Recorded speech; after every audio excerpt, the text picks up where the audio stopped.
Let's see. Let's see. Yo, who's ready for the truth? This is gonna be big. This is big for me. I'm gonna be honest. Guys, this is big for me. This is big. Today, I'm gonna be doing the new metal tier list. Based upon most of the new metal albums, we're gonna be tier listing about 9 to 10 albums tonight. Probably for the first hour, and then we're gonna do song suggestions at the end. So, essentially, here's what's gonna be happening. You know all the songs that we've listened to so far. I've gotten rid of Breaking Benjamin. I took them off the list. I took 3 Days Grace off the list. I took a lot of bands have come off the list. Now, the reason why that is because last night I had an epiphany.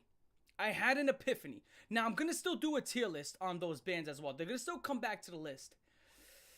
But I feel like there's going to be a new direction.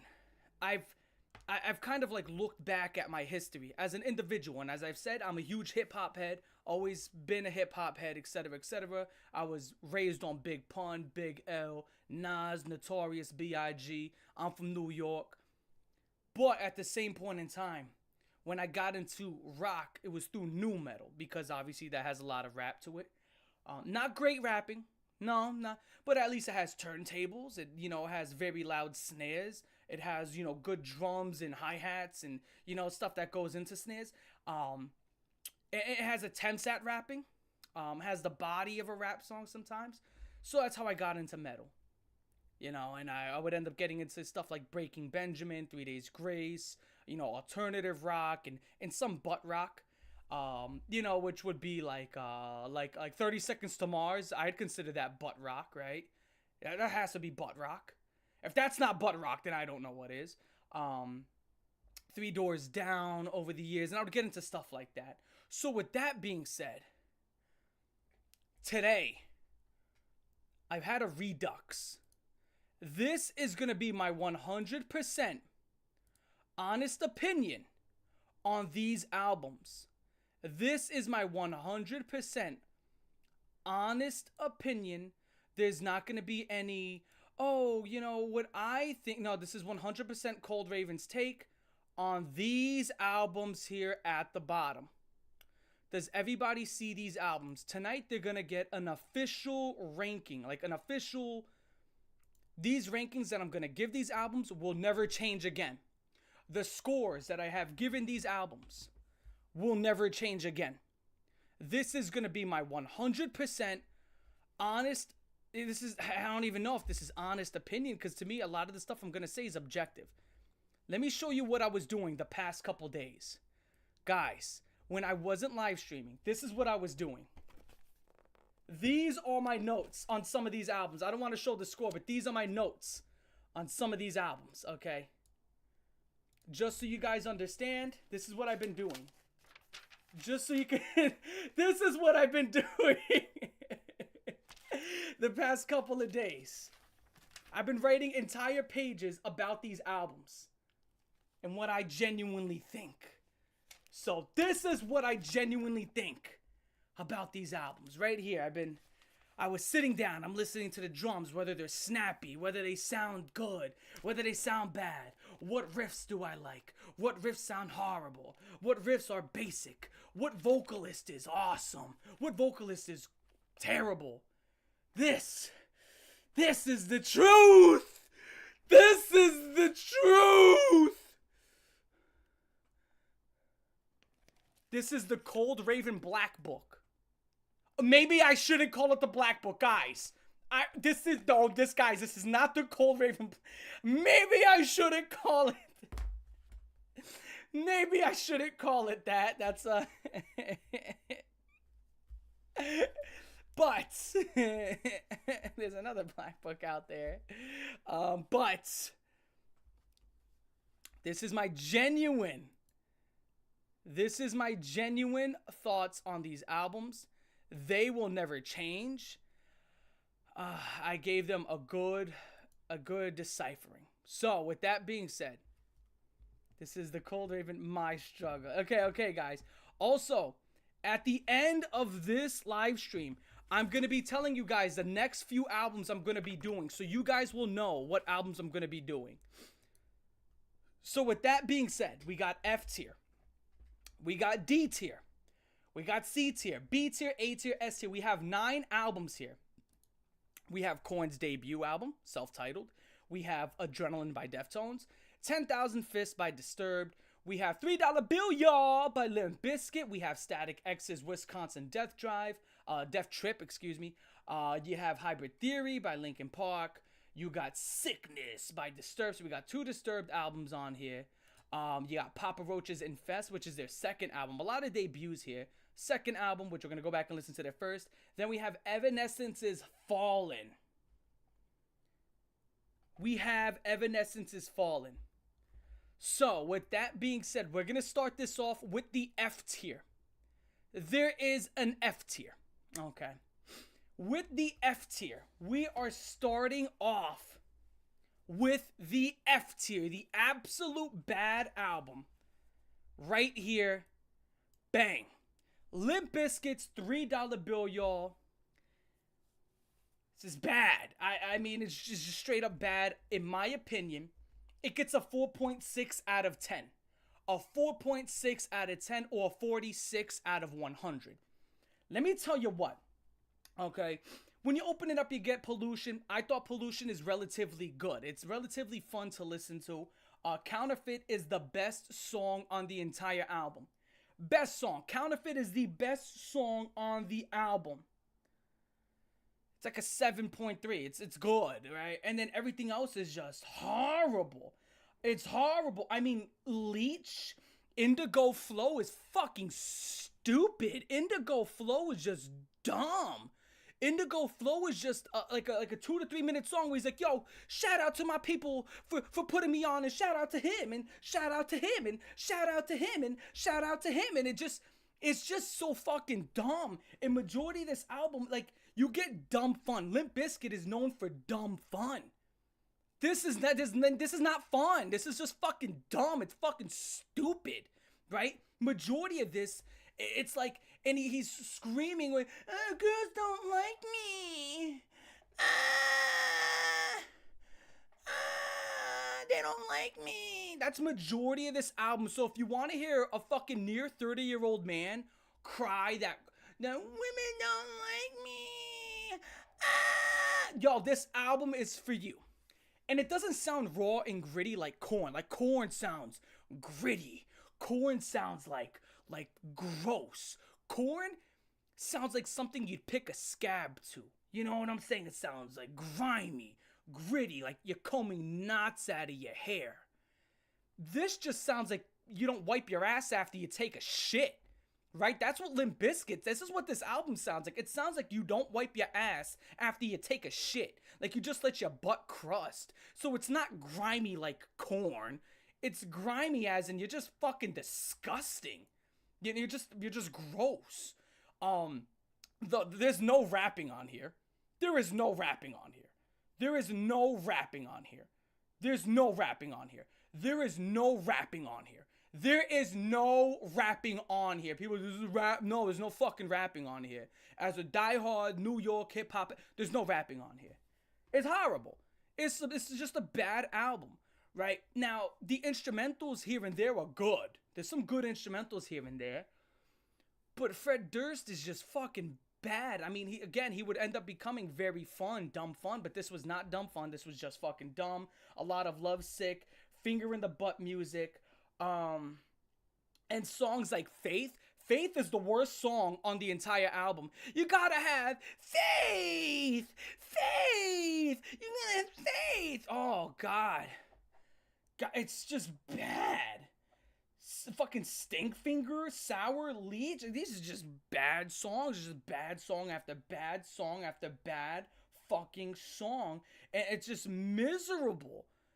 And no, this is just miserable. This is, like, it's, at the worst, it gets down to the 2s, and at the best, it goes to the 7s. This is just unpolished. It doesn't sound grimy in any good way. It sounds cheap. It sounds shitty. It just sounds fucking stupid. It's not like that grit that you would get from Korn or the griminess and the grit and the cool unpolished sound that you get from Slipknot. Like, no, this is just like this dickhead music. Like, you're a fucking dickhead. So this is a 4.6 out of 10, and it's not gonna change. This is a 4.6 out of 10, not gonna change. So now that's the only album in F tier. That's the only album in F tier. Going into D tier, guys. We are now moving on to D tier. This album, I have shitted on it a lot. I have shitted on this album I'm going to be talking about next a lot. I have.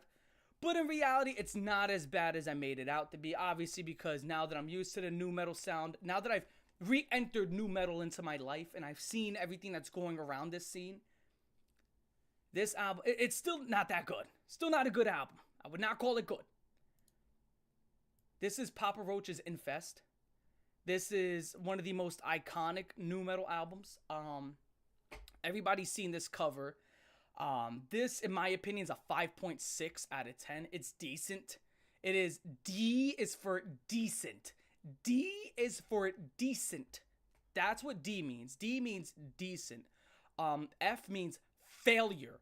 So this is not a complete and utter failure. You get Last Resort, which is the best song they've ever produced. Never produced it again.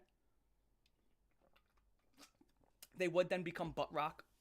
But yeah, you get quotes like that. Glue eating 21st century cyber sluts.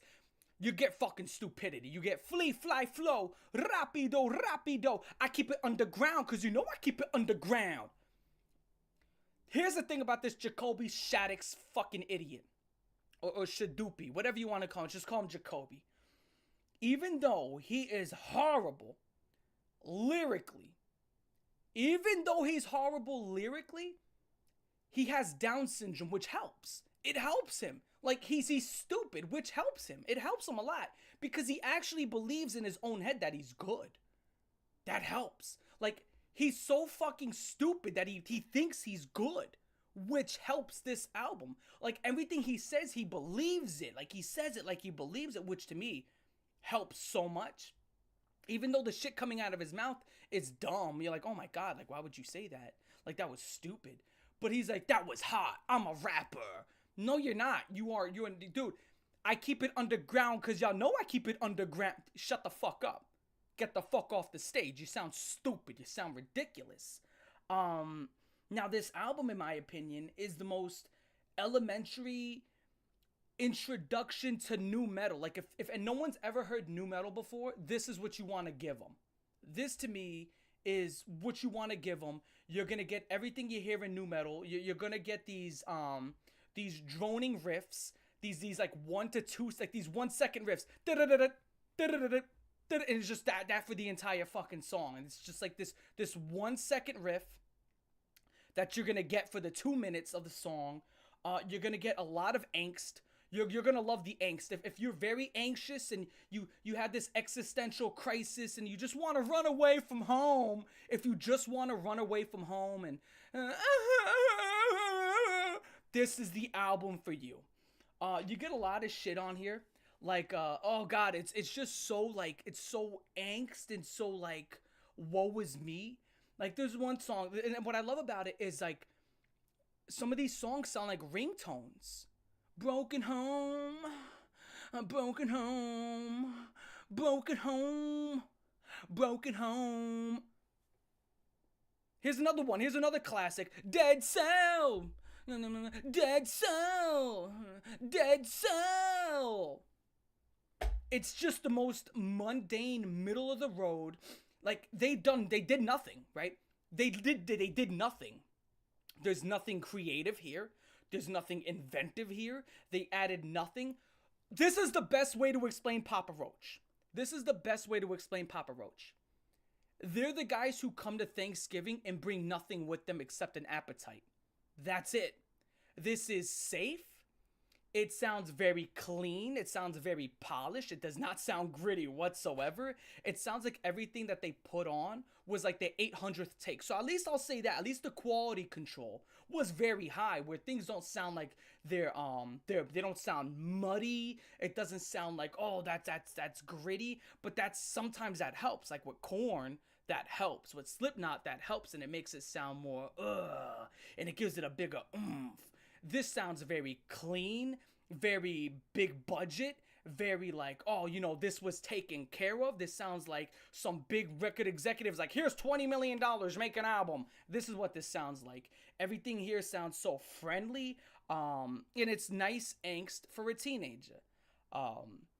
Most of this shit, the only positives I'll give from this album, the only positives, Last Resort is iconic. I still love that song. I still love it. I still think it's an amazing track. I still think it's iconic. I still love Last Resort. I think Between Angels and Insects had a nice short little riff that I fucking loved. I thought that was a hot riff. I like that one. And even the lyricism on there wasn't absolutely abysmal. And especially the way he delivers it is really good, right? I love his delivery sometimes. But you get shit like Thrown Away, which is so bad, it's just a straight fuck you to your face. There was like this attempt at a reggae song, and there was one stupid motherfucker. I kid you the fuck not. There was this one stupid motherfucker who was in my comment section talking about that reggae attempt was actually pretty good. If you thought that reggae attempt at any point was pretty fucking good, you need to be thrown away. As someone, again, as a Puerto Rican who grew up with reggaeton, who grew up with rap, that shit was fucking horrible. That sounded like some fucking white kid from the suburbs smelled weed and he thought he got high from it. And that's what it sounds like. He thinks Bob Marley is a clothing brand, okay? He thinks Bob Marley's a clothing brand. That's what that shit sounded like. It's just like fuck. Like Snakes and Revenge have some good, some very good turntables. But other than that, besides the turntables that are good, besides the fucking, besides Last Resort, which I think is an overall great song, it's iconic. Between Angels and Insects, I thought was another great song. This shit was just so safe, middle of the road, very, very small high highs. Very, very small low lows, just majority, middle of the ground, too scared to innovate, would rather just show up. So that's my thoughts on Papa Roach, all drenched in angst. And take that shit with you, sell on eBay for $3.99. 95% of the lyrics here are hand delivered to you. There's no real thinking about these lyrics. If he's sad, right? Like you'll hear like other new metal artists say things like, it feels like I'm being torn apart, or like, who I once called friends are now distant memories. This motherfucker's like this. I'm sad. Merp. I'm happy. Like there's nothing. Like it's so hand delivered. Hello. Like he has no idea. Like when he says something hot, it's by accident. If Jacoby ever says something hot, it's by accident. It is by complete accident. It's a mistake, right? It's a mistake. He doesn't intentionally mean to say shit that's cool. It just happens. He doesn't mean to. I'm surprised this isn't deal with the way you're talking about it, because it has some low lows. But again, majority of this album is in the fives. An F is a 4.9. This right here is a 5.6 out of 10. This is a 5.6 out of 10. This is like one step out of failure tier. This is one step. Because again, Broken Home is in the fives. Dead Cells in the fives. Revenge is in the fives. Snakes is in the fives. Never Enough is in the fives. Binge is in the fours. Infest that's supposed to be like their main single, or not, they're not a main single really. That was the name off the album, was just a decent song, right? So majority of this album's in the fives, and you got like 1 or 2 sixes, an 8, a 9, and then you get like 1 or 2 ones. So it's majority in the middle, but there's just a lot of gripes I have about it.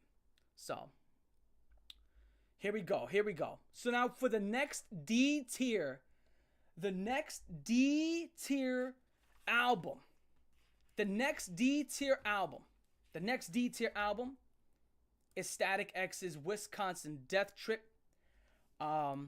D tier. And it's not D tier because anything here, like the only things that I'll say that are bad here is December. That shit was like, it was like 3 minutes of just build up and then just 1 or 2 minutes of and it was like, oh my God, what is that? Fucking horrible. Besides that, most of this was just like, this is something different, right? Industrial. Had a lot of industrial noises. This was metal, right? It was heavy. It had some good metal to it. But this wasn't like on the metal aspect. It's heavy, right? On that aspect, but it doesn't do anything that's crazy, except add the industrial noises, which I think does help change up the pace of the album. But then you get 6 to 7 songs on here that really don't differentiate from one another, other than the fucking industrial noises that are added on top of it, the industrial sprinkle that is added on top of it. Other than that, a lot of this is chants. A lot of this is chants. CHANTS. Chants. They're chanting, where he's like, just chanting the same shit over and over and over and over and over and over. He's just chanting the same shit. You get Push It, which I thought was really good. I don't think it was great. I thought that was really good. I thought Love Dump, a song which I don't know if it's about a poop fetish or anal sex. You just don't know. But then that's when it comes to this point where it's just fucking weird. It's not even like new metal. It's just fucking weird. Your ass smells like a rose. What do you say? That your shit tastes like chocolate? Some fucking, your ass smells like a rose? It's fucking like, what the fuck is going on here? And he has this other one where he's like, what's wrong? Don't you sing dong ding dong? Push it on a pony and then we fly away. And it's like, what? Hi, what the fuck are you what could you possibly be talking about here? So when he's not chanting the same shit over and over again, he says something that's so ridiculous, but in my opinion it works because his delivery is so hard. He has a hard delivery. And I love his voice. I gotta be honest, I really love his delivery and his cadence. And he says shit, yeah, don't you sing dong ding dong? And it's fucking funny to an extent, but then at the same point in time, this is not something I would say is amazing. This is not amazing by any stretch of the imagination. If you think this is amazing, then holy fuck, because this is like, when it comes to the metal aspect, it's so fucking, you've heard it all before. The only reason you listen to this is for the industrial, and the industrial here isn't even like crazy. It's all just, it's fine. It's fine. I give this a 5.9 out of 10. Like, this is just out of C tier. This is just out of C tier. It does have some eerie feeling to it. It does have an eerie and ominous feeling to it. It does have this feeling of like, should I really be listening to this, right? At points. So it does create a good environment when you're listening to it. But other than that, I mean, there's nothing really crazy going on that would make me ever want to come back to this. And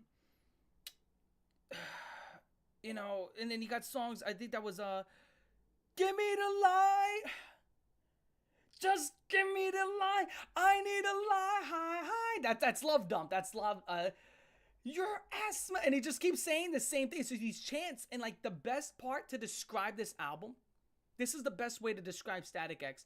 Static X is like the small venue of people. And you got those chicks where I call like whale tails, where they pull up their thong over their hips. And like the chick has like a tramp stamp. And then she's just like throwing her arms in the air like that with her tramp stamp and the fucking whale tail. And she's just grinding on everybody in this small venue. That's what this album's for.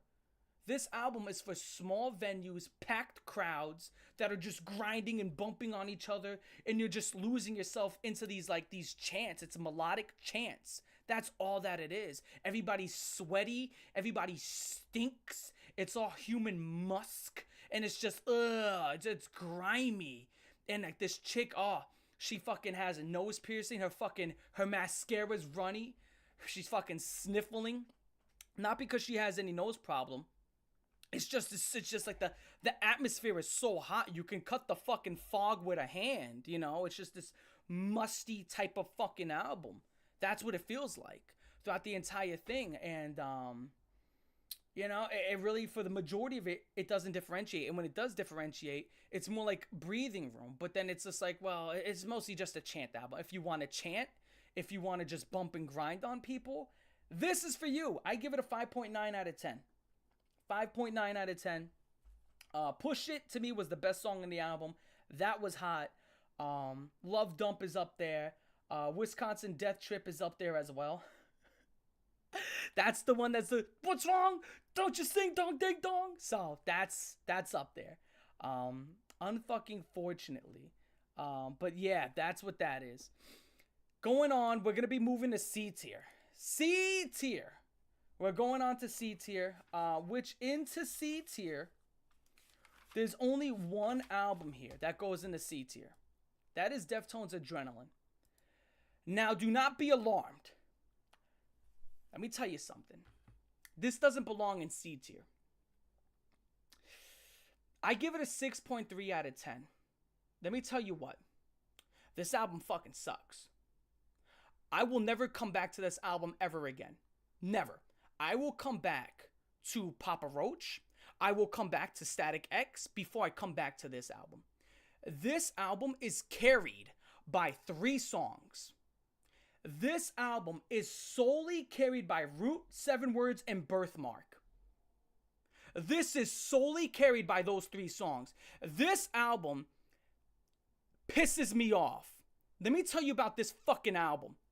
This album does not sound gritty or grimy in the way that Korn does. It does not sound gritty and grimy in the way that Slipknot does. This sounds like a bunch of fucking assholes who skipped school and were like, oh, let's fucking make an album.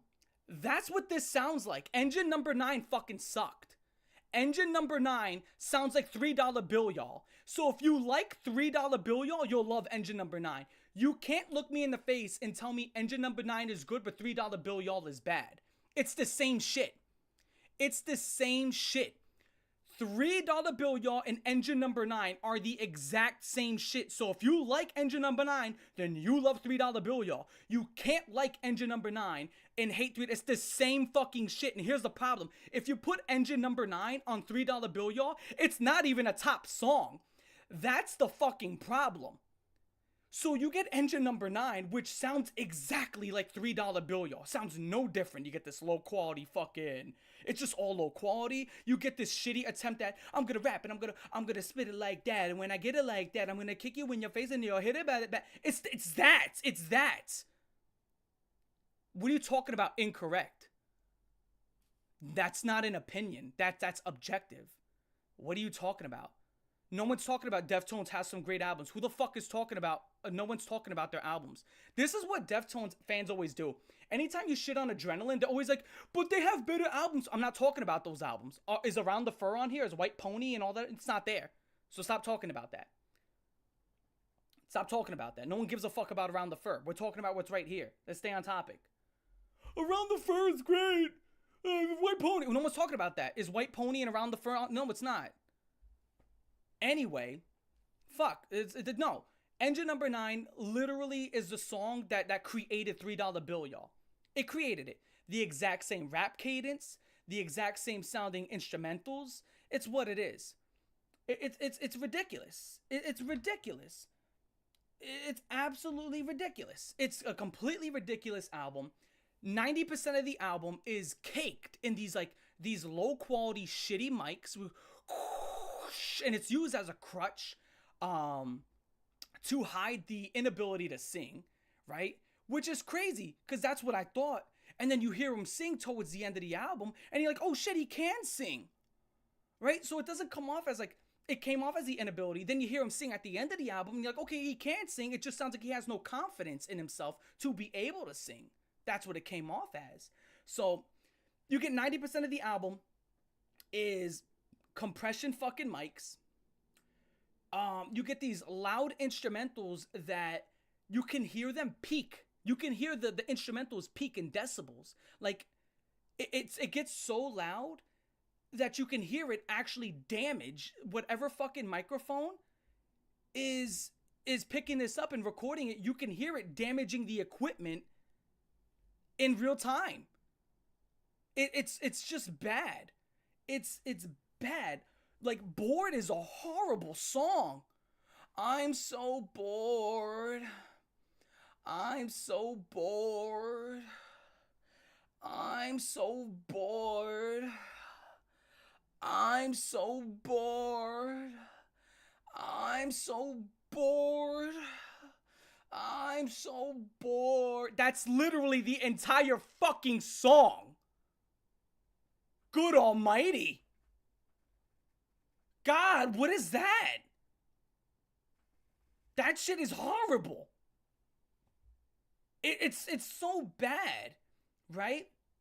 And this is like, the entire album sounds like, it sounds like, it sounds like someone has a finger in their fucking asshole. The entire album sounds like you're getting fucking fingered. This is, like, these are the least fucking, it's vocally a travesty at most of the time.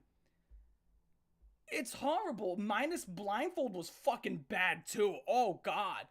It's that fucking, yo, I grab my bicycle and I'm running down the block. I'm like, hi friends. And then my pals are like, hi dude. And then we're like, yo, what's up dude? What you doing after school? And we're like, you're a bunch of fools. Hi friend. How you doing friend? So what I did was I grabbed my backpack, my knapsack, and I cut college. And then I grabbed my bicycle. And then a car was like, skrrr. And I was like, oh my God, is that a car? What the fuck? Horrible. My God.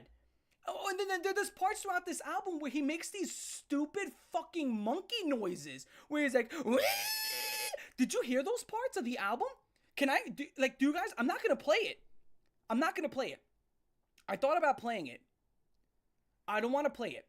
But he does like these monkey screeching noises where he's like this, and it's like, what the fuck is that? It's not cool. It's just fucking, it's horrible. It sounds like someone's skinning a chimpanzee. This is just not a good album. I mean, Lifter was fine. Root was great. 7 Words was hot. Birthmark was great. Engine Number 9 was abysmal. Me putting this in C tier, do not let this fool you. This is solely carried by 3 to 4 songs. Majority of this album is bad. Majority of this album is abysmal. Okay? That's what you have to understand. Majority of this album is abysmal. It is solely carried by 3 or 4 songs. That's it. The stuff they do get right comes very few. It's very few and far between. Very few and far between. The rapping on here is bad. The vocals are fucking bad for majority of it. Everything is a compressed mic. The quality sounds like it's all been recorded in a shed. And again, when something good happens, it sounds like an accident. That's the only thing I give this credit for is just being different. But do not let this album being in C tier fool you. This is the album that solely created $3 Bill, y'all. The second you hear Engine Number 9, you'll be like, dude, that sounds like Limp Bizkit. It sounds exactly like $3 Bill, y'all. Perfectly. And again, Engine Number 9, if it was on $3 Bill, y'all, would not be a top 5 track on $3 Bill, y'all. The fucking album in F tier. This was abysmal. And Around the Fur is probably amazing. Again, I've heard Saturday Night Wrist. I've heard parts of it. I've heard some of their, I've heard some parts of White Pony. That's fine. It's better than Limp Bizkit. Adrenaline being better than Limp Bizkit, I mean, that's only because they had some highs, right? Limp Bizkit was an overall tragedy. Now, is Deftones a better band than Limp Bizkit? We're going to find out. Right? Because we have Significant Other and Chocolate Starfish and a Hot Dog Flavored Water, which those albums are fucking on like the top 10 nu metal albums of all time. pretty big hurdle to jump. And even at that, Deftones ran away from nu metal. We're not nu metal, we're alternative metal. They ran away from nu metal. Limp Bizkit embraced that shit. Limp Bizkit was like, you're gonna call us shit? We're gonna come out of a giant toilet. They embraced that shit. Also, the only reason you would like this, if you're into that dreamy, stargazing shit, you're gonna love this album. If you're into noise, for the sole purpose of being noise, if you're into dreamy stargazing, oh, look at that. If you like looking at the clouds and going like, oh, that cloud looks like a cheeseburger. That cloud looks like, oh, that one looks like a hamster. This album is fucking for you. If you like to stare at the clouds and talk about, oh, that cloud looks like a cookie, you'll fucking love this album. You'll love it. You'll love it. Otherwise, low C tier. This is C minus. And if anybody gives this in the D tier to F tier, I understand. If anybody gives this D tier or F tier, I completely understand. As an overall listen, I would put this behind Static X and Papa Roach. As an overall consistent listen, I would put this behind Static X and Papa Roach.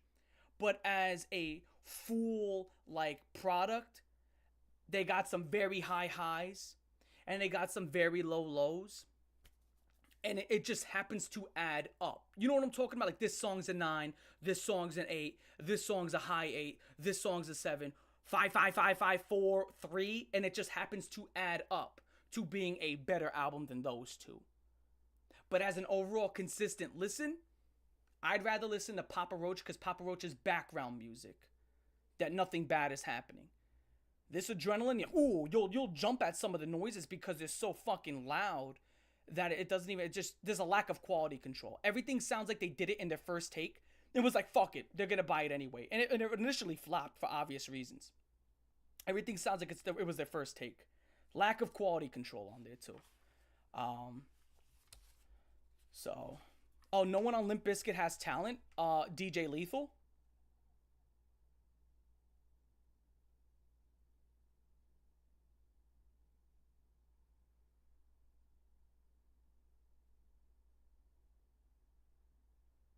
No one on Limp Bizkit has talent. DJ Lethal? Okay, except him. Okay. I was waiting for you to say something. It was funny because when I went to Limp Bizkit, I completely forgot DJ Lethal with Everlast and shit like that. But yeah, except for him. This Moreland is amazing. No, it's not Limp Bizkit doesn't have talent. It's that Fred Durst is a fucking idiot. Anyway, now that I got that out of my system, which we're gonna be listening to around the fur, and I'm not gonna put someone on blast, but someone said, a little birdie told me that, I'm not going to say the person's name. A little birdie told me that Deftones is more metal than Disturbed. I'm not going to say who said it, but a little birdie told me in private that Deftones is more metal than Disturbed. Do with that information what you will. More metal than fucking Disturbed? Are you kidding me? What?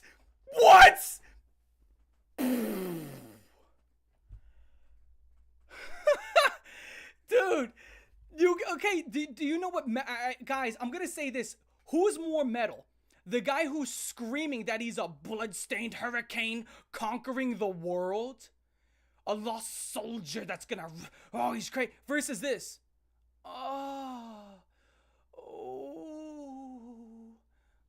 He sounds like a gay ghost that's haunting a dick. Deftones sounds like a gay ghost that's haunting a dick. He sounds like a gay ghost at a gay club. Ooh, spooky. Spooky. Versus fucking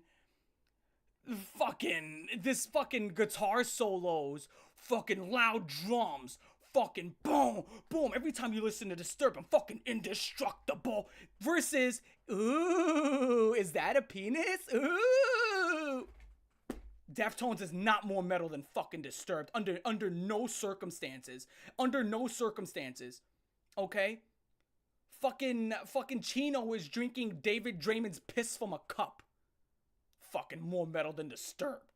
These guys talk about fucking war and fucking politics, and they're fucking shaking their fist at the sky every single song, fucking pounding their chest to pretty much Disturbed. If you hear anybody make a stereotypical joke about Disturbed, it's always, he's a bloodstained hurricane. People make fun of that because they're so fucking heavy and so lost in the sauce of trying to be the most kick-ass, badass motherfuckers, versus Deftones, which is just, yeah, it's soy music. It's soy music. Like, Deftones on a scale of metal, it's like a 4. It's a 4. If Slipknot, would I be wrong for this? For new metal, not overall heavy metal, Slipknot would be like a 9 to a 10 on the heavy metal. For new metal, when it comes to being metal, Slipknot would be like a 9 to a 10, and Korn would be up there too, right? I would give Disturbed like a 7 or an 8, right? When it comes to new metal, a 7 to an 8. Deftones is like a 4. I would say Linkin Park is more fucking metal than the Deftones. Linkin Park is more fucking metal. Because at least Chester Bennington isn't like, ooh, ice cubes on my nipples, ooh. That's Chino every fucking song. Ooh, there's ice cubes on my nipples. Ooh. No, don't ever say Deftones is Deftones. That's a lie. Saying Deftones is more metal than Disturbed, that's a lie. It's just a complete lie. No other human has ever said that. You're the first human to ever claim that. Fuck. Anyway, fucking hell. Next album we're ranking. We're in the B tier, guys. We're in the B tier. Again, these scores that I give these albums will never change again. This is what I did. Just so you guys know, I wrote entire pages upon what I think. This is what I did to come to these conclusions. Just so everybody knows. Okay. Next. We're in the B tier. We're going with Sickness. Sickness opens up B tier. Now, initially, I put Sickness in the C tier. To me, it opens up B tier. And when I say it's B tier, I don't mean it's like, and mind you, B tier means in the 7s. This is a 7.1. So this is like a B minus. It's not a straight B. It's not a B plus. It's a straight B. It's a B minus. It's a good album. It's good. It's not something that's like fucking overall phenomenal. It's just, it's good. It's a pretty good fucking album when you listen to it. Nothing here is typically like the most heinous shit ever. Except for Dropping Plates. Dropping Plates is fucking bad. Oh, God. Dropping Plates. Dropping Plates, I gotta be honest, maybe Disturbed's worst song. That's definitely one of the top 5 worst songs they've ever made. Every time I fucking listen to Dropping Plates, it's painful. It's painful. I can't. Dropping Plates is fucking painful. Shout 2000 is all right. Yeah, a little something for your ear hole. Other than that, Voices is awesome. Voices is fucking awesome. What a way to open up an album. They opened it up with Voices. Voices is fucking awesome. It's fucking awesome. And I even said this. I'm on record making fun of Disturbed for multiple years in a row. I've made fun of Disturbed. I thought Disturbed is something that you should get into and you should grow out of them. I think that. I genuinely thought that. It's something you get into when you're a teenager. And I got into them when I was a kid. I really, really loved them when I was a teenager. When I was like, when I was 13, 14, 15, I fucking loved Disturbed when I was a teenager. And then I hit like the age of like 20 and I started to grow out of them and I started making fun of them because it's like, come on, it's Disturbed. And I was like, get him out of here. Get him out of here. Fucking Disturbed. And I laughed them off. And then I go back and listen to their songs, and I listen to this album. And guys, all these albums are fresh in my head. I just listened to all these, the past 2 days. And I'm like, wow, there's a lot of great stuff going on here. There's a lot of great stuff. It's powerful. It has a good metal sound to it. It's strong. It's fucking visceral. It is on the cleaner side for sure. And then you get songs like Stupefy, which I'm not going to hold you. David's voice, it's grown a special place in my heart. You know, hearing like, what would new metal be without David? What would it be? I mean, guys, we need that. We need that. We need that from him. We need like that. That to me is such a huge part. Like that's like that belongs in a museum. That belongs in a museum. He has a special place in my heart. Now that I come back to it and I listen to it, I'm like, yo, it's actually not that bad. It's actually pretty good. Voices, some of these choruses are awesome. If not for nothing, we could all agree Disturbed has some very great choruses on a majority of his songs. Very great choruses. And even the way his cadence sometimes when he drags on a line and his voice has this aggressive smoothness when he's dragging out a word or a line, and it comes off as it's so fucking enjoyable to listen to. High energy. Something else I want to say about Static X. Static X and Disturbed, when it comes to new metal, probably have to be the most high energy. Like, they're just so high energy. So shout out to Static X, even though it's in detail. Shout out to Wayne Static, rest in peace. So high energy. When I listen to Disturbed, I can't help but to fucking move. I can't help but to jump around. I can't help but to just fucking just break the fuck out.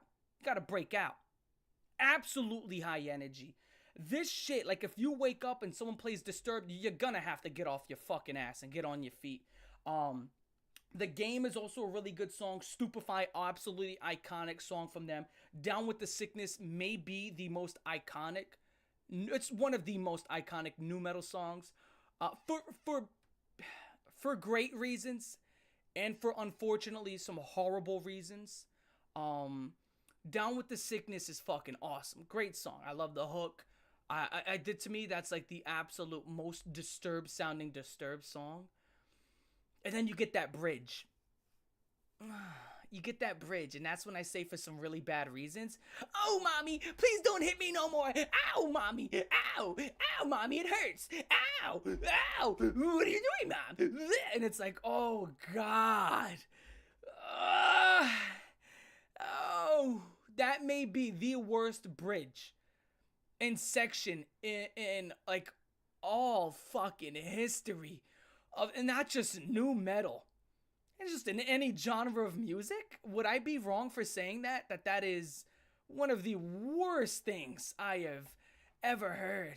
Yeah, that bridge is like daddy if it wasn't genuine. Yeah, it just is like fucking ow. But no, there are versions of this without the bridge. It's like the radio version, and that is fucking phenomenal. But overall, a lot of this album is good. You also have Conflict on here. Oh, dude, I love that song, Conflict, where he keeps, you are my enemy, and he keeps saying enemy throughout the entire fucking song, right? And the idea of him, and I thought, you know, as someone who's huge into hip-hop, right? And again, I come from a hip-hop background. Hundreds of rap albums, blah, blah, blah. We've been born and raised off a Big L, Big Pun. It's always B.I.G. It's fucking awesome that he took this one word and he made this entire song around this singular word that he does chant it. So it has this nu metal type of chant to it, but then it also has a lot of lyrics that move around it. A lot of lyrics move around it, whilst also he just chants it. And this to me is like a hidden gem off this album. It's fucking awesome. It's the one song that gets overlooked a lot. Conflict gets overlooked. It does, because everybody comes here for Down with the Sickness. People come here for Stupefy. But Enemy, the Conflict is fucking awesome. That is an awesome song, but Dropping Plates is absolute horse shit. Want is also bad. That's not a good song either. But for majority of this album is okay. And it has a lot of fucking hot shit. It's a lot of it. Down with the Sickness to me is hot. Stupefy is hot. Voices is hot. Conflict is hot. So in my opinion, it gets a 7.1 out of 10. High energy, ferocious, very strong, very fucking like, yo, it's powerful. It sounds powerful. So I really do like it. This is, to me, is how you open up a beat here. This to me is how you open up a B tier. This to me is the gatekeeper album of B tier, right? This is the gatekeeper for B tier. This is the perfect B tier album. Nothing is more B tier than this. This is bottom of B tier, gatekeeper album. Now we have 4 other albums: Evanescence Has Fallen, Hybrid Theory, Disturbed, 10,000 Fists, and Korn. Another one of these albums is going to be going into B tier. Another one of these albums is going into B tier. That is true. After listening to all these albums again, and I've had them fresh in my head right now, another one of these albums is going to B tier. Now, which one is it? I think there's a very obvious album that is standing out like a sore thumb. It's gonna be Disturbed again with another B tier record. Another B tier record. I'm gonna be honest. Back-to-back B tiers. Now we did skip over this second album. We did. 1000 Fist. Let's go on B tier. Now this is on the higher end of a B tier. B tier is Disturbed Sickness is a 7.1. 10,000 Fist for me is like a 7.6. It's a 7.6. So it's a step better. So if Sickness is a B minus, this is like a B to a B plus, right? This is like, the higher end of a B scale. The reason why that is because it's more Disturbed. If you love Disturbed, you're gonna love this. The ideas behind this album are awesome. The ideas about this album are awesome. It's 10,000 fists in the air. There's, a lot of political talk here. A lot of great concepts. There's so many great concepts here. But the problem is they're not fully executed to a degree. They're not fully executed to the degree that they should have been. And if all these ideas were fully executed to the degree that they fucking envisioned, this would be an A tier album. Oh, it would be in the top of A tier. But at the end of the day, they didn't. So you get songs like 10,000 Fists. I thought that was a great opener. That was a great opener for this album. Sets the mood. The 10,000 Fists in the sky. And again, a lot of these choruses are so fun to sing. They're so fun to move to. It's enjoyable. It is high energy yet again. If not for nothing, Disturbed is very high energy. Then you get Just Stop, which in my opinion it's worse than the opening track. But it's still another good song. Then Guarded is worse than that. And then Deify is worse than that. Holy shit, my dog won't shut the fuck up. It's a big dog too. It's a 170-pound Great Dane if you've seen him. I don't know what's pissing him off, but it ain't gonna be fucking pretty. So essentially, once this album starts, it starts off great, and then it has a 4-track free fall. Like, you start out from like 10,000 Fists, which is really great, and then Just Stop is worse than that. Then Guarded is worse than that. Then Deify is worse than that. And it's just like every single song is worse than the last. Then you get Stricken. Stricken, absolute cinema. In my opinion, Stricken is probably the best song that this band has ever produced. Just thinking about it is, Stricken is a top 10 nu metal song of all time. Top 10 nu metal song of all time. That is, Stricken is fucking awesome. It is phenomenal. It is awesome. It is a song that I look back to. Oh, the guitar solo on Stricken. Oh goodness. Guys. The guitar solo on Stricken. Nah, fuck that. Can't bring him in here. Nah, can't do it. Hold on. To see the doggo. Nah, can't do it. I appreciate the donation, but I can't do it. There's too much shit inside this room. I brought him in here a couple streams ago. That was horrible. He had slobber everything. He put slobber all over my keyboard. There was slobber on my mic. There was slobber on my chair. It's a huge Great Dane. He's a really big Great Dane. I appreciate the donation, but I can't bring him in here. I just can't. I'm sorry, I just can't. Like, I really appreciate the donation, but I cannot bring him in here. It's too much. It's just too much. I really appreciate the donation, by the way. But going on from this, Stricken is like one of the best. It's top 10, maybe even top 5, maybe even the second or third best new metal song. It's up there. It's fucking awesome. Best song by this entire band. Guitar solo. Guitar solo is the only good, like one of the few guitar solos where when I hear it, I can actually remember. And, you know, it's running through my head right now. It's that's fucking metal. Yeah, and then this is what, yeah, like thinking about it right now, just that guitar solo is fucking hot. That guitar solo on Stricken is so hot.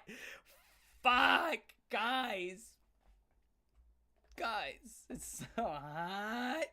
Love it. I love that fucking song. It's so good. But dude, that's fucking awesome. This yo, that song is. I'm gonna keep fucking glazing that song. And then I'm Alive goes into this chanty, back into that new metal type of chant. And Sons of Plunder, absolute cinema as well. Sons of Plunder is one of the best songs on this album. Again, another idealist, like an idea driven song where there's a concept to it where he's talking about, you know, it kind of sounds like the record labels pimping people out. Fucking awesome idea to a song. You know, and that's where a huge thing about this album is there's a lot of great ideas that are fully fleshed out. And it's some that aren't, you know, well executed. Like Decadence is another amazing track. Decadence is fucking awesome. Another one that is awesome as fuck is, hold on, is it on this album? Okay, Overburdened. That's what I was looking for. Overburdened is like the most, like, it doesn't even sound like, it sounds like there's new metal to it, but it also sounds like an actual fucking song. And the idea behind that, from what I've heard, correct me if I'm wrong, is like a soldier that like died in war and he's like making his passage into hell and wondering if it was all worth it. Like these ideas behind these albums and these songs, phenomenal. Execution, not all the way there. So to me, that's what lands in B tier, especially when you get shit like I'm just looking at it, and it's really pissing me off because this has 14 songs. And there's bloat. There's 14 songs and there's bloat. This album would be A tier if they took off Avarice, Pain Redefined, Sacred Lie, and Land of Confusion. Land of Confusion is fucking shit. Land of Confusion is shit. It's fucking shit. It sounds colorful. Don't know why. It sounds shit. That does not sound like Disturbed. It sounds like shit. And for some reason, that's one of the most fucking streamed songs. Avarice is such a bread and butter sounding fucking song from Disturbed. Avarice sounds like Disturbed, right? There's nothing there that stands out on Avarice. Nothing stands out on Pain Redefined. Nothing stands out on Sacred Lie. And just like some of these songs towards the end just sound like it's Disturbed. You know, that's when they start to lose it, and it's just like, dude, you lost the plot. Where this album would be an A tier if they took off 4 to 5 songs. So my overall score, 7.6 out of 10. It's a really good. If you love Land of Confusion, well then you truly are in the fucking Land of Confusion. Oh yeah, I love this colorful sounding Disturbed song. So, you know, Disturbed, which is always, you know, characterized with flames and fucking heaviness and, you know, the grays and the dark rotten greens. Let's paint them with blues and yellows. Yahoo! What? Land of Confusion sounds like shit. Sounds so it sticks out like a sore thumb on this album, right? It's fucking dumb. It's dumb fucking song. Didn't need to be on here. Did not. If you took off the last 4 to 5 songs on this album, this would be fucking A to S tier. But for some reason, they were like, no, we need to fucking make sure this album isn't too awesome. Anyway, worst song on the album is Land of Confusion and Avarice. Those are fucking abysmal. Going on. Who do you think is opening up A tier? Who do you guys think is opening up A tier? If Pain Redefined is one of your favorites, okay, is it better than 10,000 Fists? No. Is it better than Just Stop? No. Is it better than fucking Stricken? No. Is it better than I'm Alive? No. Is it better than Sons of Plunder? No. Is it better than Overburdened? No. Is it better than Decadence? No. So how's it one of your favorites when there's 5 to 6 songs that are easily better? Which album do you guys think, right here, out of these big three, these are the three biggest albums in nu metal. Which one do you think is opening up A tier? Is it going to be Hybrid Theory, Evanescence's Fallen, or is it going to be Korn, self-titled? It's fucking, what do you guys think? So I'm seeing a lot of people say Korn. Oh, okay, I see some Evanescence. This is the album that is opening up A tier. It's gonna be Evanescence. Now, guys, I gotta be honest. It's a great album. This is where we start getting into the eights. For me personally, this is a great album.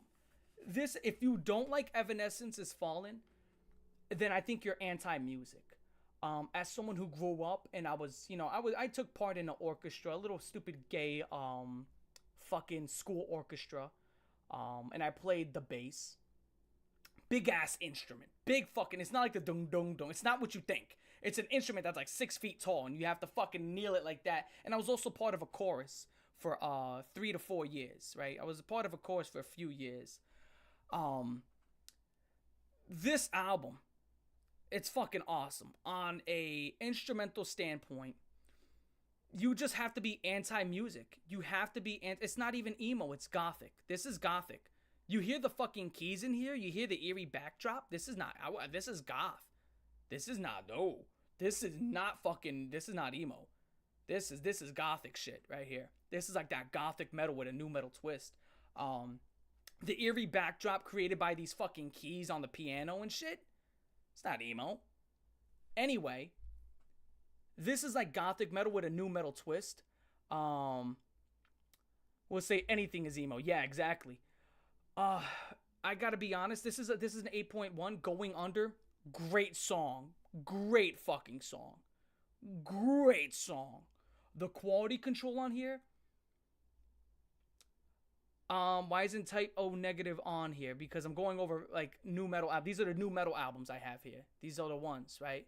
And fucking Type O Negative is fucking gothic, right? This is Evanescence is nu metal. It's nu metal twist with gothic. Anyway, Going Under, phenomenal.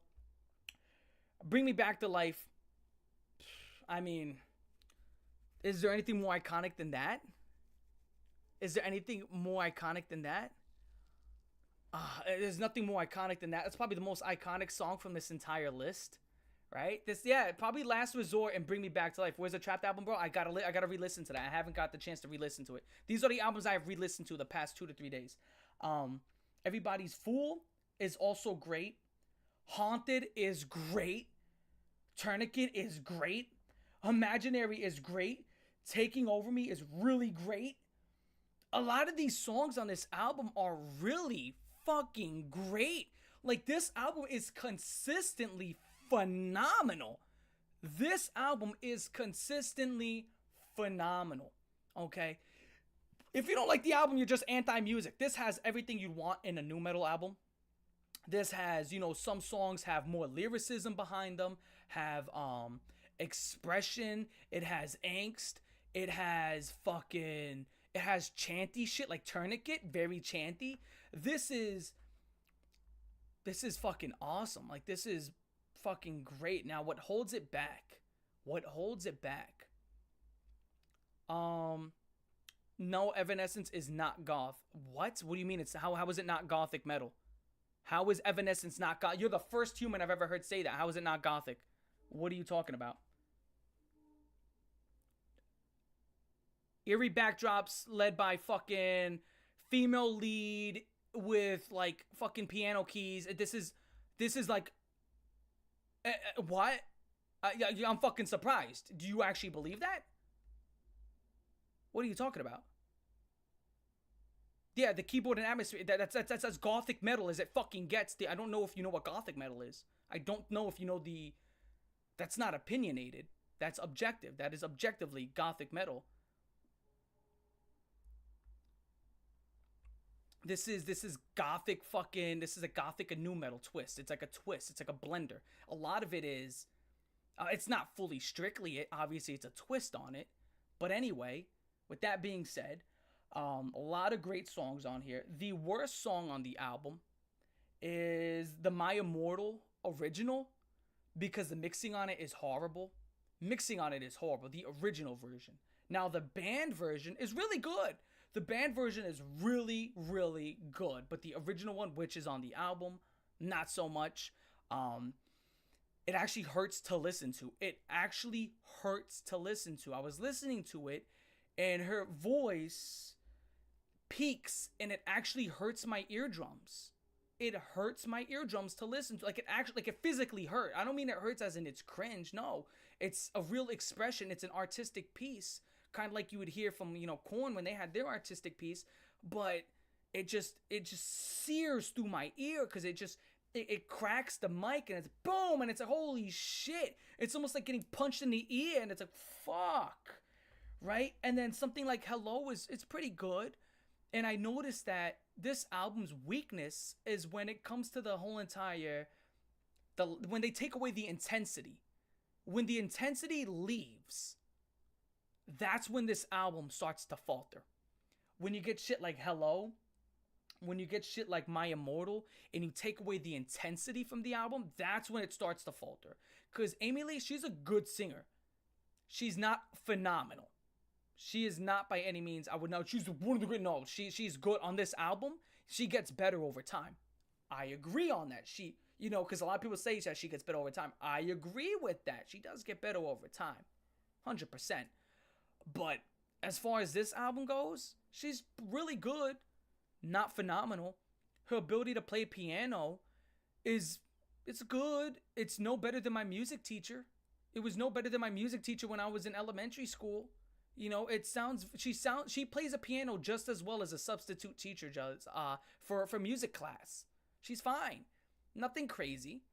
Her singing is good, very good, but it's nothing crazy. And I think when they start to focus on that, that's when this album starts to fucking falter for me. When you take away the intensity from it, that's when it falters. Otherwise, it's consistently great. Consistently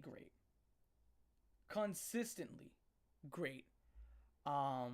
With the lowest of the low being My Last Breath, which I think that's like a solid 7. So this album gets as low as a 7. It gets as low as a 7. Guys, the floor for this album is a 7. Like, that to me, the floor for the songs on this album is a 7. If we're taking away My Immortal, which I gave like a 4, right? I gave that shit because it's genuine. You can't listen to it without being in pain. The band version obviously is much better. But yeah, the best song on here, obviously, Bring Me Back to Life, Tourniquet, Taking Over Me is awesome. A lot of awesome songs on here. And now we're going to go to an album that is also an A tier. Now this album, if you want to talk about historical context, this can be S tier. I'm not here to talk about historical context. If you want to say historical context, this is the best album of the genre, I'm not going to disagree with you. But from an artistic approach and from a approach of whether the songs here were consistent, this is Korn self-titled. This is going in the A tier. This is definitely in the A tier for me. It beats Evanescence, which is crazy because these two albums are polar opposites. You know, I like the red versus the blue. You know, you get this you get the orchestrated instruments in Evanescence. You get pianos. You get orchestrated instruments. You get a lot, by the way. There's so much happening instrumentally. And I'm so sorry I didn't bring that up. Excuse me. On Fallen, you get orchestrated instruments that come in, that lead into different songs. Oh, it's fucking awesome, guys. I'm sorry I didn't bring that up. That is a key moment of that album. And as someone who grew up playing orchestra and now I grew up in choruses, that is fucking great. It was awesome. Korn being in B tier is a lie. Because, no, Korn being in B tier, it's not possible. You can't possibly put that in B tier. Not possible. That's not possible. No. A tier is the floor for this Korn album. A tier is the absolute floor. Putting this, and even when I put it in B tier, I was like, am I sure about that? You can't. So, here's the thing. About this Korn album, I give it an 8.2 out of 10. An 8.2 out of 10. Let me tell you what. Blind, on a historical idea, Blind is, again, that is just opening up and hearing, oh, you ready? Yo. And you get this build up to it too, where it just like, it creates this mood and you're like, oh shit. You know, you're waiting for it. You're waiting for it. You're waiting for it. You know, it's building up and it's creating an atmosphere of just like intensity. And you're like, oh shit, where's this gonna go? And then you hear him scream it. And it's like, holy shit. You know, and then it just goes fucking crazy. And it's like, wow. It's just fucking awesome. Everything here sounds very deep toned. Everything here sounds gritty, grimy. I said gritty. You know, you can't say that word anymore, unfortunately. But it sounds gritty. It sounds grimy. This is a song you pick a fucking meth scab to. If you smoke meth, you get those meth scabs, you'd pick those scabs to this fucking album. Okay? This is such a meth scab album. This is disgusting. This is fucking just dirt. This to me is fucking dirt in all the right ways possible. This is combing fucking knots out your hair. This is just, man, this is, fuck, dude. You open it up and Blind is just, dude, the Blind created a genre. It's fucking awesome, guys. Then Ball Tongue. I saw someone say Ball Tongue and Clown are the best songs of the album. No, they aren't. Those are the bottom two songs of the album. Those are the bottom two songs. They are not enjoyable. Those songs, for me, lean too much into the grittiness and the griminess and take away from the fun listen, right? And I know it's not supposed to be fully fun to listen. Those are the bottom two. You think those songs are better than fucking Blind? You think it's better than fucking Need To? Fake? Lies? No, it's not. Those songs are not complete fun to listen to. When I hear them, it's just very like, you know, it's not that they're bad. They're not bad songs, but they pale in comparison to what else? They pale in comparison. Every single time I make sure I look at these reviews too. I also take in, other ideas from other people. A lot of people say the same fucking shit that, they'll say something like Clown is slept on on this album. Clown is one of the sleeper songs on this album. Well, there's a reason for that. Sometimes there's a reason for a sleeper song getting overlooked because it's surrounded by other great songs. Does that mean that song is inherently bad? No! It's not a bad song. It's just, is a guy who's 6'5" short? No, he's not short. But if you put him in the NBA, he's short. 6'5" is short for the NBA. It's not short out here though. You understand what I'm saying? Clown and Ball Tongue are not horrible songs. But on this album, they pale in comparison to what is here. So yeah, 6'5" is not short. You put that inside of fucking the NBA, now you're short. Anyway, this guy doesn't understand how a fucking album works.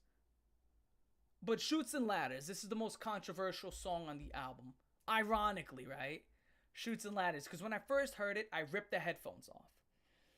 Couldn't stand it. That's the fucking, the knick-knack paddywhack, give a dog a bone, the fucking Mary Had a Little Lamb. It's the nursery rhyme song. And it gets very hard to listen to. And I'm about to say something that you're not, okay. I gotta put it this way. You like the song because you're stupid. I like the song because I'm smart. Alright? I think that's the only way I can phrase that. Full music nerd. He's doing it. He's making the shift. Full music nerd. We both like the song for different reasons.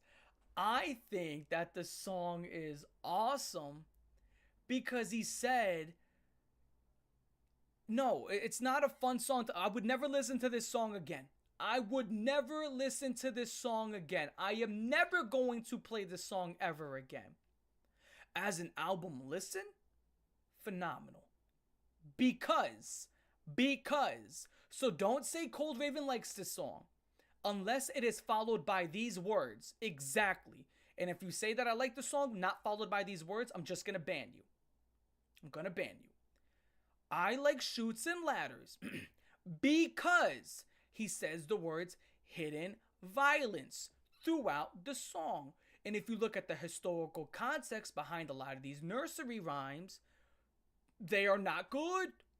It's hidden violence. And it made me sit down and think, yeah, hidden violence. You know, and then some of these songs like 1, 2, buckle your shoe. I'm sitting there like, what is the meaning behind that? And apparently that's about the labor force, you know, getting your ass up in the morning to become a drone and a worker ant. And I didn't know that. And I was like, oh shit. But I knew, you know, the Roses, the fucking Rosie's Posey. I knew the fucking violence behind that when they would, correct me if I'm wrong, I think that was when the fucking disease was going around. They would burn your bodies. So essentially it's these nursery rhymes would come from horrific events. They come from famine, fucking labor force. They come from fucking horrible parts of mankind. Just the worst parts of mankind are these nursery rhymes that are being sung and hummed by kids. And it's like, that's fucking horrifying. And from that point of view, I was like, oh shit, that's fucking hot. That is, that's fucking hot. And as simple as it is, fucking awesome. From that point of view, when you look at it like that, fucking awesome. When you listen to it as a song and you're just like, yo, Nick, paddywhack, you're fucking cringe. If you're head banging and you're fucking sticking your tongue out, and you're Nick, paddywhack, you're fucking cringe. You're fucking cringe.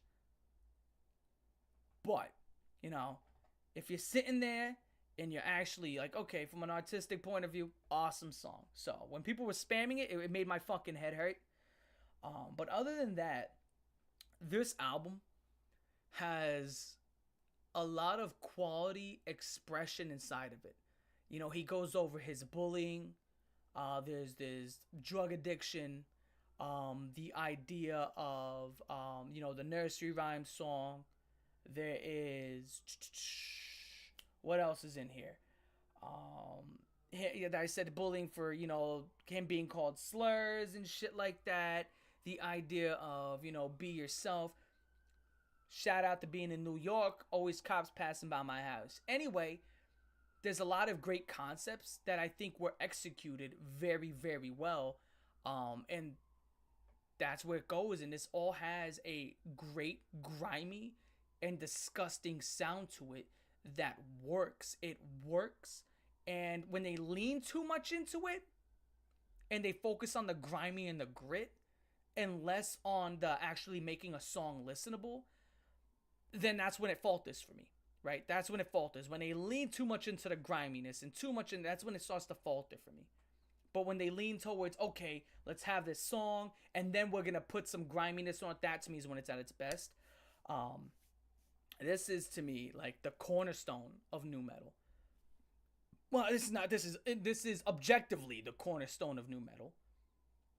Question is, would most of these bands even exist without this one? And if they still do exist, we can go ahead and say, hey, if these bands would still exist, a lot of their sounds would not be the same, even if they were to still exist. So with that being said, you also got Dada, which is him talking about, you know, the child abuse. Fantastic art piece, from the way I look at it. It's an art piece. It's a huge, like, just emptying out, venting the frustration, and it's very raw, very fucking raw. A lot of these songs are raw. If they're not raw, then they're great to listen to. Everything here is just fucking awesome. This album is consistently very, very good. The worst song on the album for me is Ball Tongue. Worst song in the album. Now, is it a bad song? No. It's not a bad song. Ball Tongue is not a bad song. But at the same point in time, you know, I gotta be honest. It's just, again, it's surrounded by shit that is so much better, that does it so much better. Now for the Soul S tier. The Soul S tier. It's going to be Hybrid Theory. This album's a 9.4. 9.4. Now there's really no question if you, and I hate to say this, but if you look at pretty much 95% of tier list, you're gonna always find Hybrid Theory at number one when it comes to people who say, "Oh, what's the best albums from new metal?" Hybrid Theory always comes at number one, always number two, number three, and the only time that Hybrid Theory isn't number one, that's because a lot of people would put Meteora in front of it. So really, the only album that can outdo Linkin Park's is pretty much Linkin fucking Park. Now, I was scared. I'm gonna be honest. I was fucking scared. When I heard this Linkin Park album again, I got scared. Because I heard a majority of it when I was growing up, but I never gave the album a full listen. I was scared. I genuinely had anxiety. I was like, fuck. I was like, dude, this album's gonna be shit. I thought the album was gonna be shit. I thought I was gonna listen to it and not like it. I was going into this thinking I wasn't gonna like it. I was like, man, hopefully this is gonna be just one of those things where I was a stupid kid and I liked it because I was a kid and blah blah blah. No, it turns out I liked it, but I didn't know why I liked it. Now that I'm older, I'm like, I can see why I liked it. And now that I'm much older, not only do I like it, I love it. And if across all genres, as you guys do know, I've listened to hundreds of rap albums throughout my entire life. Again, born and raised on hip hop. This would be in my top 5 favorite albums of all time across all genres of music. Now, dude, what a splash. What a fucking a majority of these, a good amount of these albums, I want to say majority. Some of these albums on this tier list flopped when they first came out, right? They didn't do well in sales, and then they had to keep going, and then the sales picked up over time. This shit splashed. This shit created. This was insane. This is new metal done correctly. And the problem with, I would say, rating this album is that everything here is so consistently above a 9 that it's like I don't know what to rate it, right? So I went with a 9.4 on this one because like this is a solid S. This is a solid S, not an S plus. It's fucking insane. I mean, Chester Bennington's vocals sound so painful, right? They sound so painful, which is the same thing with Korn. You get this raw sound of just straight up pain and fucking agony, and you hear it, and it comes off as not pretentious or and not like, oh, I'm in pain. Like Papa Roach is so fucking, God, dude. Like, I'm sad too, bro. That's Papa Roach, right? Fucking bro, man. I can be sad too, you know, bro, man. That's Papa Roach. With this album, fuck, dude, you got Crawling. Possibly one of the, that shit always gets me. Crawling always gets me. This album has In the End. Probably the most, now that I remember, In the End is on here. That's the most iconic song here on this entire tier list. Would anybody disagree with me if I said In the End is the most famous nu metal song ever created? The most famous. I don't think any nu metal song is more famous than In the End by Linkin Park. I would say that's the most famous nu metal song and one of the most famous rock songs of all time. Or metal songs, right? I don't think anybody would disagree with that. That'd be fucking hard to disagree with. Dude, you got shit like Paper Cut. Oh, Bring Me to Life is not as, I couldn't see it. I could not see In the End being less famous than Bring Me to Life. Matter of fact, I do want to do something. Let me see something. Let me do this one thing. I just want to go ahead and maybe there's no way. There's just I couldn't, like, Bring Me to Life versus In the End. I want to see on Spotify listens. I gotta be honest. Nope, not even close. Bring Me to Life has like 1.4 billion listens. In the End has 2.5 billion listens, about almost 2.5 billion listens. Not even close. That is double. So In the End was everywhere. The weakest songs off this album is Cure for the Itch, which is just fucking with turntables. fucking with turntable. That's pretty much what it was. And even at that, and I remember when I was first listening to it, and I was like, yo, that instrumental sounded hot. The instrumental was hot. But what bothered me is there was nothing on the instrumental. I'm like, yo, what the fuck? Why isn't there anything on the instrumental? Like, I want to hear somebody say something to that. And it felt like M. Shinoda just showing off his skill, which is cool. That's cool, right? But it's like, dude, like, I want something to that. And we would know that M. Shinoda would end up creating Fort Minor, which I like Fort Minor personally. I think Fort Minor's great. It's a great fucking little thing that he did. It's a great side project. A lot of classics came from Fort Minor. If you don't know what Fort Minor is, let me just go ahead and tell you guys. You definitely have to know. You probably don't know them by name. Fort Minor is a project by M. Shinoda. M. Shinoda is the rapper off of Linkin Park. You know that Let's Go, this is 5% luck, 20% skill, 100% reason to remember the name. That's Fort Minor. So you've heard Fort Minor before. Yeah, this is 10% luck, 20% skill. Yo, that shit, yo, fucking concentrated power will. Yo, what is it, 5% pleasure, 50% pain, but 100% reason to remember the name. I'm like, woo! That shit is hot. That shit was hot when I was a kid, dog, that shit was hot. But this entire album of Hybrid Theory, Remember the Name is one of the best rap songs ever. No, it's not. It's just fun to listen to. That is, holy shit, I never knew that was Mike Shinoda. You have to be trolling. I just assume that a lot of people don't know that. I gotta be honest. I just assume, because at the end of the day, a lot of people don't know Fort Minor. People don't know Fort Minor. People know the songs from Fort Minor. Kind of like when I put on Big Pun. People don't listen to Big Pun. But when I put on the Boricua, oh shit, that's Big Pun. I'm like, yeah, ding dong. You know, I'm not a player, I just fuck a lot.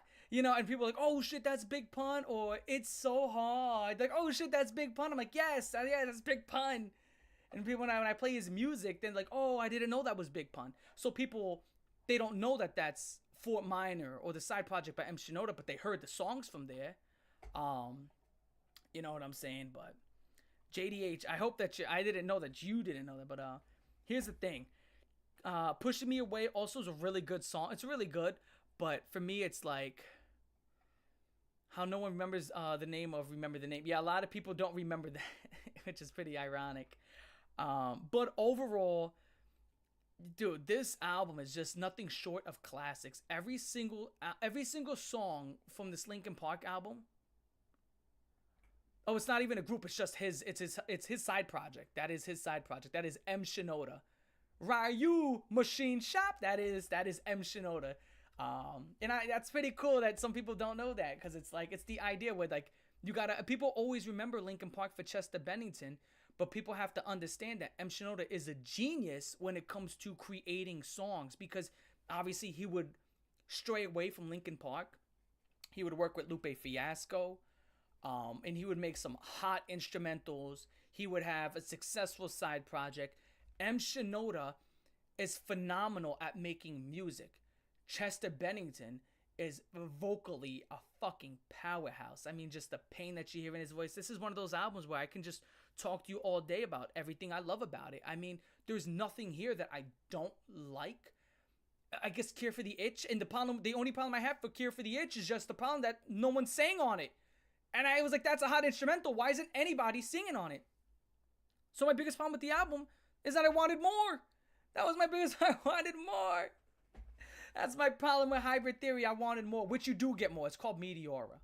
9.4 out of 10 for Meteor, for Hybrid Theory. 9.4.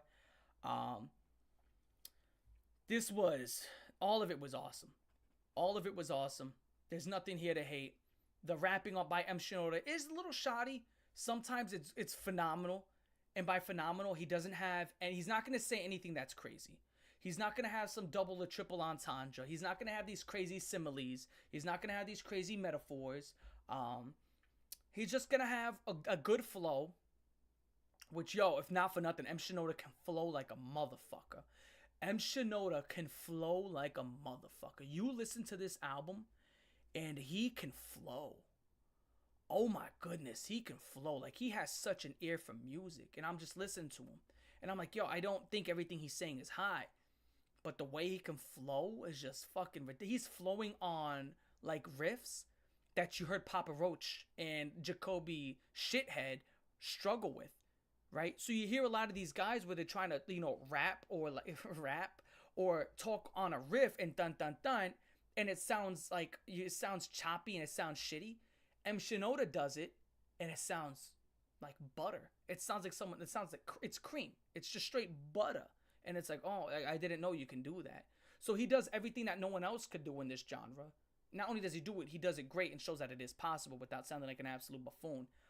And obviously Chester Bennington, there's nothing else to say about Chester except rest in peace. He's one of the greatest ever.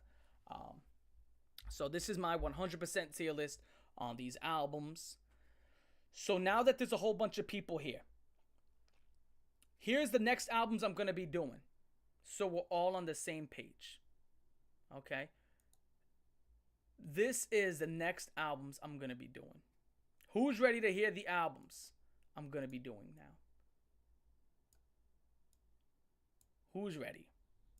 Who's ready to hear the albums I'm going to be doing next? These are the albums I'm going to be doing next. Do we have any guesses? Do we have any guesses of what albums I'm going to be doing next? Let me grab it. Some of you guys are not going to be happy with some of the picks. So here's what I'm going to do. I'm going to give you guys some of the albums that you guys don't want me to go over at first. I'm going to give you the bad first. Do you guys want the bad first or do you want the good first? Let me know. Do you want the bad first or the good first? I got to go put my phone on the charger. Do you want the bad first or the good first? Let me know. Do you guys want the bad first or the good first? Ugh, bad first. Okay. The bad. Okay. Here's the bad first. We're going to try to stick towards new metal. But we're going to okay. So the bad albums first. Here is the bad. So the bad. Here's the bad. I'm gonna go by what I think is personally gonna be the worst. This one's gonna be fun. Papa Roach's debut album. Infest was their second album, by the way. Papa Roach's debut album. That is that's what we're gonna do. Papa Roach's debut album. Yeah, we have to do it, guys. We started with Infest because originally when I started these streams, I wanted to go over album covers that I saw a million times, but I never listened to the album. Like Trapped, I never listened to Trapped, and then that turned out to not be so good. Which I'm gonna re-listen to Trapped and put it on another tier list. And here's what I'm gonna do, guys. I need you guys to hopefully let's try to pay attention here. No, that sounded like I sounded like a fucking teacher here. Ugh, that was fucking gay. Can we spam L in chat for me saying that? Can we spam L in chat? Spam L in chat for me saying that. Fuck, I need you guys to pay attention here. It's like a fucking dork. Get some fucking L's in chat. I sound like a fucking dork. What a fucking dork. I need you guys to pay attention here. Fucking dork. Absolute fucking dork. That was so dorky. Ew. You fucking, I need you guys to pay attention here. What a fucking butt munch. It's like, it's not like a fucking substitute teacher. The fuck was that? Anyway, fucking asshole. What a fucking dick. That was fucking. Ugh. I'm never gonna say some shit like that again. Cause I'm fucking moving, right? I'm fucking moving. Yeah. All right. Here we go. I needed that. You know, I'm not afraid for taking a fucking L. I have to check myself. Thank God I have a fucking. My brain is literally two human beings. Right? My brain is two human beings where I go crazy and then I have the normal me and then I have the crazy me. I might have a split personality disorder. Maybe I do. I don't fucking know. But thank God I can look at things and be like, hey, that was fucking stupid and call myself out for it live. Anyway, guys, here we go. What the fuck was I even going to say? Fuck, my other personality took over. Guys, yeah, he's 50% Cold Raven and 50% Cold Raven. 50 seaweed, 50% seed, 50% weed. It's so funny. When I was a kid, I thought that was funny. Here we go. Here's what I was gonna say. Fuck. Guys, this is Cold Raven Rants in Cold Raven's nest. They're fighting. Now they're kissing. Now they're fighting again. No. Okay, guys. Okay. I need to... What I'm gonna do is I was going over albums that were, famous covers that I never fucking listened to. So Trapped and stuff like that. So what I want to do from now on is I'm going to have raw reaction listens. I'm going to place it on the tier list, what I think it's going to go.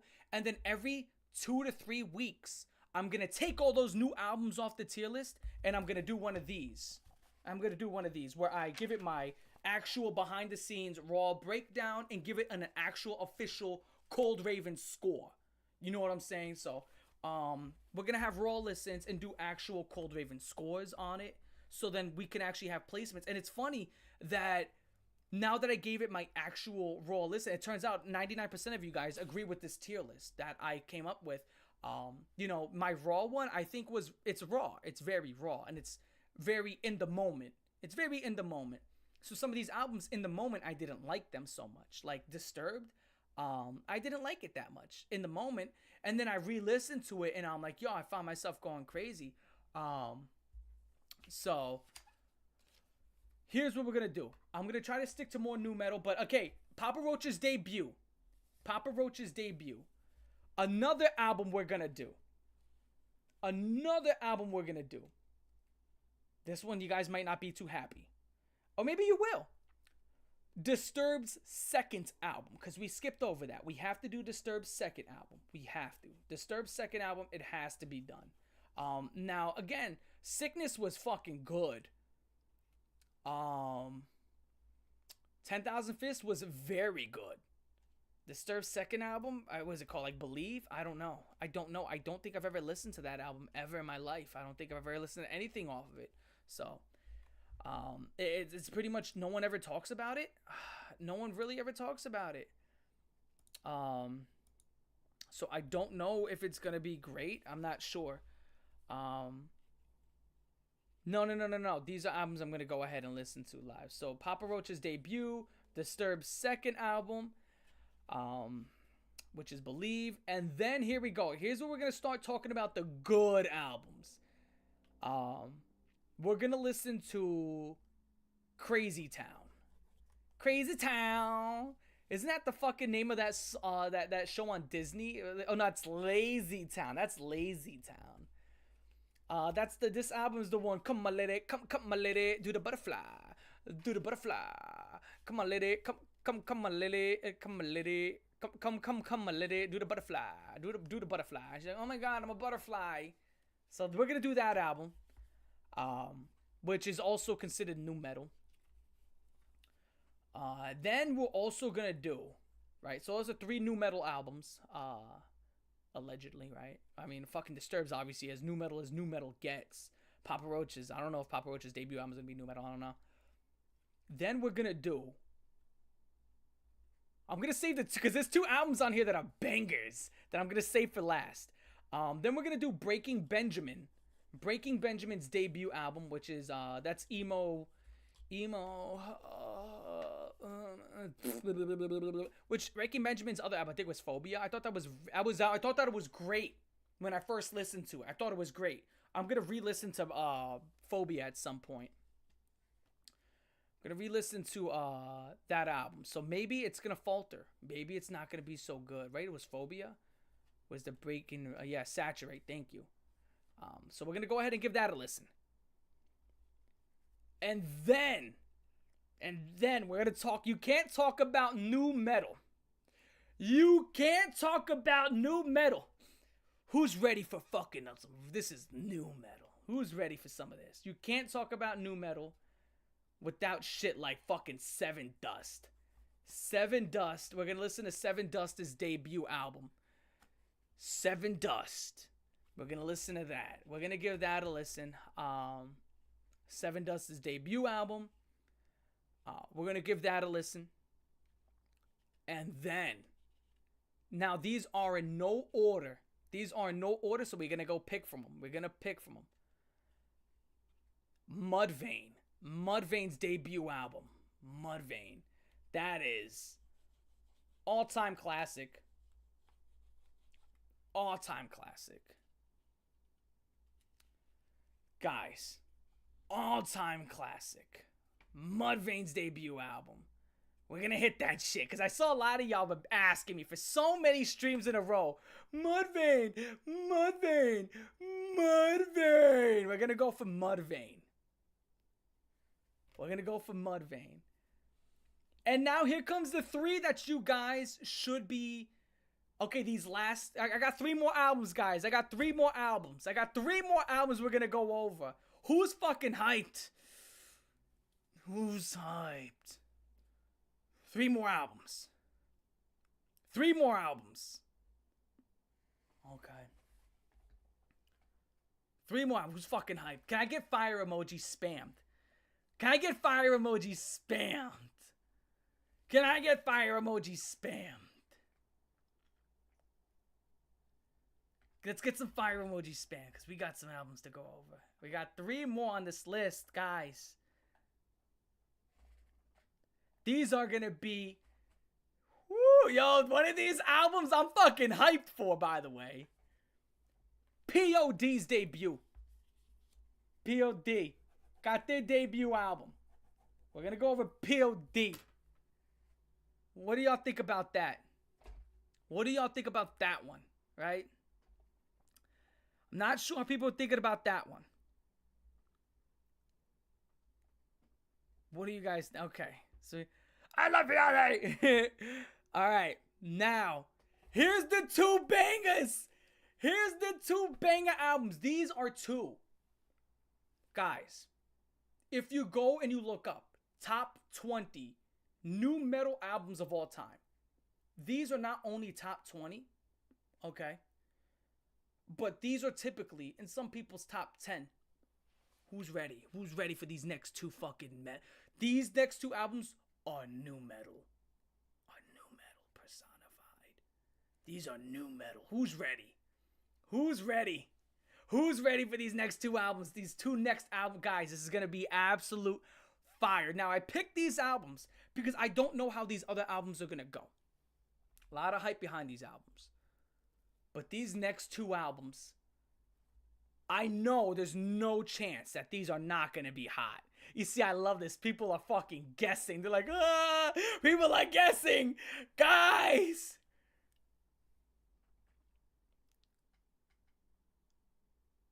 Around the Fur by Deftones. Around the Fur by Deftones. We're going to be munching on your mother, and I'm going to munch around the fur. Guys. Around the Fur by Deftones. We're going to go over Around the Fur. We're going to have to do it. We're going to have to do it. Absolute lock. Adrenaline was so like, that I have to give Around the Fur a listen. Adrenaline was not good. And I think right here, this is an iconic album. Now, it's called White Pony, which I think is a 3rd album, right? Where everybody's saying that's one of the best new metal albums of all time.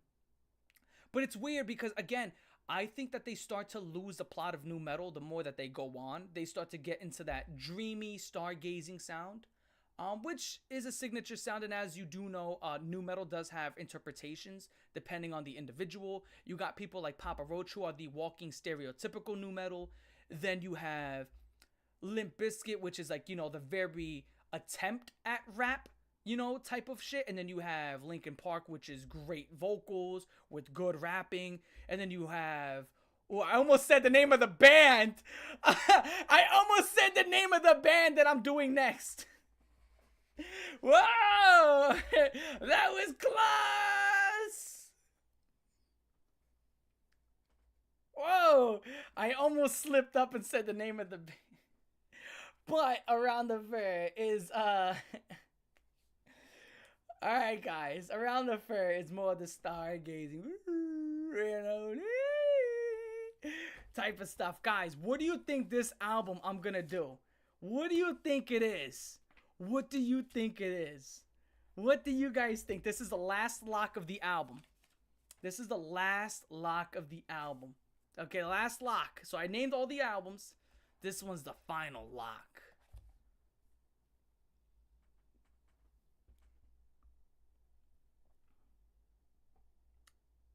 Guys, it's a new metal album. It's new metal. Drowning Pool? Oh, man. I have to write that one down. I forgot about that. All right, Drowning Pool is going to be up there. I should. Guys, come on. Come on, Earshot. Ooh. Meteor, Break the Cycle, Significant Other, Chuck the Starfish. Self-titled. That's actually a really funny one.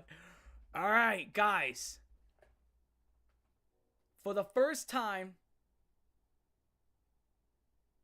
we're gonna have to go with Slipknot. We have to go with Slipknot. Guys, they put the fucking metal in new metal. We're gonna have to go with Slipknot. Gonna be honest. That's gonna be the next lock. That's the final lock. That's the final lock. We have to listen to Slipknot. Their first album.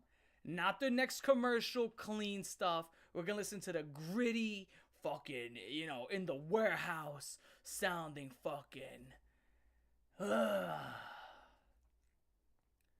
straight Slipknot.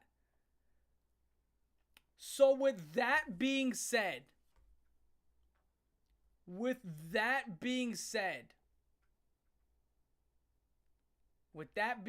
guys, I'm gonna end this stream,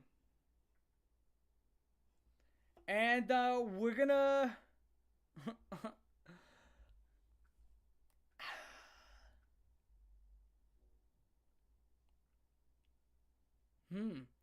I don't know. Do we want to listen to an album tonight, or do you guys want to do fan submissions? Do you guys want to put on an album tonight, or put on fan submissions? What do you guys want to do? Album or fan submissions? Appreciate it for becoming a sub. Yo, shout out to Hades. Do you guys want to put on an album tonight or fan submissions? Fan submissions?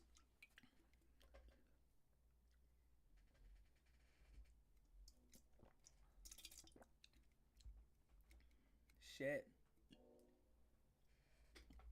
All right. Looks like fan submissions the only ones I got. So, with that being said, here we go, guys. All right, fan submissions it is. So, with that being said, you know what time it is. You know what we have to do. Things are about to get blue. Oh no! Things are about to get blue. All right, people. What do we got here? What are we working with here? What are you guys gonna recommend that old buddy listens to? Ugh. Holy shit, wearing this sweater? Smurf Raven is back. Oh, hold on. I have to do this. He's back. Yeah! He is back. Alright. What recommendations do you guys have? What recommendations? Yo, shout out to Sins for the sub. Blue Raven is back. What recommendations do we have? Daniel Larson? Well, what's the name? Wait, is that an actual song? Daniel Larson, Gang Life 3. All right. Daniel Larson, Gang Life 3 is the first song we're going to be listening to. This is going to be Incredible. All right. Here we go. Let's see what we got. Daniel Larson. Don't look up Daniel Larson.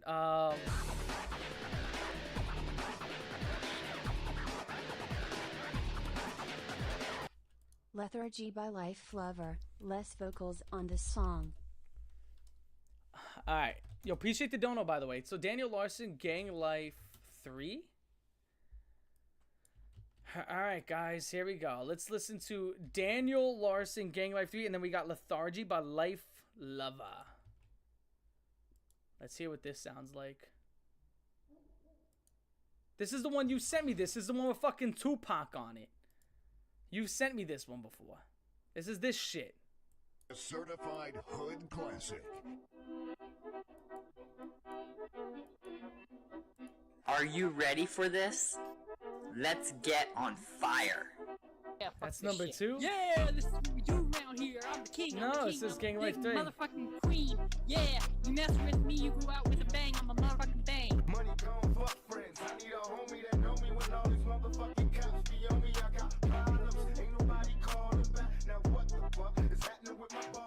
No, that says Gang Life 3. It literally has a big 3 on the top. It has a big 3 on the top, guys. All right, then send in submissions. All right, so here we go. There we go. That was Gang Life 3. Shout out to Speedy Boy.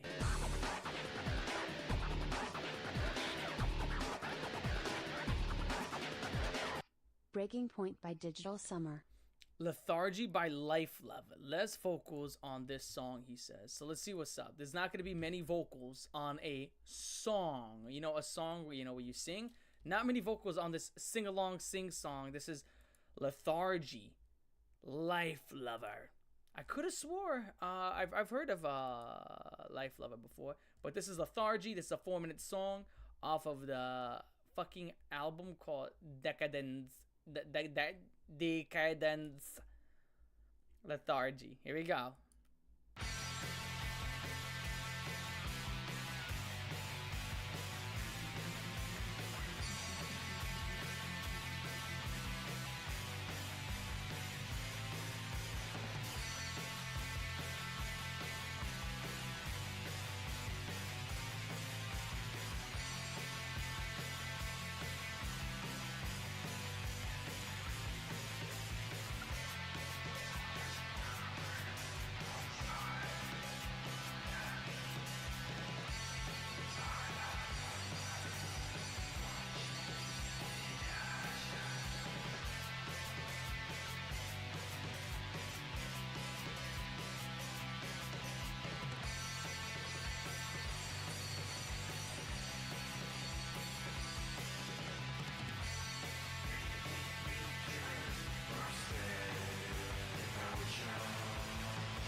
I mean, it's fun. Okay, it's very fun to listen to. Very fun to listen to. But this sounds like an instrumental from like a Tony Hawk game. This does like, how do I say this? Like, yeah, that's the best way to say it. It sounds like a fucking instrumental from a Tony Hawk game. It does not sound crazy in any which way, shape, or form. I think that instrumentally, I think it's very, obviously it's fast tempoed. It's fun to listen to. But other than that, I mean, it's just, I mean, is it depressing? I don't fucking know. I don't know what the fuck this guy's saying. I have no clue what this guy is possibly fucking saying. No idea. I pull up the lyrics. Right here. Watching the ashes, making pictures from stale emotions, uncontrolled dreams of exploding skies, bathing in waters of calm indifference. All right. I mean, lyrically that's not bad, right? I like the way he's writing. I like the style of writing that he's taken, because it's not completely direct like fucking Papa Roach, but shit, I just think the idea of let me make these instrumental much louder than I could ever be is, I don't know, it's just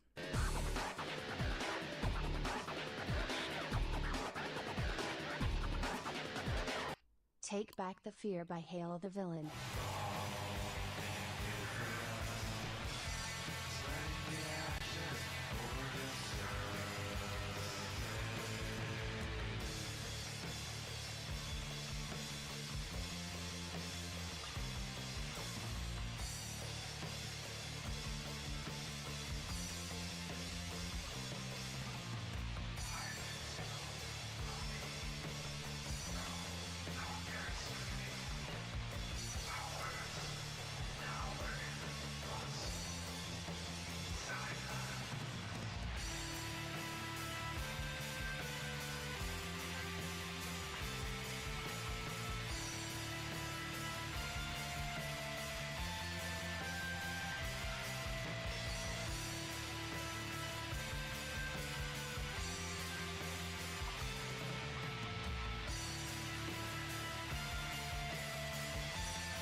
I Don't Care Violent Vera. Here we go. Hold on.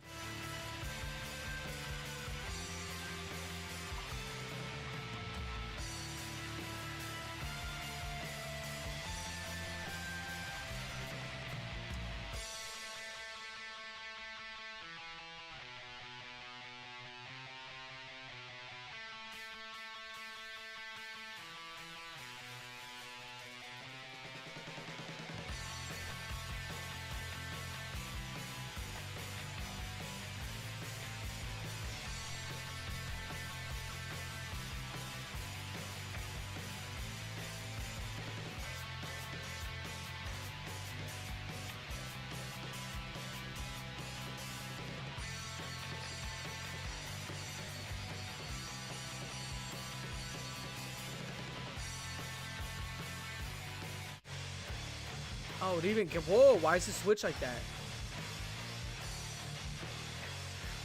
That took the fun out of it.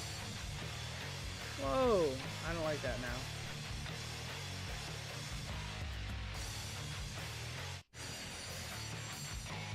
Why did it do that? No. That was so fun. Why would you do that? That's not fun anymore. Like, yo, that fucking song, that song reminded me of a skating game. It reminded me, again, and someone else said, I said it sounded like Tony Hawk. This guy sounds like Bam Margera. Bam Margera was in the Tony Hawk game. It sounded like, when the song came on, it sounded like you're skating and you're on it's a sunny day and you're sipping a Capri Sun, and you ever ride bikes with the other kids in the neighborhood. That's what I used to do when I was a kid. I had my own group, and we would all fucking ride bikes throughout the neighborhood, and that was fun. And we all would be drinking like fucking Kool-Aid, taking like 80 grams of sugar to the fucking chin, and that sounded great. And then it just turns into this fucking heavy metal. Dum, dum, dum, dum, dum, dum. Why? What's the switch up? That is so bipolar. And no, being bipolar like that it's not fun. Like, I would take that song and just cut off that tail end. I would cut that off. They're allergic to music theory.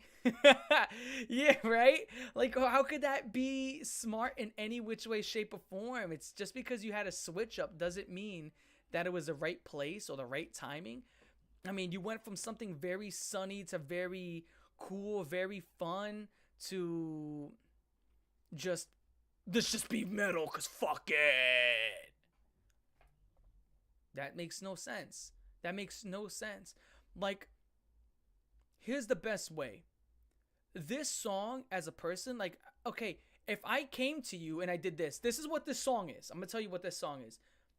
What's your innate reaction? Say there's somebody that you love, and they're walking towards you like this, with their arms open up, and they're smiling like that. And they're saying, hey, how you doing? What do you think that person's going to do? Their arms are open. They're smiling. And they're saying, hey, how you doing? It's someone that you love. You're going to expect a hug. And then out of nowhere, they get close and fucking punch you in your fucking face. Why would you do it? And you're just going to, what the fuck? You're going to be so caught off guard. So you get this song that creates this idea where it's nice and it's, okay, I really like that. And then just, fuck it. Oh, well, that's dumb. You see the song in a different, like, no, it's not that I see it in a different light. It's just that wasn't, on a constructive sense, that wasn't a smart idea. That was just bad. That's not, like, you can still like the song, but on a structural sense, that was bad. That made no sense. It's like this build up to boom, dum, dum, on a structural sense. It was horrible. That's why metal is fucking awesome. It's awesome because it doesn't make sense in a structural way. I'm lost. You see, now I'm lost. You can't say that's what makes metal awesome when I've heard thousands of metal songs that have structure that don't do that. I've heard so many metal songs that don't do that. That was just bipolar. It had no rhyme or reason. It had no rhyme or reason. It just, that's just like, ooh, gives me the idea. That's what that was. Like, this is just scratches and itch. You can like it. I mean, you can like it. But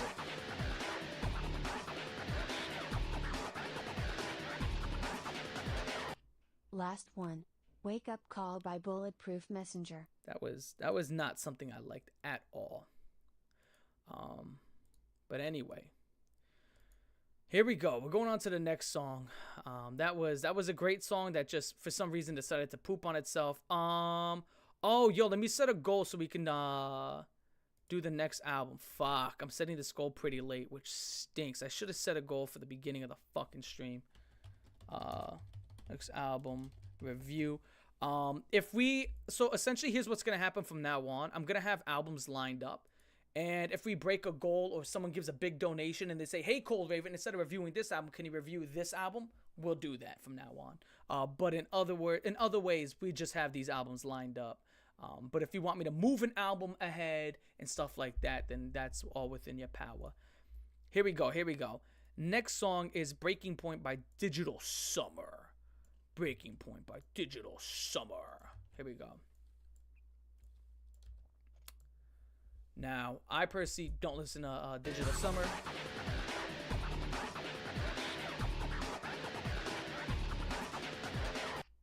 Sick Monic, to the Fiends. Here we go. Did that not go through? Hopefully it did go through. I'm not sure what's happening now on this fucking... The gold thing is so fucking retarded. It doesn't work sometimes. Okay, so... Here we go. Next song is... Breaking Point by Digital Summer. Breaking Point by Digital Summer. This is a 2012 release. Breaking Point is the album. This is the name of the album. 3 minutes and 20 seconds.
Let me tell you what.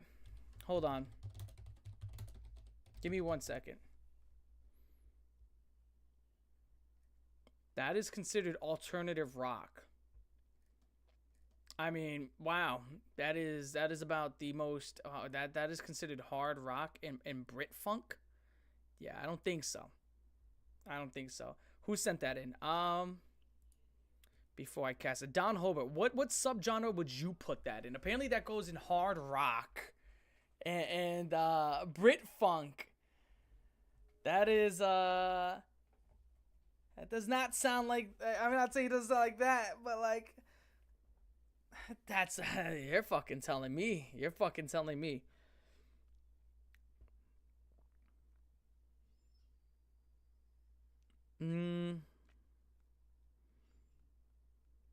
Yeah, this sounds like this is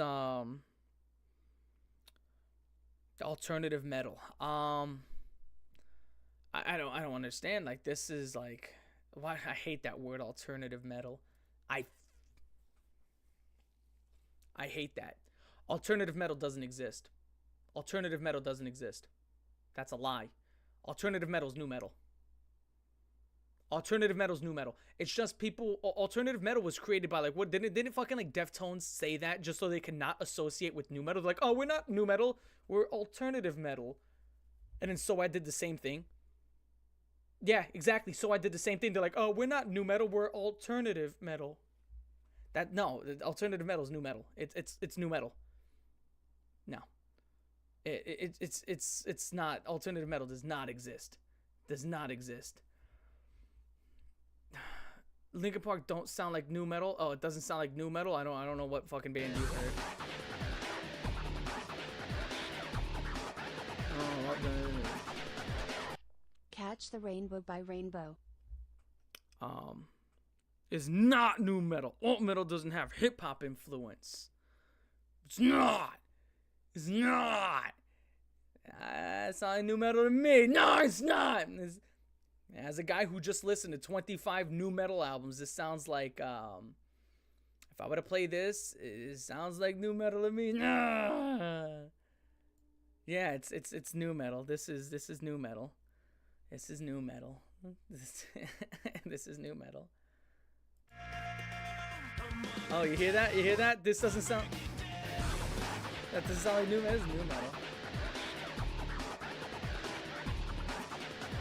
This song doesn't Breath sound into anything like me, Slipknot or Rad. Korn. Well, because new metal has 5... Okay, well, Slipknot sounds nothing. Do you think Slipknot sounds like fucking Papa Roach or Static X?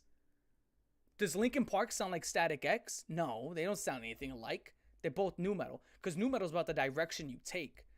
New metal is like these new metal is such a big umbrella. If you fuck up on a chord, guess where you're going. If your guitar is tuned a little bit too low, guess where you're going. Did your last 2 lines rhyme together? Guess where you're going. Was that a turntable I heard? Guess where you're going. Did I hear some industrial inside your rock? Guess where you're going. That's new metal. That's new metal. There's a million ways to end up falling into this crack in the earth known as new metal. There's so many ways. Oh, there's 1,000 different ways. Dude, you're going in that new metal category. This is new metal. You have been like, new metal to me is like this crack in the earth and is like, you know, these gray ghost hands that grab people and drag them to hell? That's new metal to me. It's these gray ghosts. If you do one thing wrong, and that to me is what new metal is. It's doing things wrong. This is new metal. Welcome to new metal. How may I take your order? Oh, you hear that? Hear that? Dun, dun, dun, dun, dun, dun. That's new metal. That was such a Linkin Park bite. That's new metal. Welcome to new metal. Here we go. Back to Linkin Park Jr.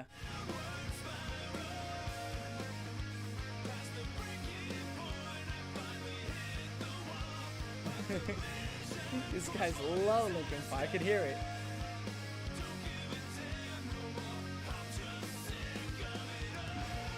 Industrial metal is its own genre. No. Industrial metal? Welcome to new metal. What do you call Static X? That's not new metal? Static X is not new metal? No, Static X is the king of new metal. One of the kings, right? That's industrial. That's industrial new metal. Industrial new metal. Chanty, fucking all that shit.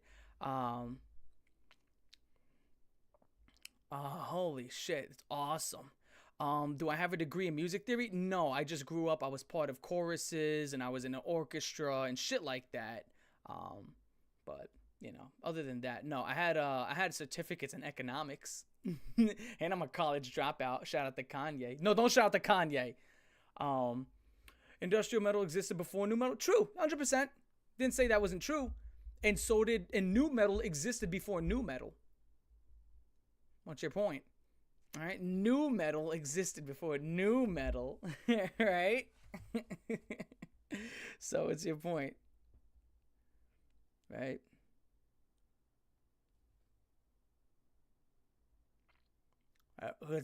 Rage Against the Machine gets lumped in with new metal. Bro just discovered genres can be mixed together. Yes, that is completely true. Yes. And new metal is a mix of like 25 different genres. That was the point I was making. So it's not that I discovered something. It's that you have no fucking English literacy. That's your problem. You're not literate in any language. You're not literate. I was making points on how if your guitar's tuned a little low, you misplay a chord, how if it's industrial, or if it's this or it's that and that and that, and how anybody can get dragged into new metal no matter what you produce. If you do one thing necessarily wrong, or you rhyme a word, or you have a little bit of a turn time, you can just end up in new metal. Just like that. That was the point I was making. But you don't have the literacy to understand that. You literally said industrial metal is not a thing. I said, wait, when did I say industrial metal is not a thing? I said that? I said industrial metal is not a thing. That's what I said? I don't remember saying that. I never said that. I never said industrial metal is not a thing. I never said that. When did I say that? When the fuck did I say that? What is he talking about? I said alt metal wasn't a thing. Yeah.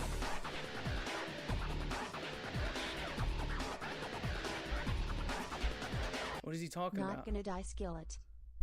I never said. I said alt metal wasn't a thing, because alt metal. You know, there's videos. Should I send you some links where guys literally come out and say that the word alternative metal was created to disassociate from nu metal, because nu metal was getting so much bad press that Deftones and SOAD started saying that they are not nu metal, they're alternative metal, because nu metal was getting so much bad press. So they were like, we're not nu metal, we're alternative metal. That was the point. So it's just a word that's created to disassociate. That it's nu metal. It's because you say it's not, it's still nu metal. It's just a word that was created to disassociate from the bad press, because nu metal got a shit ton of bad press. Nu metal was considered a shitty genre, and I still consider it a shit genre, because unfortunately you got bands that do it well, and then you got a lot of bands that do it horribly. Go look up the history behind the word of fucking like alternative metal. I'll even send you videos about it if you want. It's what Deftones and fucking SOAD rebranded as, because nu metal was getting so much bad press. So to me, the word does not exist. If you created a word to specifically disassociate from another one, to me it doesn't exist, right? It's like, imagine if I was like, my favorite color is blue, and now if you now since my favorite color is blue, and there's so many articles, if you like blue, you're a piece of shit. Well, this isn't blue, this is Cleefnorp. That's alternative metal. That's not nu metal. That's it's alternative metal. It's Cleefnorp. Like, no, it's not how that works. So yeah, it doesn't exist. Anyway, that last song was pretty good. It wasn't anything crazy. Was not anything crazy. Let me skim through the rest of it, because we got into a huge discussion. Oh, there you go.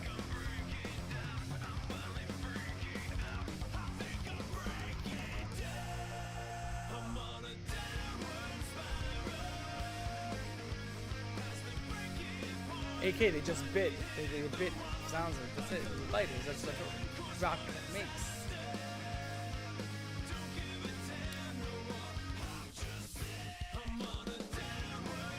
Yeah, this is fine. I mean, again, like I said, there's a million ways you can end up in a nu metal genre. Millions of ways. You make one mistake, you're in there. Whether if you like it or not. Again, to the point where people have had open discussions. Is this nu metal? Is this nu metal? I don't know. At this point, I came in thinking nu metal had to have hip-hop influence. You actually don't need to have a hip-hop influence. That actually then breaches onto like rapcore and all that, and rock rap. You know, there's so many ways you can do it, right? So many ways. You can be an asshole. That's nu metal. So many ways you can be an asshole. There you go. It's nu metal. So many ways you can be an asshole. Take Back the Fear by Hail the Villain. Right.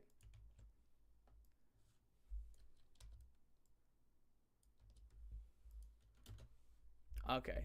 Take Back the Fear by Hail the Villain. 3 minutes and 44 seconds. Hail the Villain, 2010.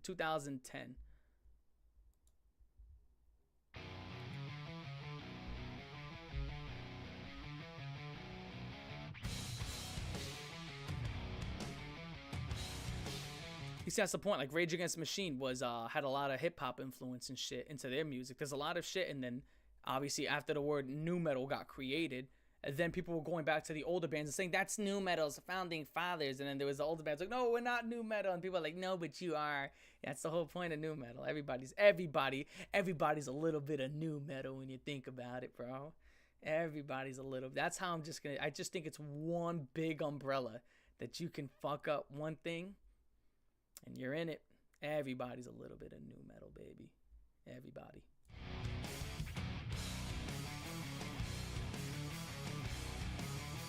And Mr. Bungle too, there you go. That's that shit. People are like, I took influence in there.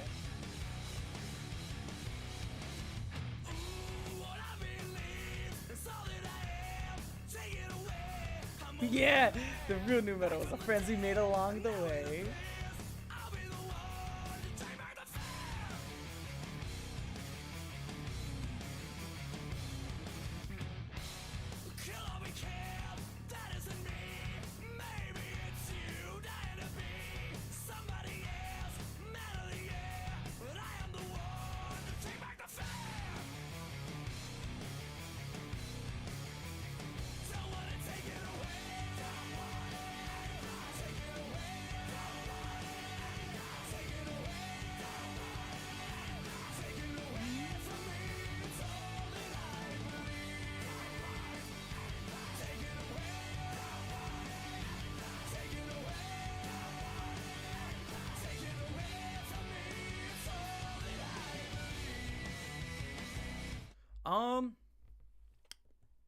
It's pretty dope. Oh, and the Rage Against the Machine was that when the bass player climbed that fucking statue?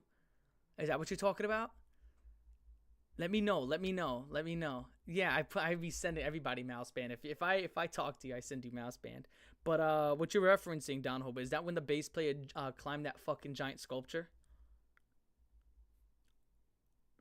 Yeah.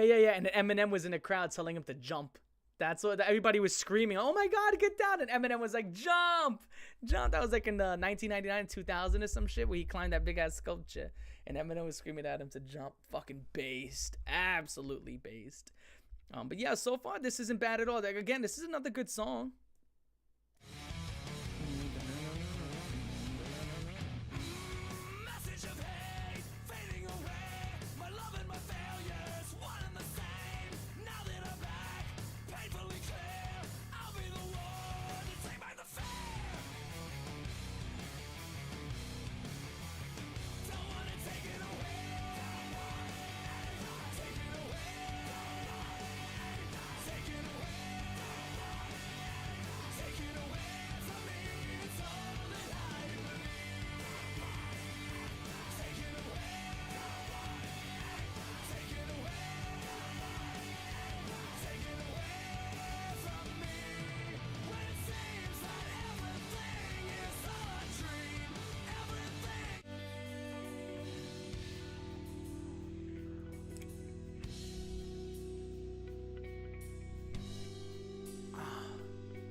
Okay, yeah, it's gonna go back inside. So the Don't Want Anything, Take It Away. I thought that was really cool. I like the vocals that overlap.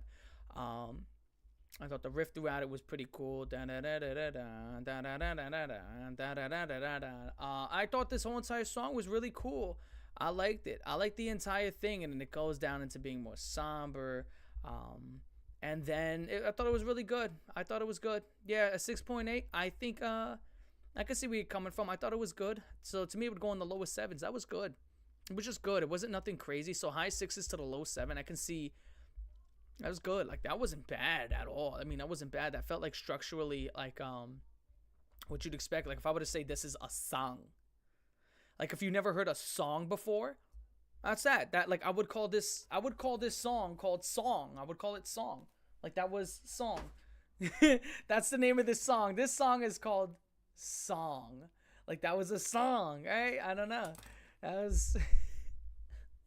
It wasn't painfully like generic or in any way, but it was like, it wasn't like anything I was like, oh, anything like that. It was just good. It was overall just good. Like, holy fuck, dude. How about this? After listening to Papa Roach, everything today is just good. Okay, that's just one of those things. I heard Papa Roach fucking yesterday, that entire Infest album. Everything is just good, okay? Everything is good after that fucking Broken Home, Dead Cell. Listen, once you get through that, everything is fucking good. That to me is the bottom. Fuck. Broken Home, Dead Cell, Broken Home. Fuck. That sounds like if Record Label the Musical. That's what they should call that. They should call it Record Label the Musical. Papa Roach's Infest is called Record Label the Musical. Or it should also be called I Want to Make Money. Oh, that's actually a great one. They should call it I Want to Make Money.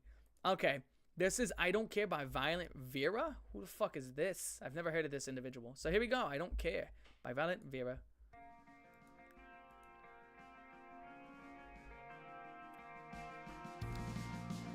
I was expecting something totally different. Wow.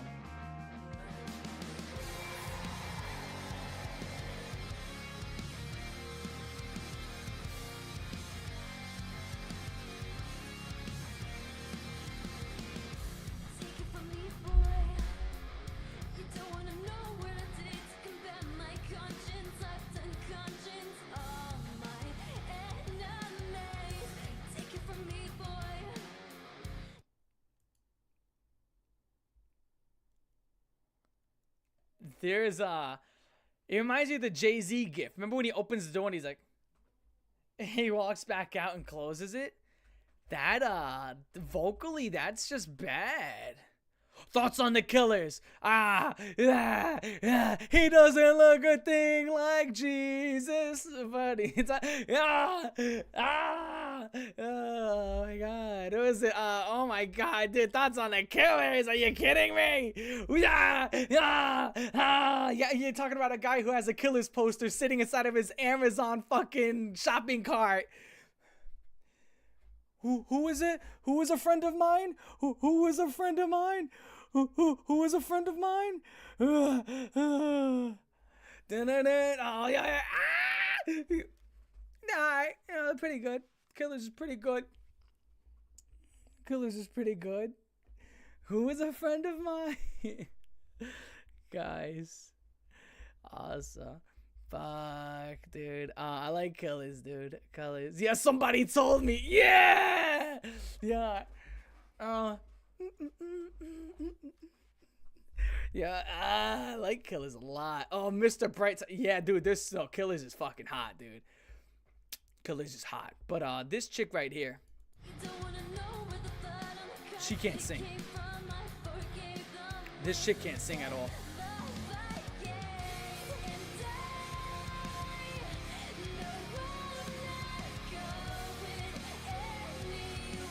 You know who this fucking chick reminds me of?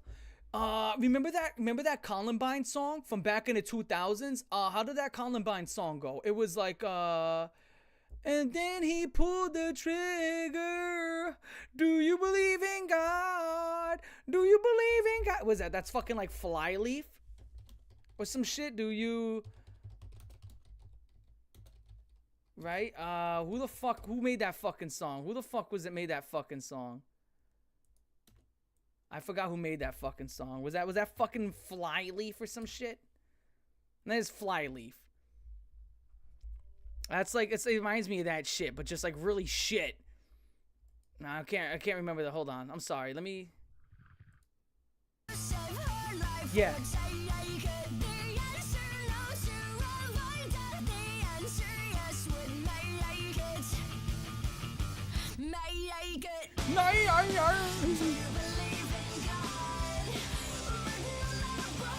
It's like that, but just shit.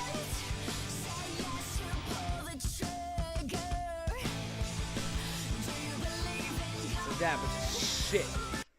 But yeah. Whoa, we're getting Flyleaf hate. Whoa. What's with this Flyleaf? Oh, all right, whatever. But yeah, this song right here.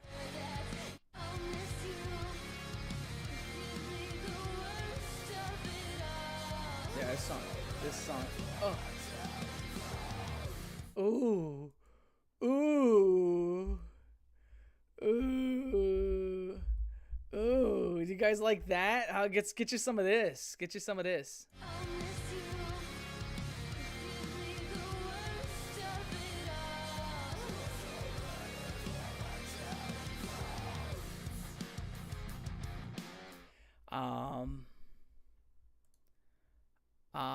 Dude, like she's just wow.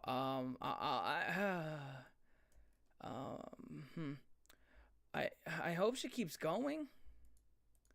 I hope, because like her voice isn't bad. Her voice is not inherently bad. She just hasn't learned to sing yet. Like, this is from 2021, so maybe her newer stuff she can sing. But again, as someone who was in chorus for years, she just can't sing. She just genuinely can't sing. It's just not good singing. Like, her voice is good. Her voice is not bad. But no, she cannot sing. Under no degree can she sing. And I'm going to be the arbiter of who can sing and who cannot. And she cannot do that very well. It's not good. Kanye West is a better singer. He is. He is a better singer than her. Listen, if Kanye West is a better singer than you, I'd rather listen to Kanye sing. Let me tell you that much. But yeah, that's what I genuinely think. Kanye, I think Jacoby's a better singer than her. I think everybody we went over today is a better singer. Even Wayne Static. I don't think Wayne Static sings a single time on that entire album, and he's a better singer. Right? I'd rather hear it sing dong ding dong, pushing on a pony, than listen to whatever that was. That was not fun. Shout out to her. I hope she gets better over time, though. Sinner, Volume 1, Antenna Sin. Here we go. Remember? Featuring Alexa. Featuring Alexa. Antenna Sin. Antien Sin. Antien. I don't know.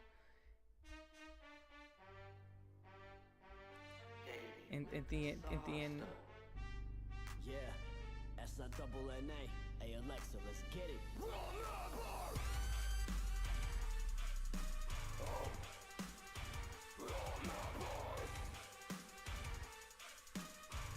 Antien Sin? I don't even know. It used to be just you and me. We would chill after classes, and I would pick you up after practice just to get you on that mattress, and I could sing. Hold on, Antenna. Who I could share my dreams with. This is horrible. That is. Oh.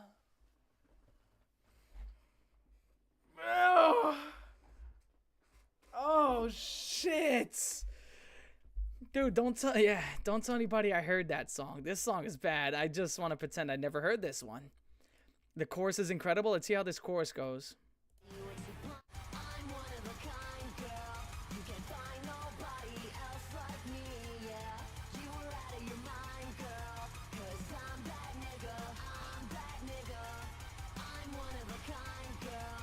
You can find nobody else like This song. me, yeah. You were out of your mind, girl. 'Cause I'm that nigga. I'm that nigga. That song. Yeah, I was waiting for it. I was waiting to see her for a reason why I got sent. Yeah, that's the punchline. At least it wasn't a hard R, huh? Alright, at least it wasn't a hard R. Oh, fuck, dude. That song is awesome. Absolutely awesome. You know what? I would have had more respect if there was a hard R and a growl on it. I would have probably bursted out laughing. That was horrible. Because now this is what they call, trailer trash music. This is soy. Like, if you would have fucking hit that shit, I would have fucking bursted out cracking the fuck up. Like, what the fuck was that? But, he didn't do it, so, it's just like, he's just walking, he's just cringing gay. At least I would have fucking, because it would have been a big build up to it. That would have been fucking funny. I would have cried laughing, but he didn't. Absolute shit of a song. Not even funny. I don't even want to laugh at it. I'm holding my laughs for later. This is Burzum. It's called Dunkel Height. This is fucking Adolf music. Now, I don't listen to Burzum. And I've been waiting for somebody to send me some Burzum because I don't know how to listen to Burzum. I never opened it up. This is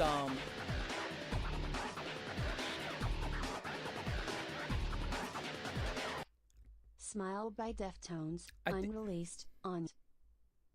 Okay, I think I put them on for a little bit. Like Burzum. Burzum is a one-man band, right? Is anybody is it a word? Because I don't know much about Burzum. I just know that the guy who made the band or some shit. Yeah, he's like some fucking neo-Nazi or some shit who burned down churches. I know he's a fucking, he's not exactly what you would particularly call a good individual. I love your cousin. Yes, your cousin specifically. That's your loss. Okay, so he did burn down churches. So let's see what's up. What his name is Dunkel Height or some shit. Maybe I shouldn't say it because I don't know the meaning of it. So, again, for all intents and purposes, before I play this, I identify as brown. I am Puerto Rican. I am majority Taino indigenous. I am part West African black, and I'm Spaniard. So I am a mix. Hokato. Guys, I identify as brown. So let's listen to this. And my skin looks pale because of the light. If I turn on this light, I look orange. Don't worry, guys. My skin is like an orangey look. Anyway, here we go. Let's play this shit. If I end up... Dude, if this gets a little too racist, I might speak Spanish for the rest of the stream just to avoid all fucking... just to avoid fucking any problems. Does he say anything in this, or... Barg. There we go. Barg Vikerness.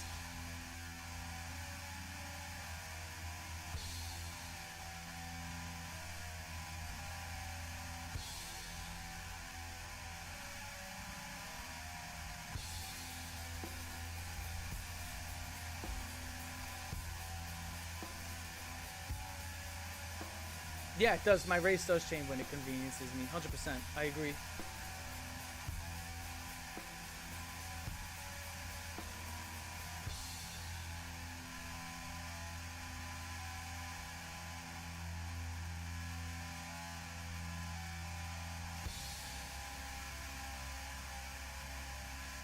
All right, we're about a minute in. We're about a minute in, and I'm at no point understanding what's going on.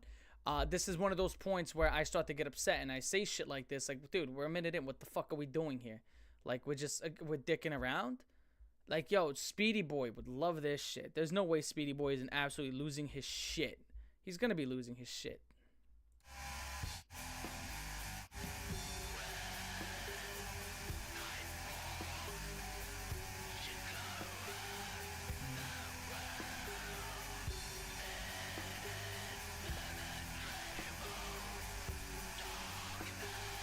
Oh, Barker will forever be associated with this conviction for the 19... Oh, shit!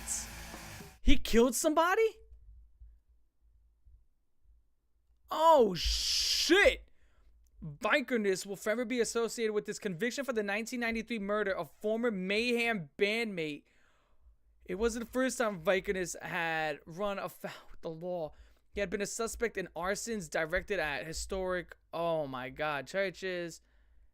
Does it help? So this guy's a fucking murderer, or fucking... Oh, shit! This guy's a fucking... Oh, shit! What did he kill him for? Why did he do it? That's my question. What the fuck did he kill him for? What the fuck did he do to him? You kill somebody, you got to be really fucking upset. What did he do? He ain't killing for no fucking reason. What the fuck did he do? Don't tell me it was some dumb shit like, who's like, oh, he called me a bitch. Don't tell me it's some shit like that. What the fuck you mad at him for? He planned on killing him, so what the fuck is the problem then? Okay, so hold on. Under the idea, guys, I don't know. I don't know what happened. I did not look into this. But if you're telling me... I don't. Okay, God, I do not agree with some of these comments being said. I don't agree with. I disavow. I completely disavow. I don't know what happened. I wasn't there. This murder took place. Holy shit. This murder took place in like 1992, 93. I was born 2000. I wasn't even conceived yet. I was not conceived.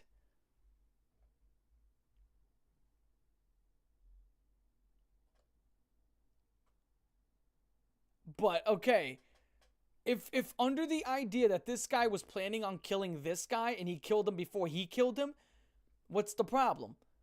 What's the problem there? If someone planned on killing me, what the fuck? It's fucking horrible. Jesus Lord. I don't know the context behind that. We're going to stay away from this shit for the time being. I'm going to have to look into this. I did not think this was going to happen. I was not prepared.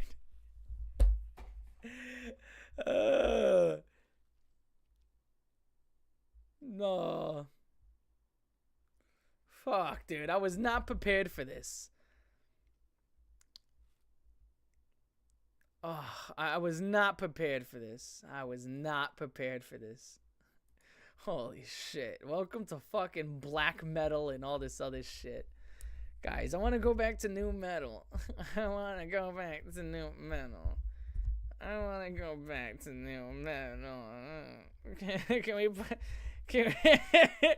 Guys, can we please put on some Linkin Park?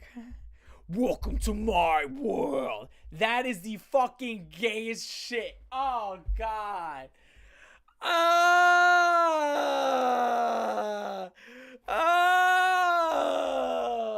no. Oh, no. Blood, you did not type that shit. Bro, you typed that shit and press send? What the fuck were you thinking? Welcome to my world. Oh, God. Dude.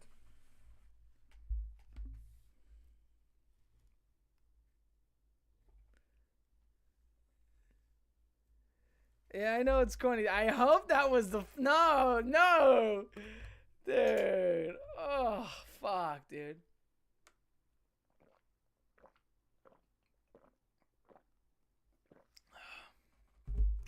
I wouldn't even say moderate. That reminded me of Freddy Krueger. Welcome to my world, bitch. That was painful. That was the worst comment. That was a lab coat comment. That was a lab coat comment. Just genetically made in a lab to be the worst thing. Last one. Wake up call by Bulletproof Messenger. But again, here's the thing. When it comes to hip hop, yeah, people get shot and killed all the time. People get shot and murdered all the time in hip hop. So obviously I'm used to that. But the idea that this motherfucker, I've never heard anybody in hip hop burning down churches and murdering their own bandmate, and then the other bandmate, apparently part of the same band, took his own life. Like, it's fucking crazy. That's crazy shit. Like in hip hop, it's like, man, get the fuck off my block, and then someone gets shot like 6 times. Yeah, I would say there's more murder inside of no, there's way more murder in hip hop than there is in rock. That's not even a debate. A rapper dies like every 25 minutes. But when someone dies in rock, it's like the most gruesome shit you've ever fucking heard in your life. That's the thing about rock. When someone dies in hip hop, it's because he got shot. It's like, all right, fine. When you hear fucking rock, it's like, dude, motherfucker got sawed in half. And then they took his fucking entrails and fucking put it on the ceiling. And then it's just like, what the fuck? It's like, whoa, what the fuck was that? Like, there's no circumstances in which you needed to go that fucking crazy with it. But yeah, anyway. Fucking hell. Oh no, there's definitely more suicide in rock. That's not even a question. Fuck, are you kidding me? You kidding me? You kidding me, dude? You fucking nuts? Way more suicide. I didn't even think I would know. Fucking hell. Hell yeah. There's way more drug overdoses and suicide in rock, but I'm talking about straight up murder. Dude, the life expectancy of a rapper is like, you're not going to see 30. If you become a rapper, your life like as soon as you get to like 30 years old, you're kind of like safe. If you're a rapper in your 20s, dude, you gotta get like 3 or 4 albums out, and then you gotta just hide until you're 30. You gotta hide. That's it. Suicide is a white person thing. There could be a cultural difference. That is true. There is a cultural difference. Because again, as blacks and Spanish people were like, yo, just thug it out. Yo, just thug it out. Yo, motherfuckers be like, I can't take it anymore. It's like, dude, just gotta thug it out. Just thug it out, yo. That's it.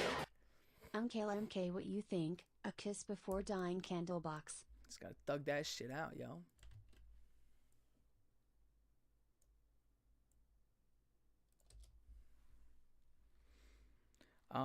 Okay, here we go. This is Wake Up Call by Bulletproof Messenger. That's a hard band name. A Bulletproof Messenger. The Crucial Line album. Wake Up Call. 4 minutes and 19 seconds.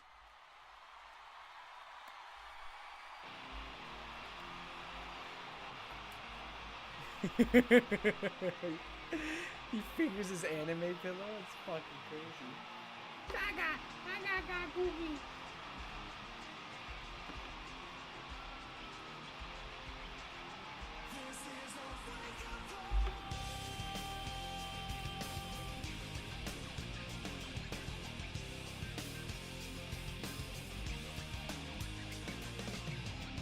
Dude, do you just listen to everything that sounds like Linkin Park except for Linkin Park? Is that... This guy just has an entire discography of bands that sound like Linkin Park but aren't Linkin Park. It's like, why? Why? Just listen to Link. I guess for more material within a very similar sound. But, yo. Fuck, dude. Anyway, it's like the second or third band he sent that sounds like Linkin Park, but ain't quite Linkin Park.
So far, it's not bad.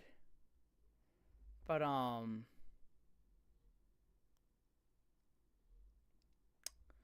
just lyrically, it's just like, damn. A lot of people are showing this song a lot of love. I mean, to me, yeah, everything here is good, but just, I think lyrically is why I'm focusing on it a lot. Oh, man, look at him. Attention span of a doorknob, though. I'll remember when. Turn me once again. Dude, I think I just got dissed by this song. I'm paying attention. So, I think, I don't know. This is, yeah, this is, I don't know. This just doesn't have that oomph. Like, it's just, I don't know. Oh, I'm about to say it. This is my first time I'm going to say it, yo. Oh. This is just not metal enough, dog. It's not hard enough. This is like, this shit is just, wake up call. It's just not metal enough. This shit is just, dude. I think that's the first time I think I've ever said that one. It's just, I don't know.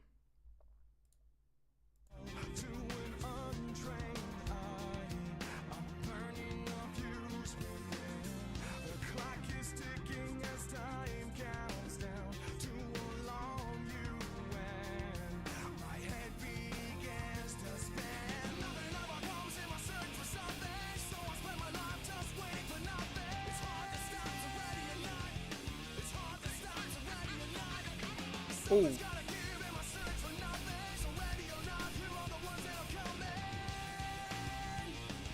Not a fan of this vocalist either.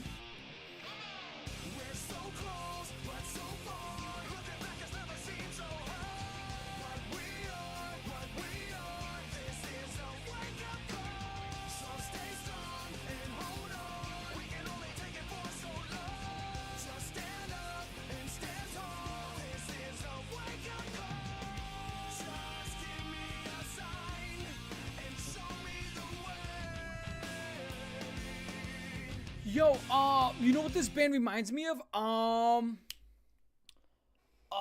shit. What the fuck is that band? Oh my god. Oh, what the fuck is that band's name? Ah! Fuck. Hold on. Sorry. Give me 1 second. Motherfucker.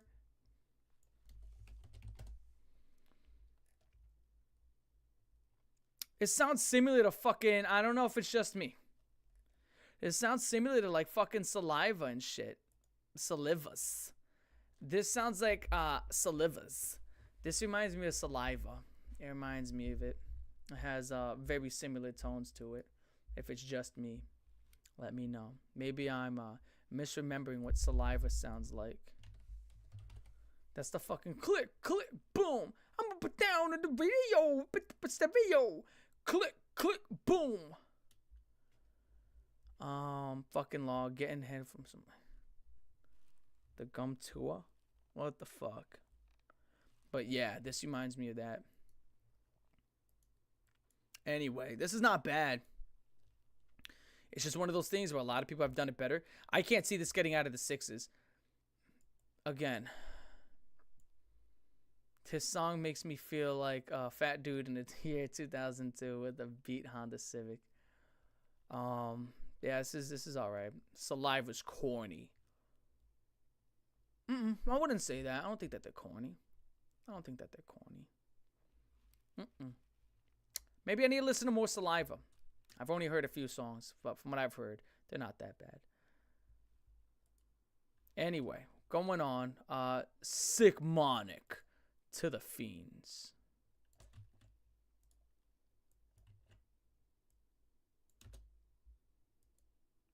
Fucking 5-minute song. Fucking kidding me? Oh, you're getting skipped.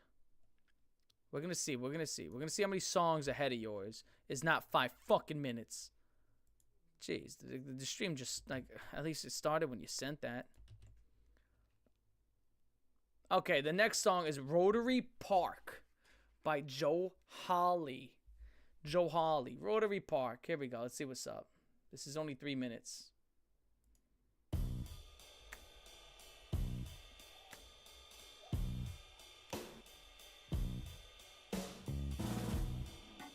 But if you knew it, oh damn, bro. If you knew it, then what the fuck? Rotary Park is safe after dark. Neighbors off porches, the playground is dark. Mine stained a vacant old basketball court. Dwellings surround a municipal fort. Don't mind the stories of triumphs and glories. Rotary Park is the jam after dark. Yeah, what is this hipster shit? Like, see Shanti.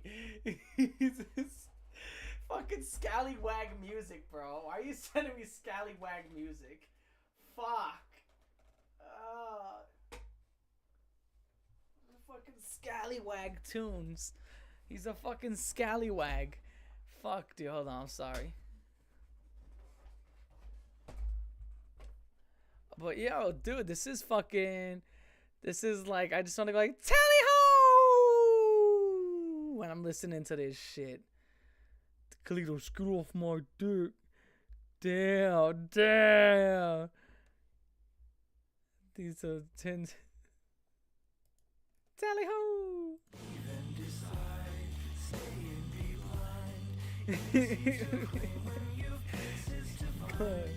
Wait, you had applications?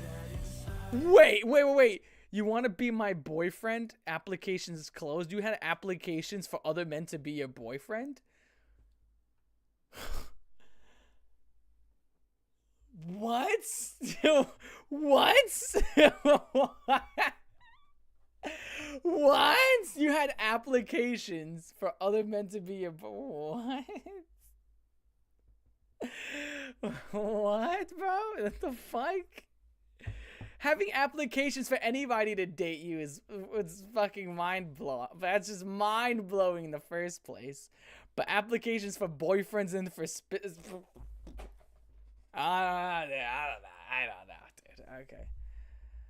Oh no! Now he's gonna hit you with that one. He's gonna hit you with that one. Yep, he's gonna hit you with that one. I knew I was gonna see that one coming. Of course, he was gonna hit you with that one. That's what you got to expect online. Got to be careful what you say, yo. Yep, you got to be careful what you say, because now he's gonna hit you with that one. Oh my god. So now he puts you in a corner. And now he's gonna be like, they don't like. They not like yes to you, dude. Two guys arguing.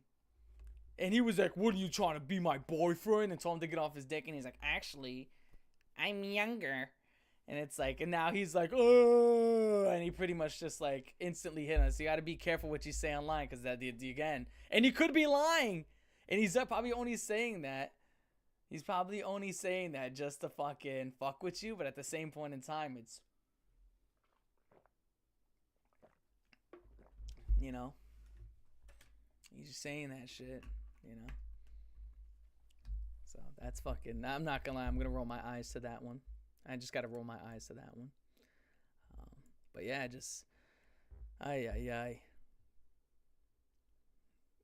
Anyway, next to the next fucking bullshit. Same fucking song.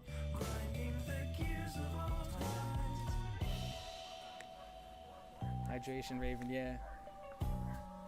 No, guys, it's actually a normal sized bottle. I'm just only 3 feet tall.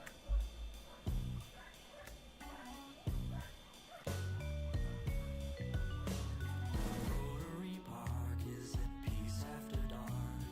Chief Pontiac stamped his name on the mark. Mystery buried slept on the stage. This song sounds like this. It sounds like some fucking type of song you would hear at like a musical, like you're on fucking Broadway. It's like Rotary Park, and there's like a whole bunch of kids come out. You know, with that stupid looking fucking hat, and they had the suspenders. Rotary Park is after dark. Don't like it at all. Don't like this at all. I do not like this. This sounds like some fucking, I don't like it. I do not like it at all. Moving on. To get away from this fucking mediocrity. They are perfect.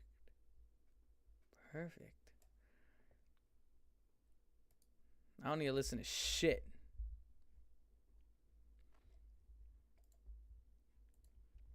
Anyway. Actually, I don't need to listen to shit. That's why I took that song off. Anywho. That's what I'm going to start doing. I'm going to go back to doing that. I haven't done that in a while. If I think your song is shit, I'm just cutting it short. I'm going to go back to fucking doing that. Right? Because I'm not going to sit here and be subjected to fucking... What's the whole point of listening to the fucking song? I haven't done that in a minute. Because I started respecting people. And then people started to stop respecting me. Right? And I was like, you know, fuck it. That fucking song was poop. Anyway. Unk, let me know what you think. I'm not Unk. I'm not Unk status. Stop calling me fucking Unk. I am not Unk status. Dude, Unk status is 30s. I just hit my 20s. I'm not Unk status. I'm cousin. Call me primo. You want to call me cousin? You want to call me primo? Cool. Unk? No. Not Unk. That's not Unk status. Unk status is 29 and up. Not Unk status. I am not Unk status. I'm in my early 20s. So that's cousin. You call me big bro? You want to call me cousin? Cool. Not your uncle. Don't call me no fucking uncle. I'm a monkey's uncle. Anyway, I'm not no fucking... Again, then what the fuck is a 30-year-old? What the fuck is that?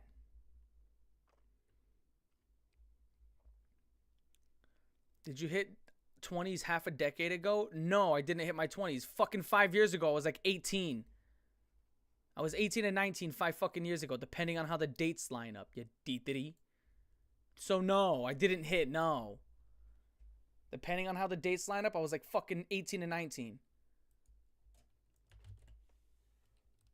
Fucking da-da-da.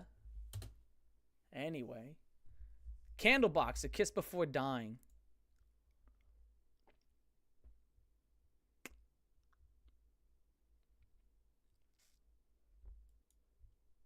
Kiss Before Dying by Candlebox. 3 minutes and 27 seconds. I heard a Candlebox.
Dude, every time I look at chat, you get your mother's so fat that she sent me a nude and took all 126 gigs on phone storage and now it's a whole brick.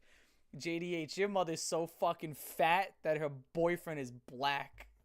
That's how fat your mom is. That's how fucking fat she is. How about that? That guy's fucking shit is fucking garbage.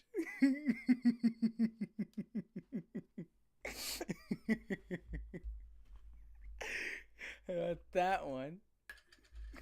Anyway, this song's pretty good. This song is pretty good.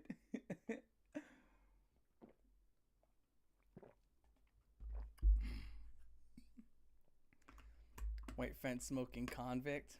Well, that still doesn't change your weight, trust me. Yeah, I know your mom's fucking fat.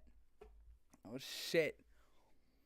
We think got her on that diet of strictly dick. Yeah. Anyway. You fucking ding-dop. This song's okay. Again, this is an okay song. It's not bad. Nothing great so far. I mean, the sing is definitely a lot better than what we've heard before. I like the vocals here.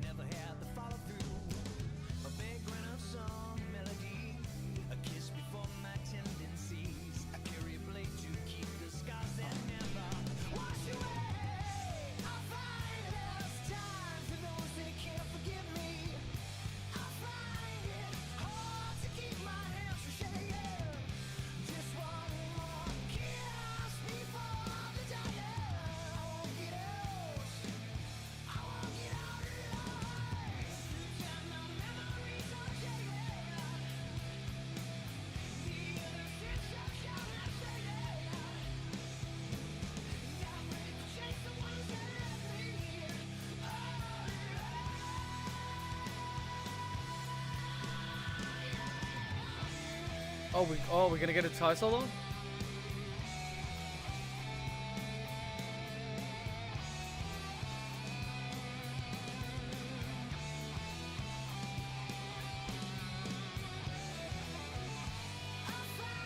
Really? That's what that was? What?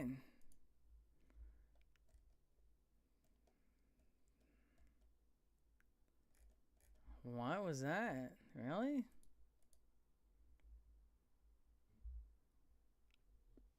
Okay. I mean, it was good, but that I did not like. That section, that's like a fucking bridge or whatever the fuck, where it's just like, I guess, right? That was like that was a cutesy dootsy little, that was a guitar solo. That was a guitar so-so. How about that? Not a solo, it was a guitar so-so. I did not like that. Anyway, otherwise, it was a good song, but not exactly something I'd fuck with. Smile by Deftones, unreleased on YouTube, says Necrosis. That's Necrosis. All right, guys, this is from Necrosis, the avid fucking Deftones cheerleader. We all have our favorite bands. This guy is it was a burned bridge. It was a burned bridge because it was a change up. As far as I'm concerned, that was a change up into what goes into the next chorus. Because he sings the chorus right after. But that was a guitar so-so. That was definitely that. Anyway. Hold on.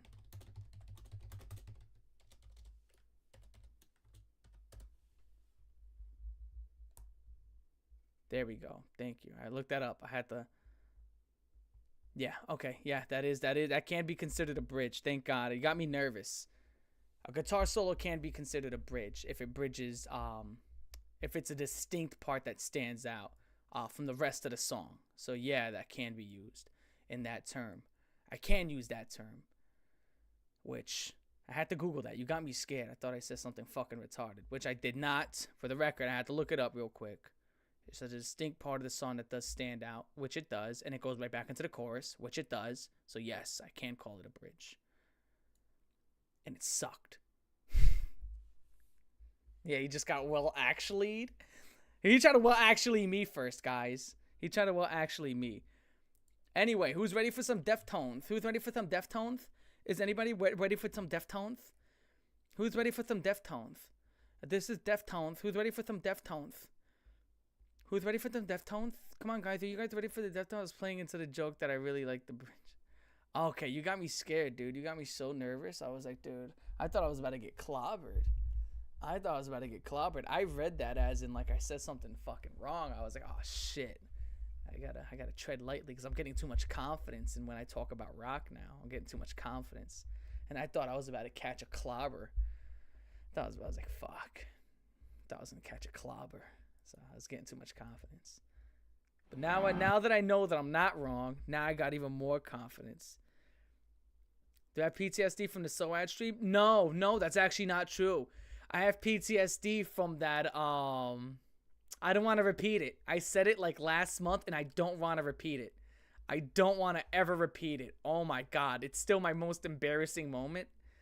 It happened last month. I said something, and as soon as I said it, I felt like an absolute goober.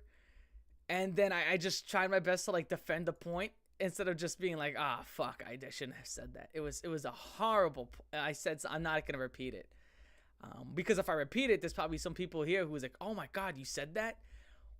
Let me just tell you that essentially what happened was, it was horrible. It was one of the worst things. It was brain dead. It was so brain dead. Let's just say. No, I don't want to repeat it. I don't even want to repeat it. It's that bad. It's that bad. It is that bad. Oh, anyway, here we go. Deftones Smile.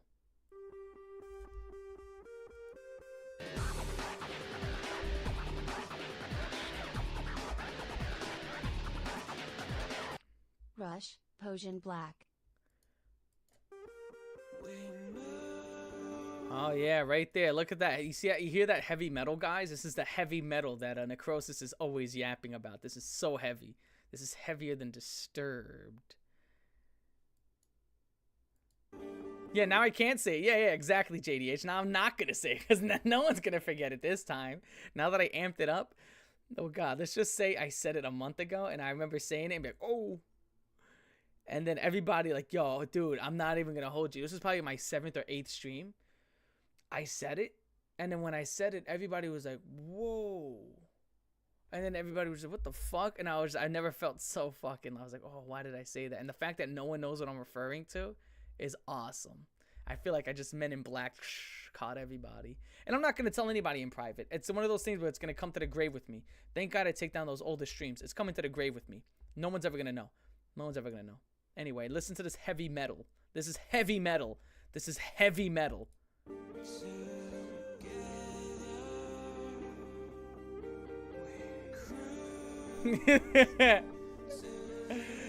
This is heavy metal. Yeah, rock on. Heavy metal. Fuck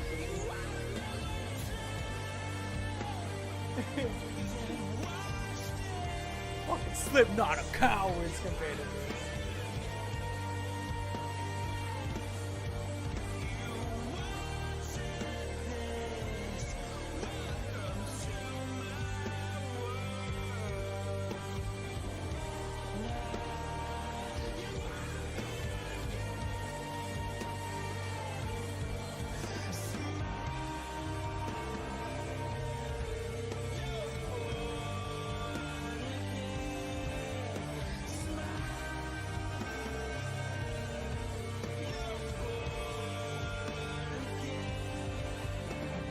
I'm so hung up on that statement, dude, because it's worse than what I said last month. That is literally worse than what I said. Because, dude, that is, I'm not gonna lie.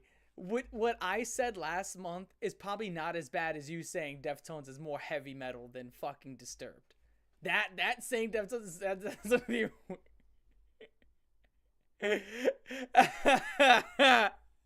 that is 1,000 times worse. That is 1,000 times worse than what I said. Deftones is more heavy metal than this. Okay, I don't know. Yeah, it's a diabolical thing. It's just a lie.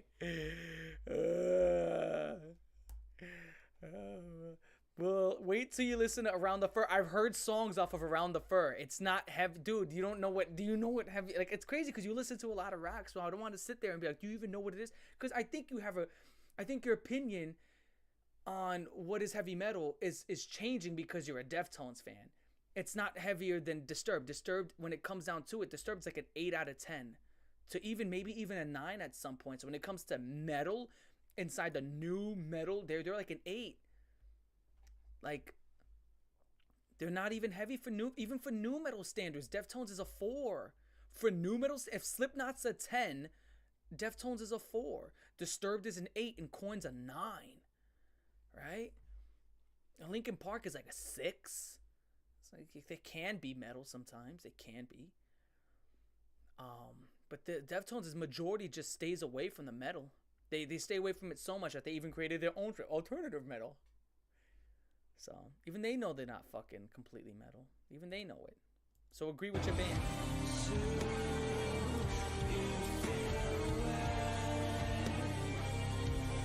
Like, this is fucking. This is like. You cherry pick this soft bits. Ah! That's like all of this shit! Motherfucker, you sent this shit! I changed it, motherfucker, you sent.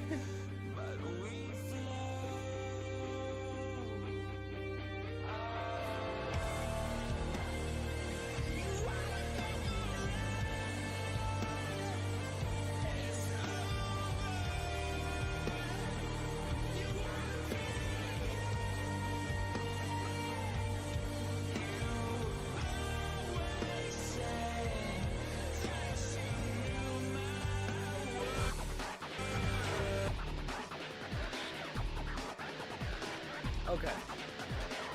Entombed Deftones. Okay, we're gonna be listening to Entombed by Deftones. Okay, here's the thing. Do not send me anything from the Around the Fur album. Do not send me anything from the Around the Fur album. Do not send me anything from the Around the Fur album. This song just sounds like a Deftones song, so I can understand why they left it off the album. I can understand why dude, that's a 5-minute song. Chat is starting to hate Deftones because statements are being said that are objectively incorrect. Like with Metallica. When you're saying that every other band sucks except for Metallica, and Speedy Boy was saying that, that makes people now want to hate on Metallica. That's what you have to understand. It's just, I think it's a psychological thing. That when someone becomes a poster boy from a band and they objectively lie for a band to put down your band, then that's what people start to hate you for it, and then they start to hate the band. So Speedy Boy's spamming Metallica, saying it's the greatest band ever, and that you can't fuck with them, and da-da-da. That's what made people hate Metallica. So now we're witnessing it happen with Deftones, when you're going to go around and say that Deftones is more metal than Disturbed, and Disturbed is fucking, dude, like lyrically okay, let's break this down. Are the drums anywhere near as loud and as powerful? No. Do they have guitar? I did not hear a single guitar solo off of Adrenaline. Disturbed has fucking awesome guitar solos. Lyrically, you got moaning versus visceral fucking explosiveness. And then, you also got a guy talking about war and pillaging versus, I loved her, she didn't love me back, I need her, but now I'm sad. That's fucking Deftones. This doesn't, you can't tell me that's fucking harder than fucking I'm a bloodstained hurricane. That's no. That's when people are starting to hate Deftones. We're watching Necrosis make everybody in the stream hate Deftones. We're watching it happen in real time happen again. You are in real time. You're doing what Speedy Boy did. You need to chill. You're gonna make everybody here hate Deftones. We're watching it happen in real time. We're watching it happen.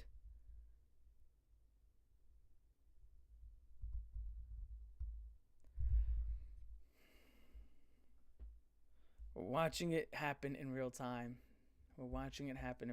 Everybody chill. Let's not dunk on Deftones fully, but if you're gonna say that they're more metal, let's listen to this album. This is called Entombed. This is by one of their better albums. This is Koi no Yokan. Okay, this is from one of the later projects, which, from what I do know, Koi no Yokan, from what I know, this is going to be one of their harder albums. This is alternative rock. Okay, this is when they start going to alternative rock. So, I don't know if this is going to be falling under the new metal bracket. I don't know. But is Adrenaline more metal than Disturbed? No, it's not. That's a fact. adrenaline on a metal scale, it's like a 4 to a 5. Disturbed Sickness and 10,000 Fists is like a 7 to an 8. So let's see Koi no Yokan.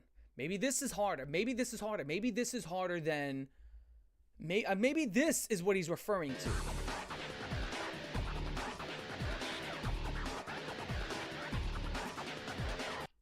Godfather's Lollipop by Shabuti. Putting chat on, I'll send you the link for it. Okay. But here we go. I'm expecting some hard shit. 5 minutes. You send me the link on Discord if anything, if you have a link.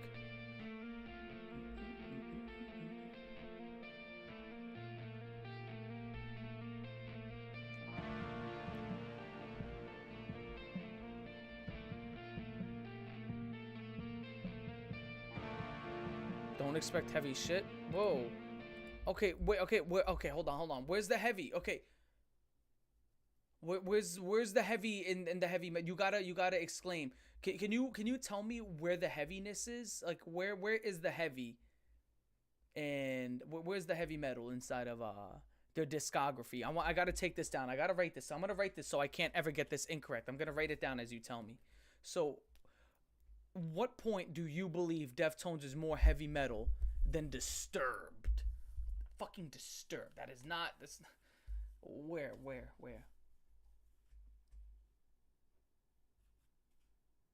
It's not a heavy band. No. This is just, he said it. Don't fucking get mad at me, da-da-da. This is what he said.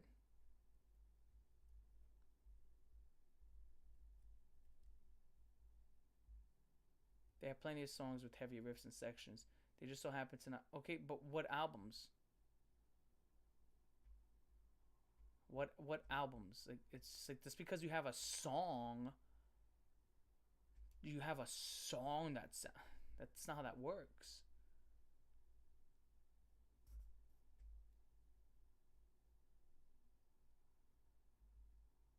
They have a song. They have a... Okay. I guess that's the end of that. They have a song or two. Alright. Around the Fur, self-titled. Okay. Around... Doesn't White Pony have like that fucking... I saw you changing, changes. I saw you change. Isn't that from White Pony? Correct me if I'm wrong. Isn't that from White Pony? Okay, well then that's not... What the fuck? Attack Doge, if you're not understanding what's happening, Necrosis said that Deftones is more heavy metal than Disturbed. Okay, if White Pony has 2 heavy songs and Disturbed only presses out heavy songs. I don't know. Alright, we're gonna go Around the Fur, and he says Around the Fur and Deftones. Anyway. So we're gonna come back to this song because I was expecting something hard. But here's what we're gonna do. We're gonna scroll back up. We're gonna go to Not Gonna Die by Skillets. Not Gonna Die by Skillets. Don't worry, Vincent Moore. We're gonna go ahead and replace your song that we were gonna go over with another song that you sent. So don't worry. Not Gonna Die by Skillets. Skillet. What a great name to call a band. Skillet. 15 songs on this Rise album. Here we go. Not Gonna Die. Oh shit, I've heard this song before. Is that the Mayday, Mayday?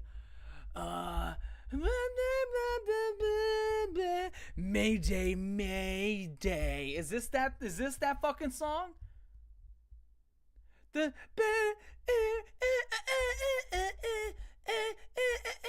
away. That's Starset? Is this not the fucking same fucking shit? Oh man, I heard those first 3 fucking... That Starset? What's the name of that fucking song? This guy knows his shit. What's the name of that Starset song? Because you send in a lot of Starset shit. I heard those first 3 fucking... I heard that... I immediately thought of that. That's Demons. Okay, it's Demons. Okay. So I jumped the gun. I heard that and I immediately thought of Starset Demons. Let's hear this. Okay. Have you looked into the self-titled? Yeah, I just listened to the self-titled album. Who the fuck sent Starset? Who sent Starset? Somebody here has been sending Starset. There's no fucking way. Someone in here has sent Starset. Yeah, I know it's not the same song. Genius. I thought it was because I heard the fucking beginning and I was like, oh shit, it immediately made me think of that song. But anyway.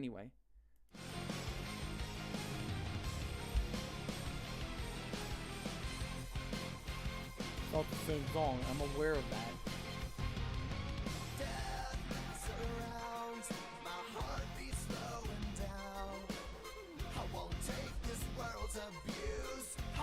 No one sent in Star. I didn't send it. And no one wants to claim it. The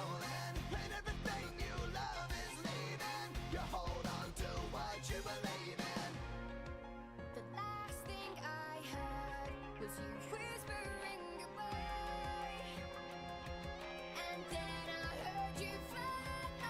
No, not gonna die tonight. We're gonna stand and fight forever. Don't close your eyes. No, not gonna die tonight. We're gonna fight for us together. No, we're not gonna die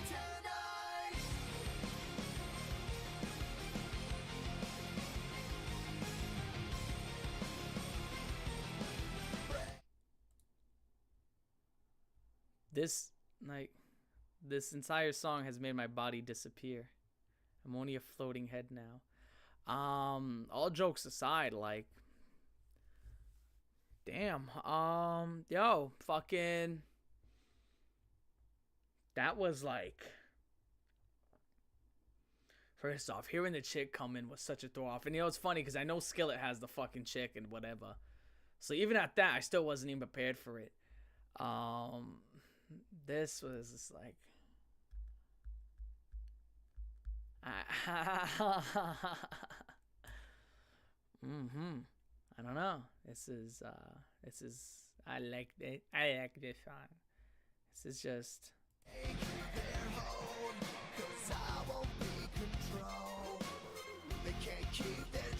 This is like the guy's parts are teetering on butt rock. Right? Because when I think of it, when I'm hearing this guy sing, I'm thinking of like the guy has like a faux hawk. This is getting into like tight jeans and leather jackets. Oh, you know, with the little pocket in the front. This is oh shit!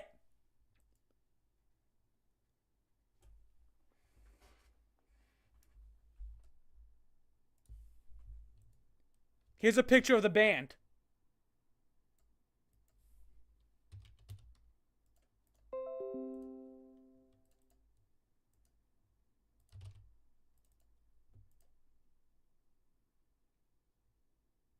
Here's a picture of the band. Faux hawk, tight jeans, and leather fucking jacket. Is that not what I just said? Is that not what I just said?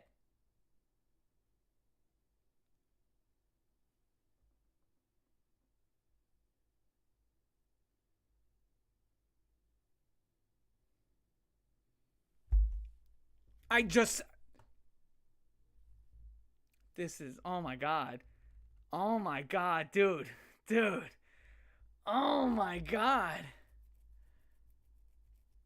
Dude, that's literally what I just said. The fucking, it sounds like fucking tight jeans, leather fucking jacket with the pockets and fucking faux hawk. This is what the fuck, bro. I knew it. Oh my goodness. I can just hear what these people dress like. Fuck, man. Dude, don't, what the fuck? Ah, giant monkey.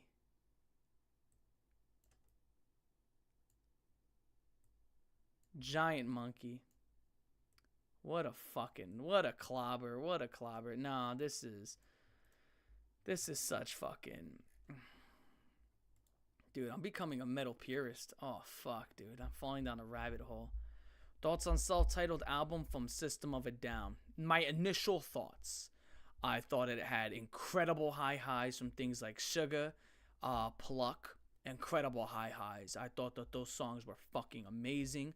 Absolutely love them.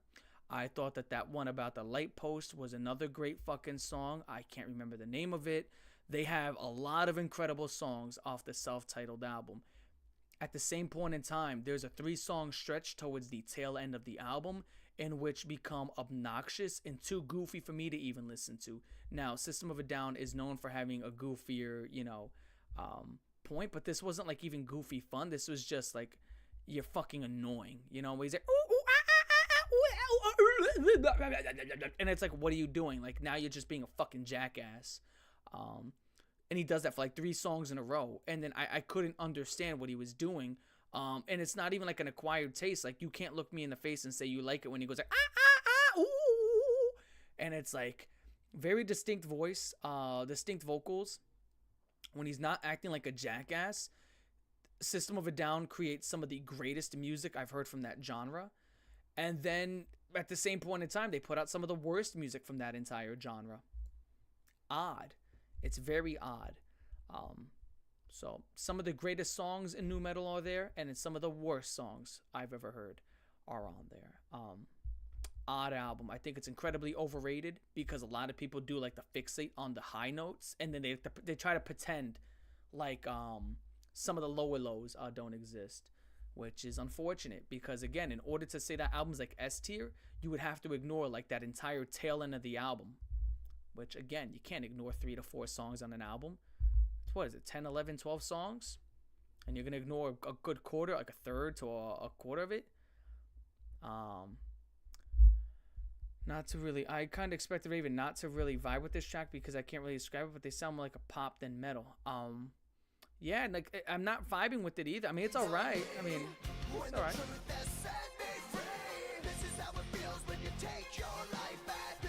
Oh, of course not. System of a Down's not as bad as Limp Bizkit. No. They're not bad.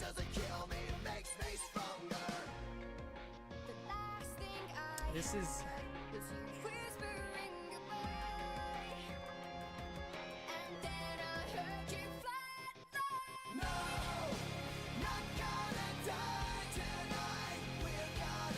Skillet to me sounds like I'm not gonna lie, it just sounds like safe music. This sounds like safe music. Like, this is so safe. This is kind of like, this is shit that, like, when you make shit like this to me sounds like, how do I say this? This sounds like radio friendly. Like, let's not say anything that like, this just sounds radio friendly. This sounds like you don't want to get anybody bothered. So you don't do too much so you don't bother anybody. It's kind of like, hi, I'm here. You know, it's like if you show up to Thanksgiving and you bring the mashed potatoes. That's what this is. This is mashed potatoes at Thanksgiving. I mean, you can't fuck up mashed potatoes. Just mash fucking potatoes, put butter in it, and call it a fucking day. Right? You can't fuck up mashed potatoes. This is mashed potatoes. You know what I'm saying? Well, it's not even mashed potatoes, excuse me. It's cranberry sauce.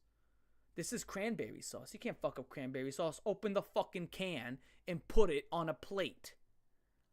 Open the lid. The lid. The Patrick, the fucking lid, and he puts his arm up and he salutes. Crazy fucking picture. I'm not joking. Watch back the episode. Patrick hits a salute. Cancel Patrick. This is cranberry sauce.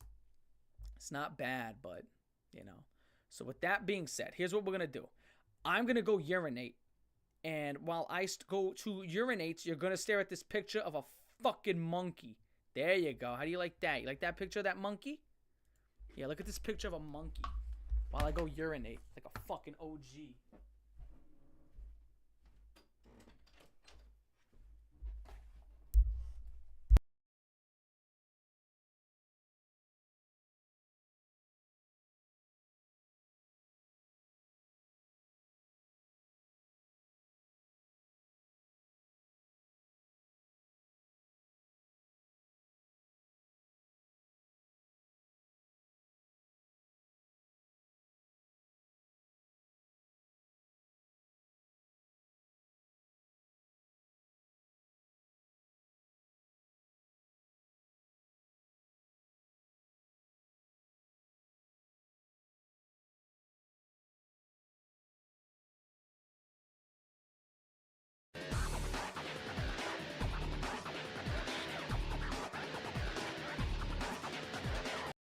Ben's Shoreline Mafia.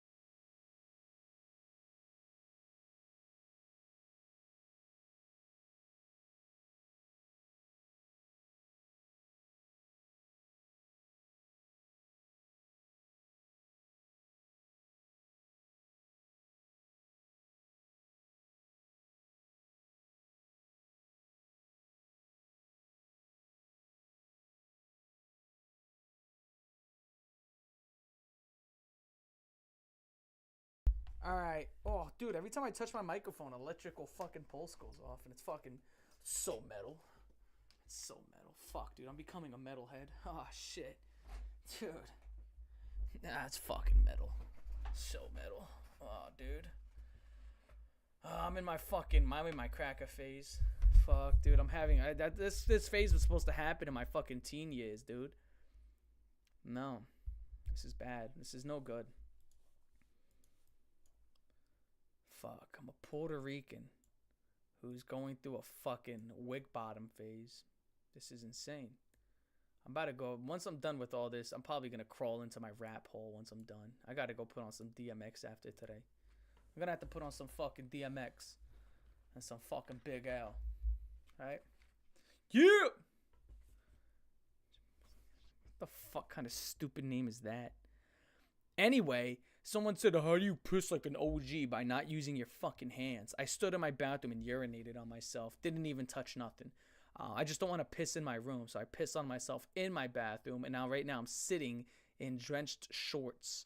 With that being said, yeah, this is safe music. It's not bad. It's just definitely not for me at all. I mean, it's not bad. Like, if I were to rate it, it would go in the 7s.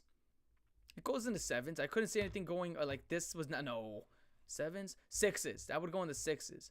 That would go in the 6s. And that's probably the best song in the album. Like, that album is, it just doesn't do anything. It just sounds like, hey, we made a song, right? You know, which is fine. Doesn't mean it's necessarily bad, but it's a good song. That's why it goes into 6s. Here we go. We got a lot of songs here. We got a good amount. Okay. Here we go. We're gonna skip over Vincent Moore because he sent in a lot of stuff. Was that Vincent Moore? That was probably Vincent. Rush by Poison Black.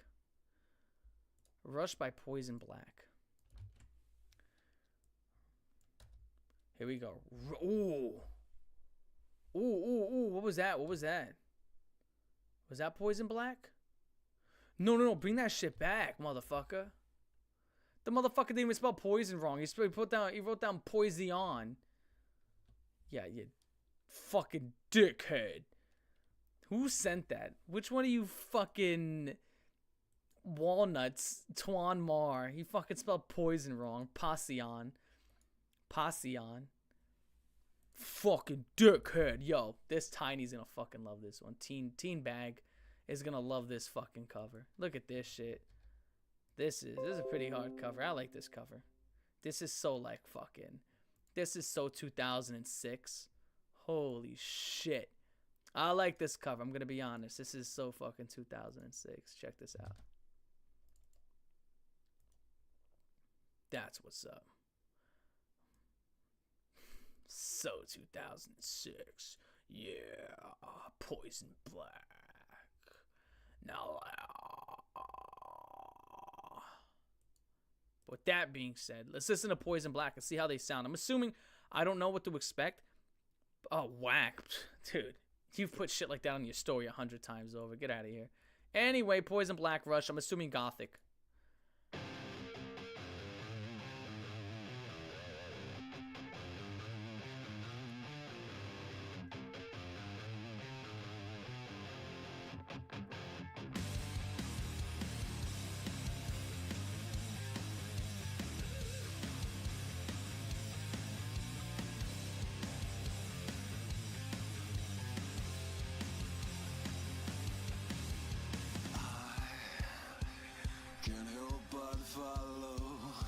spite of going insane.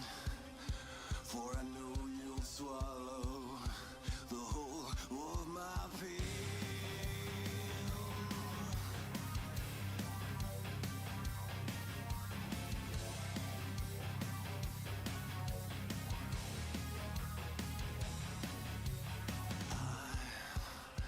I'm stepping out of the light to feel what darkness consume.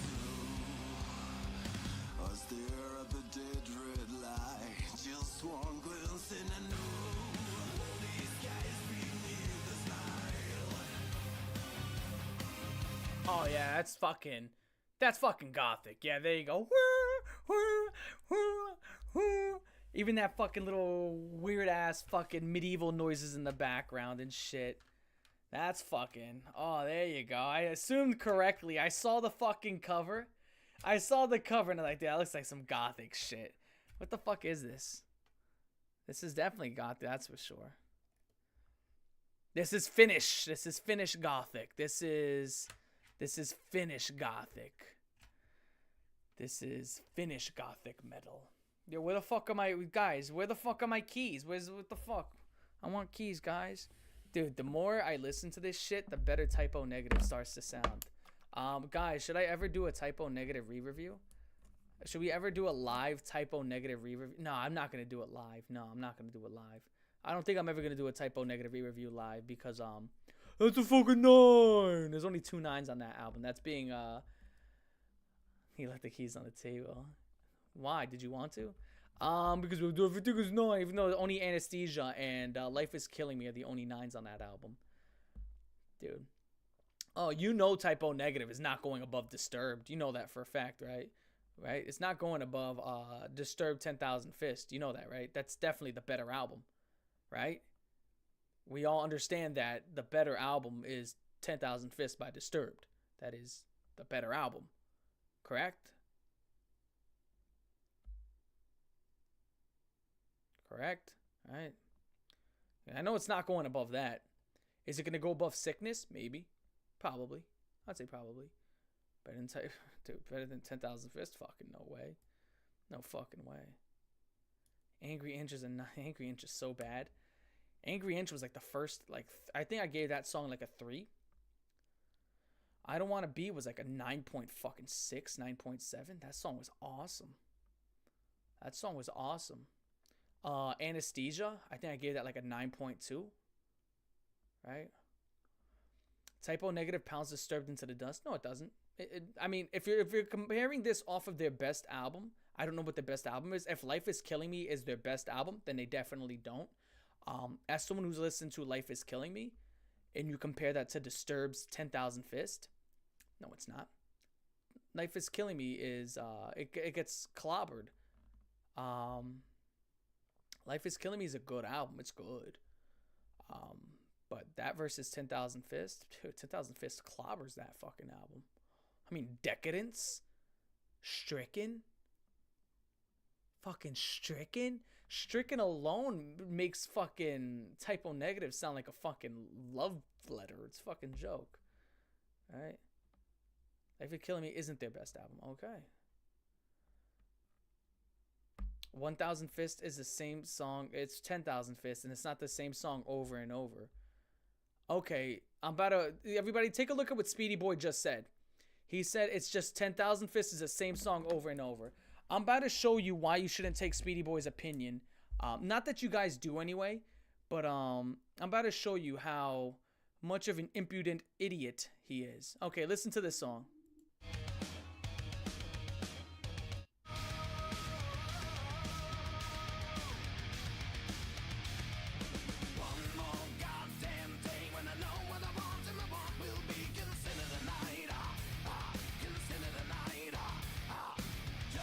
Okay, that sounds like this song right here. This song sounds exactly the same.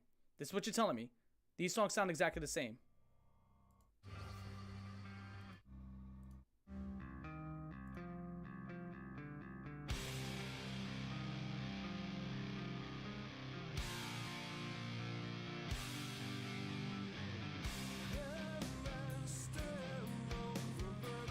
Those songs sound the same?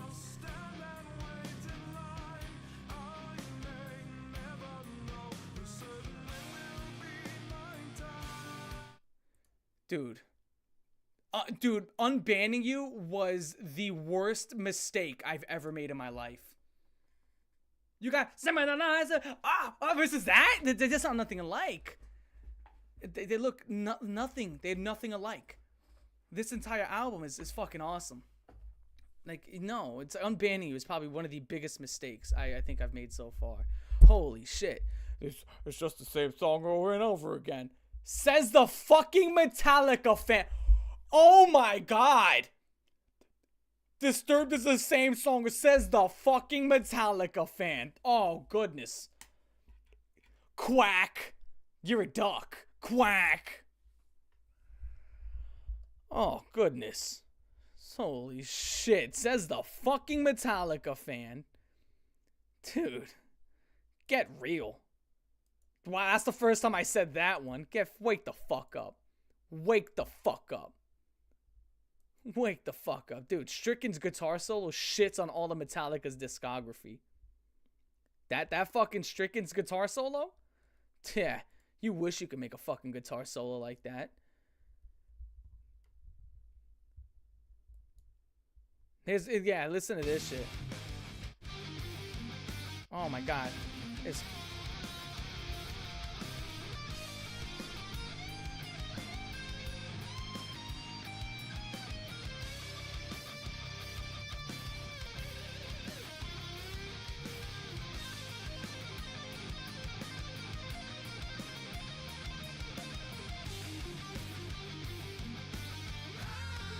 You could never. Dude, tell me when, dude, that absolutely makes that makes Metallica go, fucking David's fucking dick is just hanging over their face. That's what's happening. Metallica could never. You could never. And you know what's funny? They also have lyrics. Did you know that? Did you know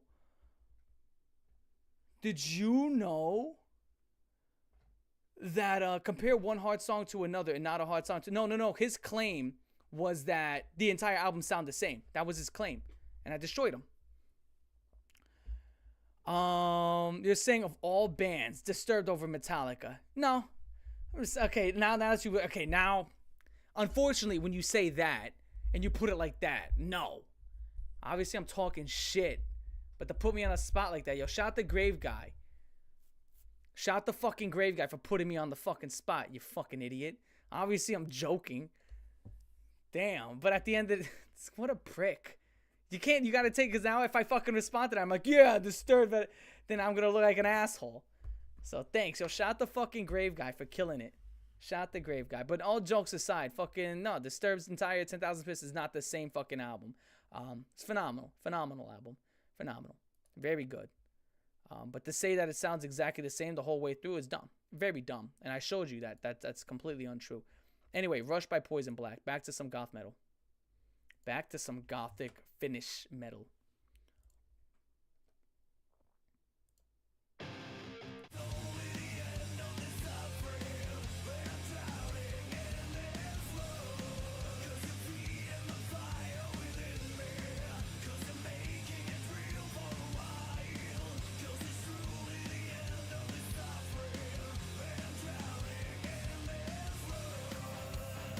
Not my drink out, my fault.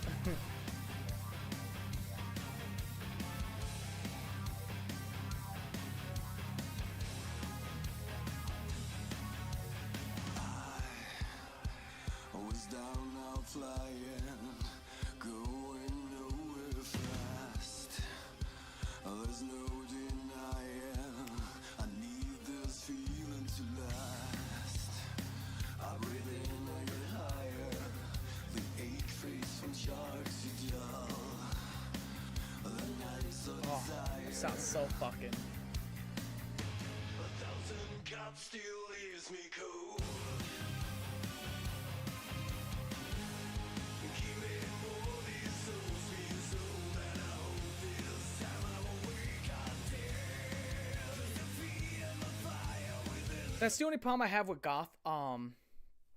You know, and stuff like that. Sometimes it can sound too, and that's the sound of goth. You know, sometimes it sounds too stagey. You know, and when I say stagey, I don't mean like like concert stage. It sounds like play. You know what I'm saying? Like fucking Shakespearean fucking like again, like you can just hear it. You know what I'm saying? Like you can fucking hear it. It sounds too Broadway-ish, where you get these noises and like medieval-ish and fucking shit like that, and it's like that's the point. Yeah, that is the point.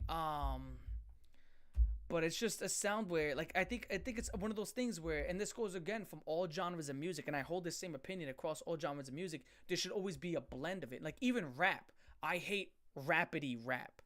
What I mean by that is when motherfuckers go too hard on trying to spit bars, and it's like you gotta make it a song. Because I don't get like, and that's why a lot of rappers who, you know, I've gotten older have fallen out of my grace. Where it's like, dude, you're just focusing on spitting bars. There's no song here. Like, how many times could I hear you say the same bar 1,000 times? So now the song is boring because I heard you say the bar already. I want a song with good bars in it, not just great bars on a song that I don't really give a fuck to listen to again, which is a downfall with a good amount of rap. And it's like, oh, that guy's a great spitter, but he doesn't make great music. And that's a lot of rappers. There's so many rappers who are great music makers who can't spit. And there's dudes who are dope spitters who can't make music. And you're just like, dude, ain't nothing there. For instance, no shit to AZ. AZ ain't making music that I'm like, oh, wow, that's a fucking all-time classic. And then you got MOP. MOP, they make great songs, and I'm like, they're not great spitters. You know, they're not. They're not dope spitters. And you get something like Wu-Tang, where these guys got fucking bars, and they can fucking spit. That's crazy. That's what made Wu-Tang crazy. They just got bars, and they can fucking make songs. Ghostface is a beast. Method Man's a beast. Raekwon's a beast. Inspector Deck's a beast. You know, but that's what it is. Anyway, going off from that, yeah, it gets a little too show tuney for me. A little too show tuney for me, at least. That's for me though. That's for me. Blow up. Okay, off topic. But would you rather have the ability to make anything blow up or make anything light up on fire? By blow up, how big is this explosion? I think that's very important. By blow up, how big is this explosion? I think that's a very important question. Okay, we're gonna go to Sick Monic to the Fiends by Klitos, and we're gonna go to Catch the we're gonna go Catch the Rainbow by Rainbow because I had to do that one. And name loves Rainbow. I think Rainbow's pretty good from what I've heard. So see what's up. Let's see. Raven, you must be a big Little Dicky fan. Little Dicky's fucking horrible. Oh my goodness, 7-minute fucking song, you fucking piece of shit. Sorry. Excuse my excuse my outburst. Fucking 7-minute fucking song. Black Sabbath. Dude. You guys are awesome. I love you. I love you guys. Alright, you know what? We're just gonna fucking do it. Let's just fucking do it. Let's just go with the Cleto song.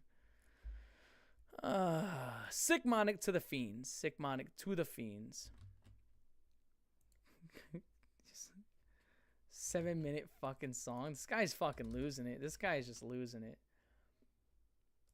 To the Fiends, Sick Monic, 5 minutes, 18 seconds.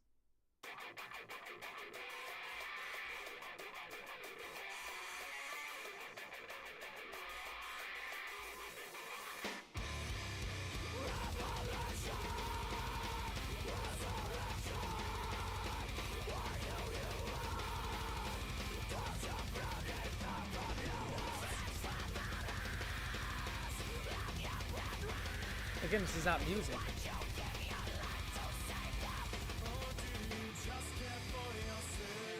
Oh, maybe it's becoming music. Oh, hold on.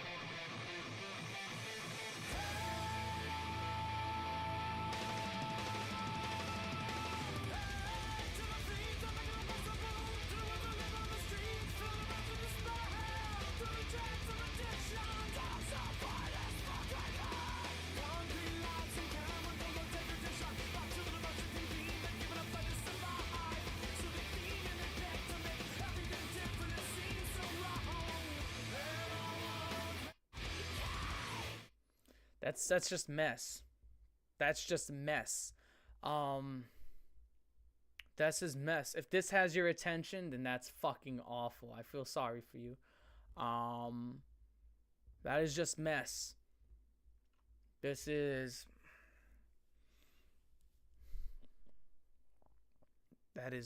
mess. It's just mess. Even as someone who's gotten into metal, I've been getting really into metal. I've really started loving it. This is just like the vocals are bad. Everything sounds like it's just like it sounds like it's horrible. Why don't you come out with the fucking singing, even though it's not that good? And then go into the fucking, it's not that it's too extreme, not formulaic enough. So you want your music to sound like a mess? What is that? That is such a cop-out. It's not formulaic enough. This may blow your mind. Okay, you know what? Get out of your fucking house then. Get out of your house. Walk outside of your fucking house and don't ever live in a house again. Why does a house have a blueprint? Because that's how a house has to be built. Right? Too formulaic. Then leave your fucking house. This is too. Why is there a base? Why are there walls and doors here? Why are there windows here? Because it fucking works. That is just shit. This is shit. This is shit. This is a formula to making something, and it's not that it wasn't too like there's such thing called being too formulaic. Right? There's such thing called being too formulaic when you do verse and then, chorus, verse, chorus, verse, chorus. Or you go verse, chorus, verse, fucking bridge into the chorus. There's such thing as being too formulaic, which I've complained about that. But then there's having no blueprint whatsoever. This does not, it just sounds like some guy, we're just going crazy, guys, for the sole purpose of, hey, we're going crazy. And I don't want to listen to that. And according to the Spotify listens, nobody else wanted to either, right? This is there's nothing, there's no blueprint, there's no idea behind this. Linkin Park clones in the same genre. Yeah, no one saying this is more extreme than Linkin Park. Linkin Park's not extreme in the first place. What are you talking? No one's ever who called Linkin Park extreme. Dude, Linkin Park on a new metal standard, they're like a 6 or 5 on a new metal standard. On an actual metal standard, Linkin Park's like a 3. No one's ever called what? Outlaws Tara Reid. Linkin Park is not alt metal. They're not alt metal. They are new metal. They have fucking, dude. Linkin Park is not alt metal. Alternative metal was a term that bands created to differentiate themselves from new metal. Alternative metal is not a real fucking word. That is a word that was contrived and created specifically to say, I'm not new metal, I'm alt metal. They have turntables. They rap. They have metal. That's literally new metal. They fall and they click off every check mark of new metal. They have every single check mark. It's alt metal. No. It's not alt metal. It's new metal. Every single check mark off of new metal? Yeah, they have it. Do they have hard riffs? Yeah. Do they have turntables? Yeah. Do they have rapping? Yeah. Do they also have singing? Yeah. And do they also have some growls? Yeah. Guess what category you're going in? It's new metal. It's literally, it's as new metal as you can get.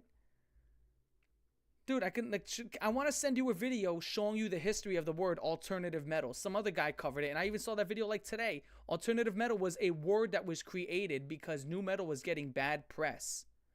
That's it. The word alternative metal was a word created because new metal was getting a lot of bad press, and a lot of new metal bands that were being successful did not want to associate with the bad press. So they're like, we're not new metal, we're alternative metal.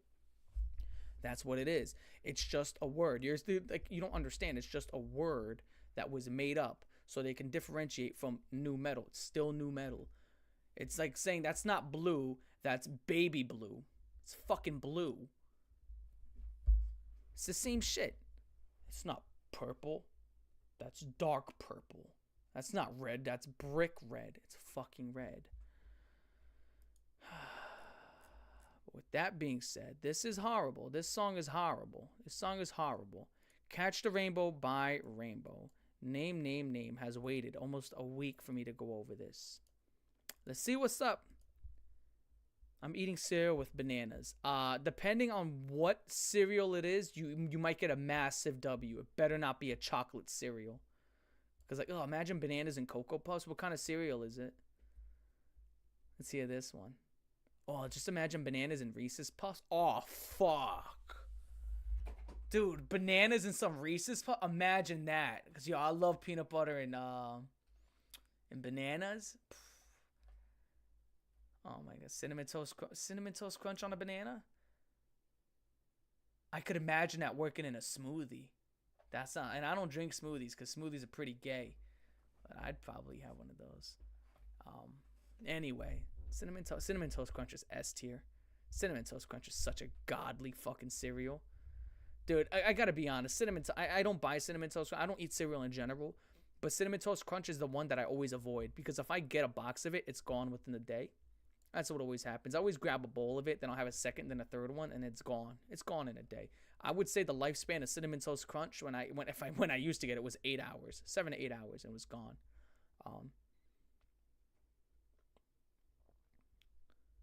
But anyway, with that being said, we're gonna go listen to "Catch the Rainbow" by Rainbow. This is some older shit right here.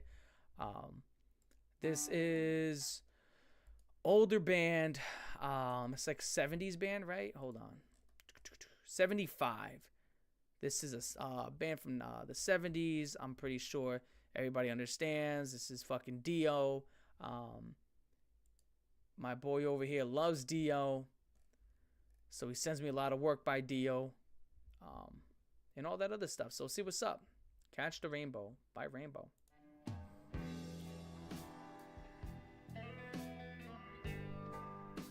Definitely something a lot smoother.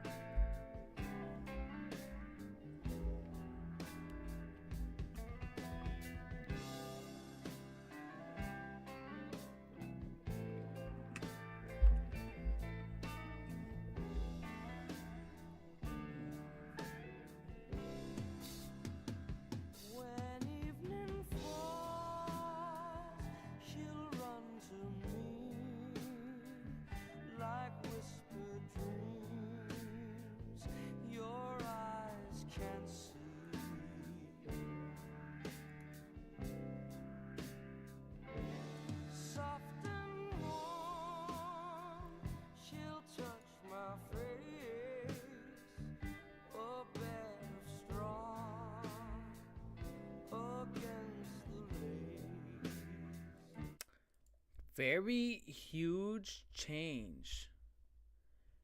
Very huge change in pace. People the Weeble Screeble is always welcome back. If something happened, he's always welcome back. Because again, we're just listening to music. But anyway, this is a very huge change in pace. I mean, we went from all day listening to metal. We went from talking about metal albums, which were awesome. Those awesome metal albums. Even though Papa Roach isn't necessarily, I like Papa Roach, right? To a degree. And it's like, I think, not that I like Papa Roach, excuse me. I like stuff that they've made. Right? Like Angels and Insects was cool. I like that one. But this is so fucking different, right? Because again, you're talking to a guy who grew up with nu metal, so the arbiter of nu metal. I'm the new arbiter of nu metal on YouTube. I might make an entire channel where I just go over nu metal. So now I'm going to start my own band. Oh, you know what my band's going to be called? It's going to be called Bully with a Band, right? Because everybody in nu metal talks about, I was bullied. I was a bully growing up, so I'll be called Bully with a Band. That's a hard fucking name. He's a bully with a band. But yeah. Here we go. Back to Rainbow.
It's like, yo, this sounds fucking great. I mean, I'm not gonna lie to you, it sounds great. But it's like I have to listen to so many albums. I have to listen to so many albums from like this specific genre so I understand what the best is, what the worst is, who's where, what's and why. Like that's the big problem. I don't have enough of like when it comes to this specific genre of rock. I mean, can't even say I've listened to an album. No, I have not. I've only listened to songs, like what, 20, 30, maybe even 40? No, probably more than that. Songs from this type of era, from this type of sound. And that's only because of you guys. Otherwise, I probably would have heard only 4 to 5. But when it comes down to it, this isn't bad. I mean, this is great. It just sounds very good. But I wouldn't know where I'd even put this. So I wouldn't be the man you'd go to when you I would not be. That's why I'm so passionate about nu metal. I know what the fuck I'm talking about. I know exactly what the fuck I'm talking about when it comes to nu metal. I'm a fuckhead. Guys, I even look like I belong in nu metal. Yo, if I'm an eyebrow piercing away from being a front man. That's it. The chin strap and the goatee, dude, I'm a fucking eyebrow piercing away. That's all I need. If I got an eyebrow piercing, it'd be fucking over. And then I need to get some very thick rings. Some very thick, like a ring right here and a ring right here. Oh, it'd be fucking over with. Yeah. Oh, man. Yo, I should grow out my hair, bleach it blonde, and then put, like, the spikes like that. That'd be so fucking cool.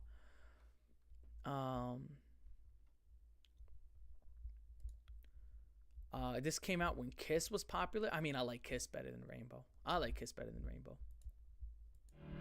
So far. That'd be so fucking metal, dude. The fucking blonde spikes. The fuck out of here. What do you know about that? Oh, man. Eyebrow piercing and the blonde spikes. I gotta get neck tattoos. They gotta be fire.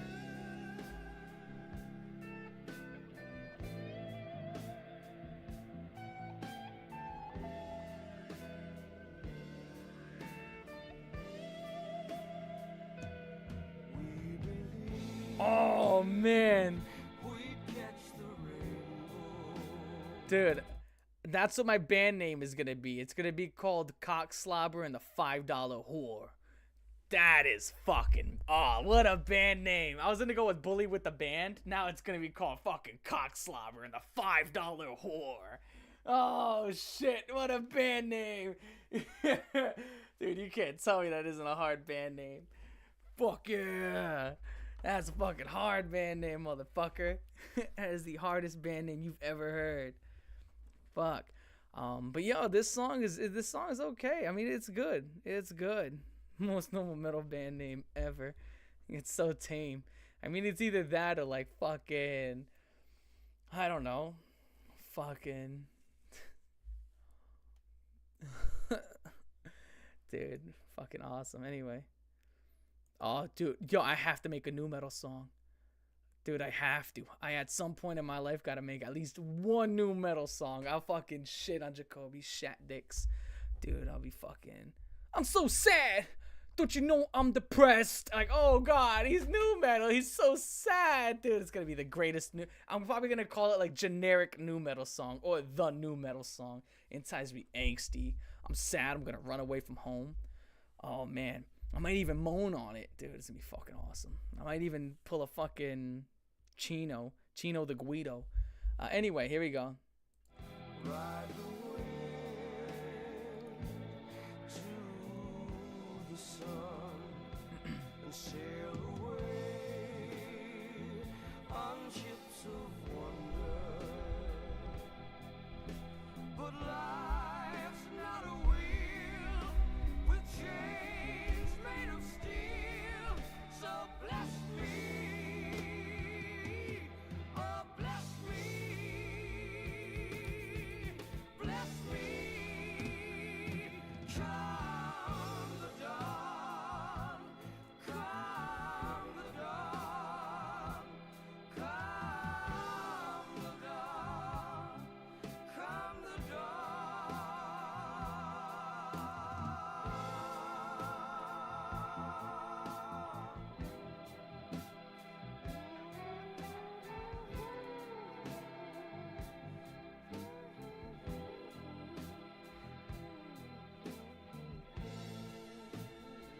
This is like, man. This is like, I can hear me scratching my fucking seat. Hopefully it's not too loud, but this is like, fuck, dude. This is what music used to sound like. It just, I don't know. This is like, I don't. Like, this is genuinely mind fucking me a bit, because this is like, and when I hear songs like this, especially after I left my rap hole to go into my fucking new metal hole, and now I've crawled into my metal hole, so I just started to fucking really fuck with metal, and I hear this, and he's saying it's prog rock. I mean, this is like, it sounds like he really wants this to sound good, and I don't like that. Alright, is that weird? I don't like it that this guy wants his music to sound good. Like, it sounds like this was like microscopically put together, and he's like really grooving to it, and he's like, I got it. This sounds okay. That's a good note. That's a good note. Maybe if I didn't, like, no, fuck that. Just fucking jam the fuck out, yo. You know what I'm saying? Just fucking throw a vase at a wall. Fuck it. Just fucking go crazy. I don't know. That's just my interpretation of rock. You know, I just fucking throw a vase at a wall. Fucking just break. Just break stuff. It's just one of those days. Just break stuff, yo. Fuck. Ah, man. Yo, just fuck it. Just fucking break shit. That's it. This is rock, not metal. Yeah, I literally said it was prog rock. I know that it's not metal.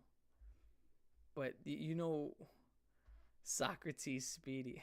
I called it prog rock because that's what name told me it is. And yes, I'm aware this is not metal. Holy shit. Dude, lab coat. Dude, what a lab coat. Dude, oh my god. If I could give roles, that'd be awesome. I'd give him the lab coat role. This is not metal. Oh, this is not metal? I thought this was metal, dude. You hear that hard riff?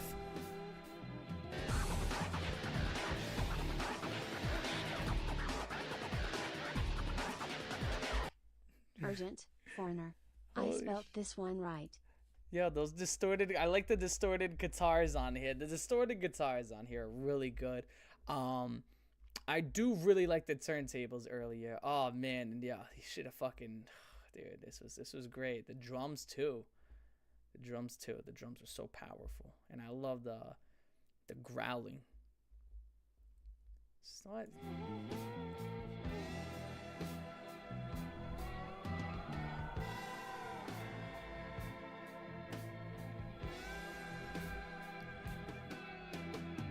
This right here sounds like so bummed out, man.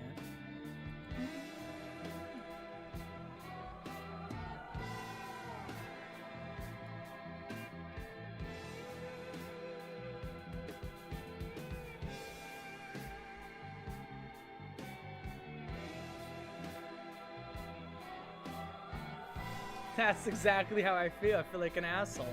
This song is making me feel like a dickhead. That's what I was trying to explain. Imagine a genre.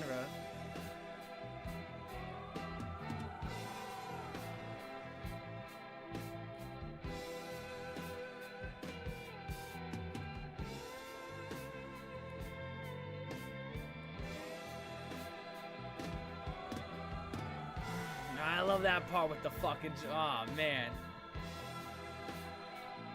dude, that's all I was trying to explain. It's like, dude, these guys are trying to make music. How dare they? Why are they making great music that everybody could just chill to? No, you're supposed to destroy shit. You're supposed to break shit. You're supposed to lose it. You're supposed to be out of control. And you're supposed to have midgets in the background. That's how you know you're new. Oh my god, dude, this is 2000s rock. You need midgets fighting.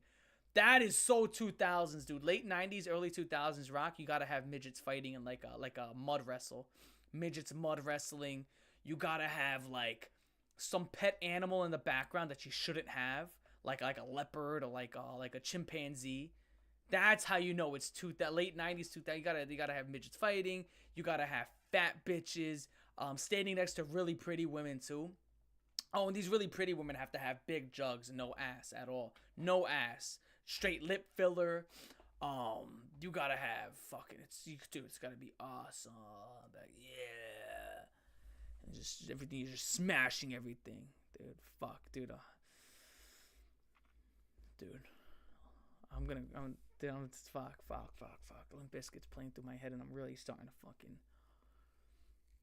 Dude, my inner Limp Bizkit's starting to come out. I don't know. Fucking.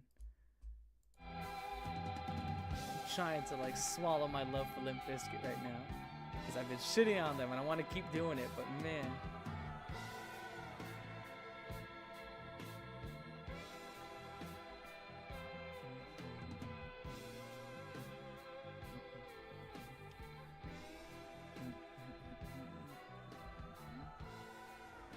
That right there, that vocal right there is very nice to listen to.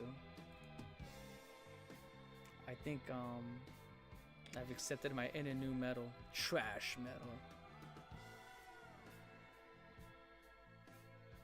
I'm a heathen. I wonder what Cold Raven from 3 months ago would say to me. Like, what the fuck are you listening to? He's like, oh, new metal, awesome. I'm like, yeah.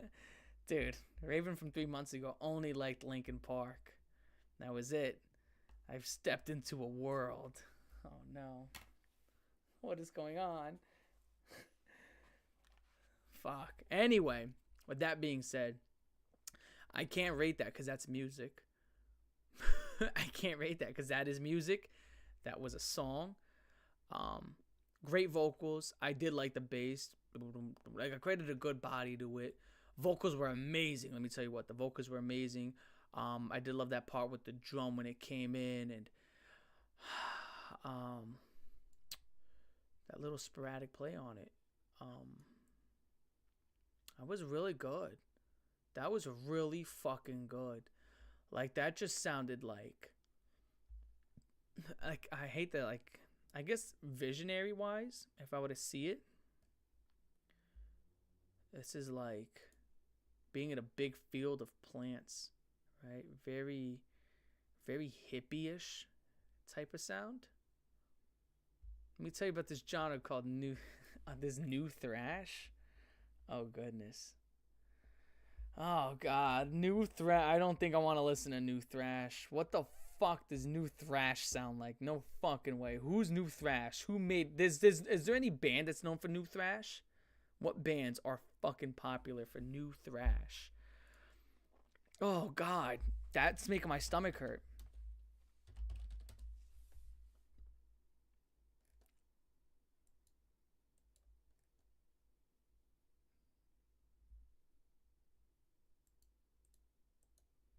Dude, I wonder what the fuck that would sound like. I've never heard of new thrash. I've never heard of that before. It's like, what? Is that like Saint Anger with turntables? Me neither. It's just, yo, fuck it. Just grab a Metallica song and put turntables on it. There you go. Anyway, with that being said. That was a great song. That was great. That was a great song and it was an actual song. I'm just accepting myself for who I am. The Cold Raven self-discovery arc, and he finds out that, yep, new metal. I've always loved new metal. Always loved it. Always like, it's just I thought I grew out of Disturbed. Turns out Disturbed. It's just like I feel like I'm finding my inner teenager again. That's what it is. I think that's the problem. I'm finding my inner teenager again. And I'm like, dude, I can't believe I like Linkin Park, Disturbed, Korn, and all these other bands again. I strayed away from that, went into my rap hole. I thought I grew out of them. I did not. Makes sense, though. I'm still a fucking asshole. Alright.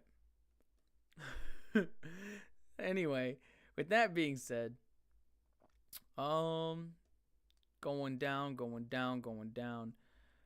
Oh, God. Oh, God, that Deftones song. Oh, God. Outlaws, Tara Reid. Fucking Outlaws, Tara Reid. Dude, oh my God, I remember this album cover, because isn't this the fucking same shit that had that fucking song talking about how to rob a house?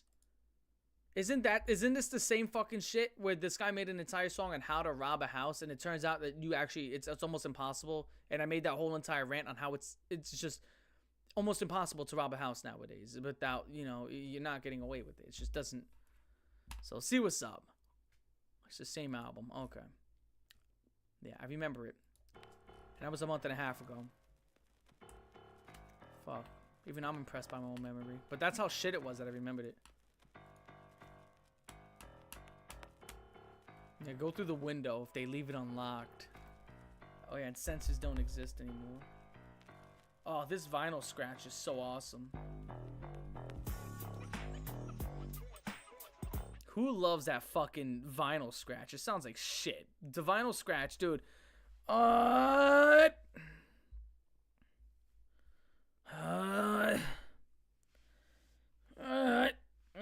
dude, that fucking vinyl scratch is why? That sounds like it just sounds like. Alright. Anyway.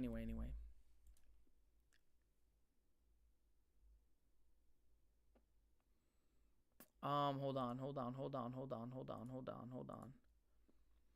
Are you gonna review that? Hold on, the Flaw album. If not understandable, already spam the fuck out of them like Speedy. I'll write it down. Because again, you gotta understand. No offense, you have to understand that there's hundreds of things going on. Obviously, I have my life, then I have making videos for the channel, then I have these 6, 7, 8 hour streams, and I have so much stuff going on to my life. I did say I would. So I'm gonna write it down for you, and that will be on the review of albums that we're gonna go over. Yeah, okay, I'll do it. I'll do a live review for it too, and then I'll even put it on a tier list. So there you go. This is me writing it down right now for you.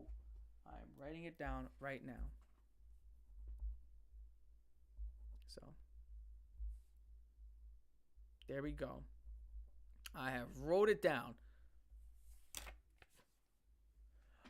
Yeah, I did say I would. No, I did review Metallica's album. I did. The review on that Metallica Master of Puppets is just scattered across 35 different live streams because you had me listen to every song on that live stream 55 different times. Nah, you're good, Max Taylor. Don't worry about it, buddy. You're good. Don't worry about it. I understand, because I said I would, so. But yeah, anyway, let's listen to the rest of this shit.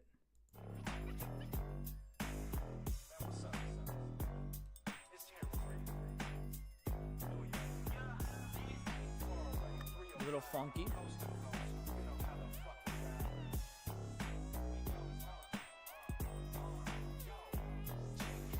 I was born with the mind of a madman. Understand, terror pushing dust like a fan. Goddamn, you just found out that I'm the man where you been at. I get more head than a snapback cap. It's been like that since way before we bounce back. We snatching diamonds out the glass and we sell them right back. Fuck around and get jacked. Now you can't have it back. The a vanilla villain. Always keep it straight on the track. So give me the cheese, hit the flow, breathe on up in your.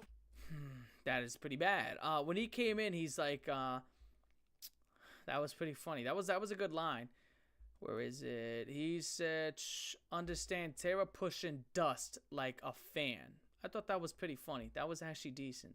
He pushes dust like a fan. I was, okay, cool. And then, yo, you found out that I'm the man? Where you been at? I get more head than a snapback cap. Now, here's where my inner rap critic comes out. That is horrible. That is fundamentally horrible. That is what's known as a forced punchline in hip-hop. What is a forced punchline? So a punchline in hip-hop is pretty much what you expect. It's when you say something and it's supposed to have an oomph to it. You know what I'm saying? So like you make a simile, or you make a metaphor, or you say something that makes you go like, Here's a Jadakiss punchline. Jadakiss is known as one of the greatest punchline artists in hip-hop history. This is what Jadakiss said. He said, I'm the reason you're breathing. It's like I'm giving out air. That's a fucking punch. I'm the reason you're breathing. It's like I'm giving out air. That's, damn. That's a fucking punchline. You hear that shit? That's a punchline. So, but before a punchline, you have to have a setup, right? So you have to have something that rhymes with it, or then you really can't get the punchline to work. So typically, it's kind of like, you ever play volleyball and you serve it up before you smack it down? That's how a punchline's supposed to work. You gotta throw the ball up and then you spike it down into the ground. This serve right here of a setup, this is what he says.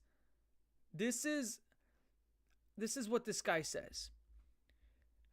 You just found out that I'm the man. Where you been at? That's his setup. You just found out I'm the man. Where you been at? That's your setup. That's your setup. You just found out I'm the man. Where you been at? And then he goes and he says, I get more head than a snapback cap. So that's his punchline, that he gets more head than a snapback. Get it? Because like a cap. Oh, he's getting head. So like getting head, but then like getting head. Elementary. Such an elementary punchline. And what a shitty setup. So the punchline is comically bad. And the setup, it's forced, because the setup is garbage. A forced punchline, a forced setup on a shitty punchline. This is bad. This is just bad. How would you rate Eminem with punchlines? He's one of the greatest ever. Eminem has some of the hottest punchlines with no setups. Like, Eminem is crazy. This is one of my favorite fucking Eminem. Oh my God. He said, if I ever have a rocky start, I'll have a rocky finish. It's like, I'll never forget that Eminem punchline. If I ever have a rocky start, I'll have a rocky finish. I was like, whoa, that's an Eminem. That's an Eminem punchline. Yo, he got some crazy punchlines. Eminem has some of the greatest punchlines. And I remember hearing that one and being like, that one stuck for me. That one stuck. Like, I still think about that one from time to time. Like, what a punch. If he has a rocky start, he'll have a rocky finish. God damn. That shit hit. I was like, what? One of the greatest punchline artists of all time as well. But this guy's fucking whack. This guy's lame. This guy's so lame. Bust a 4-5, nose dive, you ain't making up the dough. Now we standing toe to toe, but I can't stand a filthy hoe. You ain't about this life, so check yourself and get ghost. Oh, he ain't know, I curl hoes with my flavor blessed flows. About enough dough to make the ocean explode. This ain't a joke, I ain't a TV show host. I'm with the 305 demon doing the most. And while we Jadakiss Fabulous. Funeral Fab or Jada.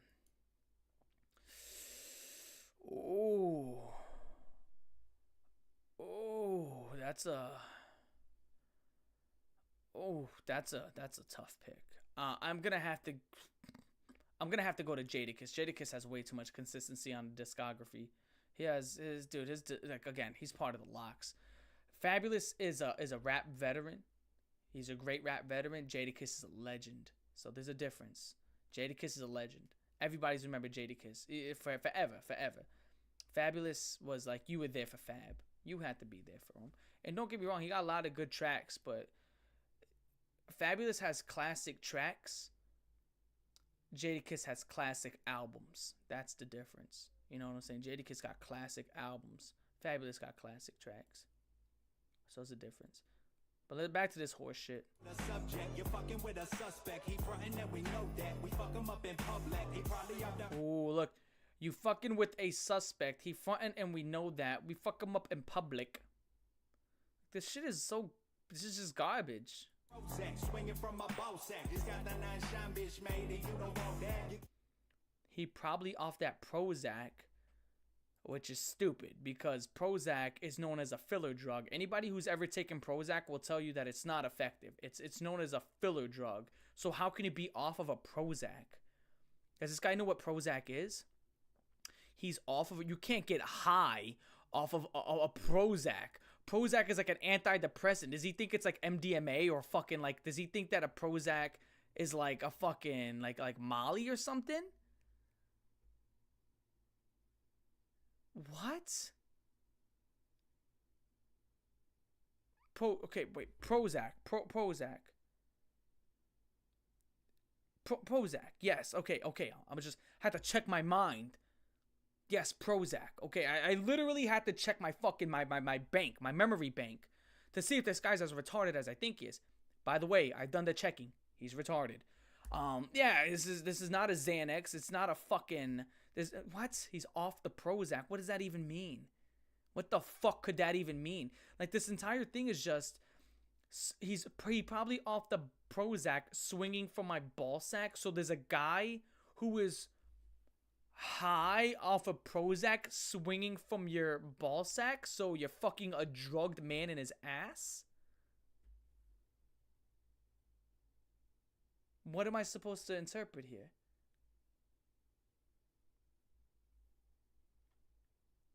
Dude, if you got sent into a psychosis from Prozac, then I'm not gonna lie to you, bro.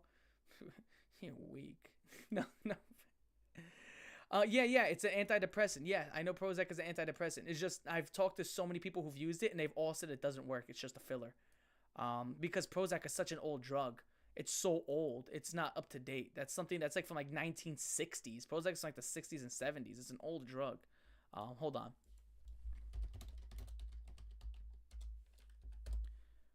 Yeah, early 70s. Prozac was made in the 70s. Yeah, told you, it's old. It's fucking old. So. Oh, it made it worse. Oh, God, I'm sorry for you. I'm not going to hold you. I'm sorry that happened. Genuine Raven here. I'm sorry that happened. But yeah, for most people, it's just a filler. So essentially, this guy's saying that he got some dude who was high off of Prozac, and that guy was swinging from his ball sack, or just got the 9 shined bitch made, and you don't want that. You can't rap like me, motherfucker. I just started. Now, that's actually the best line. Yes, you can't rap like him because he sucks, and he just started, which I can hear that. That is all. I appreciate that. Yeah, there you go. Like me, motherfucker. I just started. Motherfucker. Ooh, motherfucker. He doesn't even say motherfucker. He said motherfucker. Motherfucker. You can't rap like me, motherfucker. Motherfucker. Ooh. Wow. You can't rap like me, motherfucker. No, this guy's not as good as Fred Durst. This guy's not as good as Fred Durst. No fucking way. Fred Durst at least had aura. Like, no matter how bad you think Fred Durst is, which he's not that good, he at least has aura. So if Fred Durst says one decent line, you're over with, right? Rap battling Fred Durst is like fighting a ticking time bomb, right? Because Fred Durst has so much aura behind him that if he says one decent line, even if it's an okay punchline, he could end your entire career because there's so much aura. Where, like, what sounds like a 5 or a 4 for the normal rapper is like a 25 for Fred Durst. Whatever he says is 5 times better. It can be an okay punchline, but if he says it, it's the greatest punchline you've ever heard. His aura, he would just aura clobber him. He'd be like, man, look at you crying. Run home to your mama. And oh shit, he's gonna run home to his mother. Everybody would lose their shit. If Fred Durst says, run home to your mama, chump, Oh, dude. Oh, everybody would fucking lose it. It's like, dude, it'd be over for this guy. He'd fucking, dude, you don't want to fucking go toe-to-toe with Fred Durst just based off of aura. You don't want to go toe-to-toe with him. Because if he says anything, it's over with. It's horrible. So, no, dude, I would not. So this guy sucks. He fucking sucks. He sucks shit. Motherfucker. Like Wahlberg into the party, so let me pass it off to the OG trendsetter, microphone shredder. Y'all motherfuckers better follow me. I can show you everything you were supposed to see. Yeah, okay, I'm done. I'm done. I don't want to listen to that anymore. That is not fun. You asked me if I went over Rush by Poison Black. Yeah, I already went over that. It was that was that gothic finish metal. It was actually really good. I did like it. I did like it a lot. So yeah, I did go over that. Fuck, that was really bad. That was really, really bad. All right, guys, we're gonna go to Shoreline Mafia. Let's go with let's go with Shoreline Mafia. Bands by Shoreline Mafia.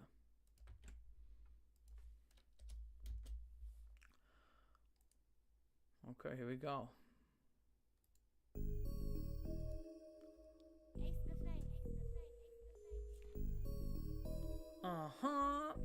Poopy doopy doopy.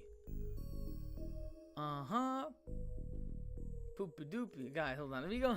Poopy doopy doopy. That's gonna be that's my line. That's my line. If I ever become a new metal artist, that's gonna be my line. Poopy doopy doopy. Yeah, people are gonna be saying it. It's poopy doopy doopy. Poopy doopy doopy. That's gonna be my new metal line. I think every new metal artist needs a really bad line. It's got to keep the tradition of having some really bad fucking lines. Flee, fly, flow, rapido, rapido versus poopy doopy doopy. Dude, that is aura. That's just aura farming at that point. Dude, he said poopy doopy doopy. Poopy doopy doopy. Yeah! That'd be the greatest. Oh, that's such a clear aura farm, dude.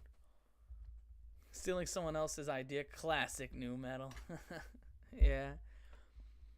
I gotta love new metal though. Come on, you love new metal. Everybody loves new metal. There's a little bit of new metal in everybody. It's rebellion, revolution. It's the greatest music you've ever heard. This ain't a milli rock, this a money dance, and my dick ain't hard. That's a 30 in my pants. I got 30 of them bands. I'ma make a script of dance, and I'ma fuck a nigga bitch, cause he nerdy, she a fan. The molly either white or it's yellow, like some saying. If you need to hit my line. Yeah, that's fucking horrible. That is fucking. That is wow. Wow. Bow wow. Bow wow. Bow wow. Wow wow wow. Bow wow wow. Bow wow wow. That is fucking dog shit. That is fucking dog shit. That is so generically. It's not just generic, but it's just bad. Bow wow wow. Bow wow wow. Bow wow wow wow wow. That's dog shit. That is fucking dog shit. When I say it's dog shit, I don't mean that it's just bad. I mean it actually sounds like you know, like shit from a dog's ass that just sits and it gets crusty. That's what this is. This is shit from a dog's ass that has sat down. It has gotten crust, and it's stinky dog shit. It is not good. This is already fucking horrible on so many regards. This is not something I ever want to listen to ever again. I don't know what you were thinking by sending this in. This may be the worst song I had. No, this is definitely the worst song I've done all month. Oh, I got it on a man. I see cotton thistles in. That's what made me all these bands. Niggas talking hella reckless, so we laying all these hands. Bands, all I think about commas. 30 and a 40, all I think about drama. I'm finna get this money, give it right to my mama. Playing with the chicken, you gon' meet all the llamas. Bands, all I think about commas. 30 and a 40, all I think about drama. I'm finna get this money, give it right to my mama. I just think of like some skinny black kid with his fucking pants sagging. This is such like, if you're not like, this is like, dude, this is skinny black kid music. This is like some like skinny black teenager with his ass hanging out. He's fucking sagging his pants. He got his first tattoo when he was like fucking 14 from his friend. He's been a pothead since he was 11. A llama is another word for a gun, by the way. Because you put llama's question mark, a llama, yeah. So a llama, you can call it a llama, a tule. You can call it a ratchet. peace, metal. A llama is another word for it. There's about 100 things you can call a gun.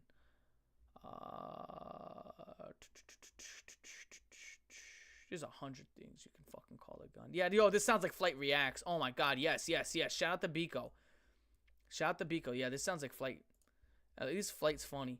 This guy sucks. But yeah, llama is another word for a gun. So yeah, this is fucking dog shit. Anyway, wait, LA was obsessed with this song?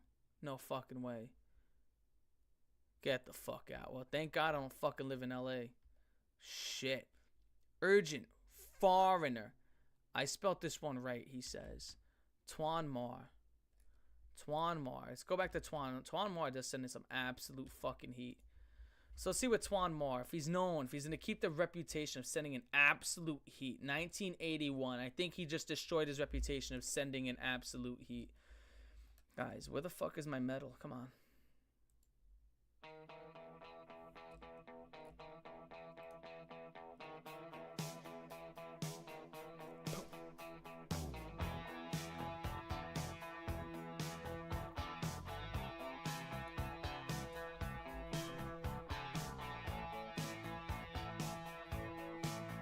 We went from a rap head to a metal head. No, it's a new metal head, excuse me.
That is fucking dope. That is dope. That is so dope. I'm gonna give you, you know what? That fucking chorus, yo. That was dope. But that ass, it ain't bad. No, this is not bad. I didn't say it was bad. It's fucking good. I still keep you keep your rep. You got it. That was dope, yo. That was fucking dope. I liked it. So urgent. Oh, yo. 9! That gets a 9. That's easily a 9. The floor is a 9 on that. I just immediately was like, yeah, it's like, yeah, that was awesome. That was awesome. Yeah, that was fucking, yeah, that shit was great, yeah. No, he's ripping me out of my, Fred Durst, save me. Fred Durst, save me. Fred Durst, save me. Fred Durst, save me. Please, Fred Durst, save me. Please, Fred Durst, save me. That's the, I gotta recreate the Donald Trump video. I gotta recreate the Donald Trump save me and just do it with Fred Durst. Oh, you know what I'm gonna do? I'm gonna shave the sides of here and just have this pushed down so it's like this long black strip into here. And I gotta fucking get the real chin strap, if I shave this and line up my chin strap, get this, and I gotta have like, I'm gonna get an eyebrow piercing. I'm gonna bring back the slit, get the eyebrow piercing, and then I'm gonna get like the ring right here. I'm like, Fred Durst, save me. Fred Durst, save me. Fred Durst, save me. Pookie? Pookie by Limp Bizkit. There's a song by Limp Bizkit called Pookie? Who the fuck is Pookie? Is there Fred Durst song called Pookie? There's Nookie. Unless, Nookie. Yeah, I was like, yeah, that's what I was thinking. Does he mean Nookie? Here we go.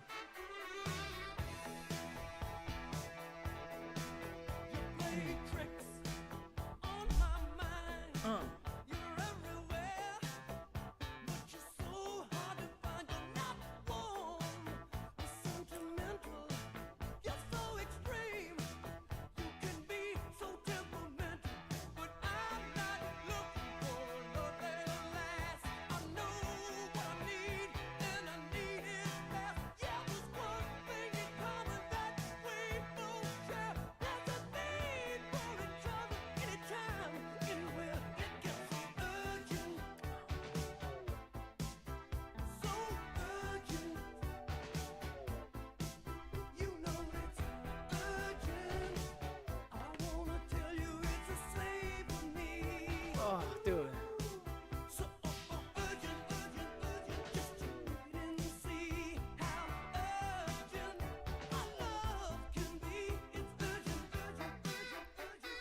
Woo!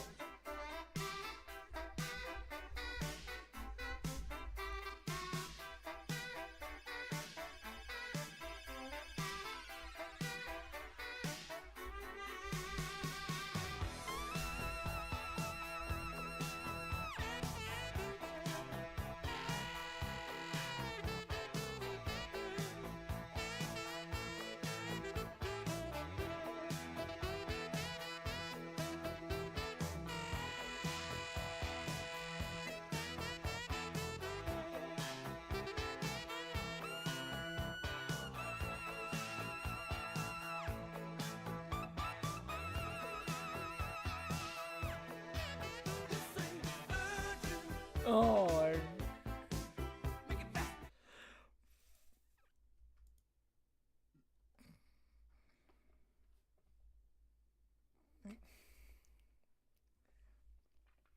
anything under a 9.5 and you have Down syndrome.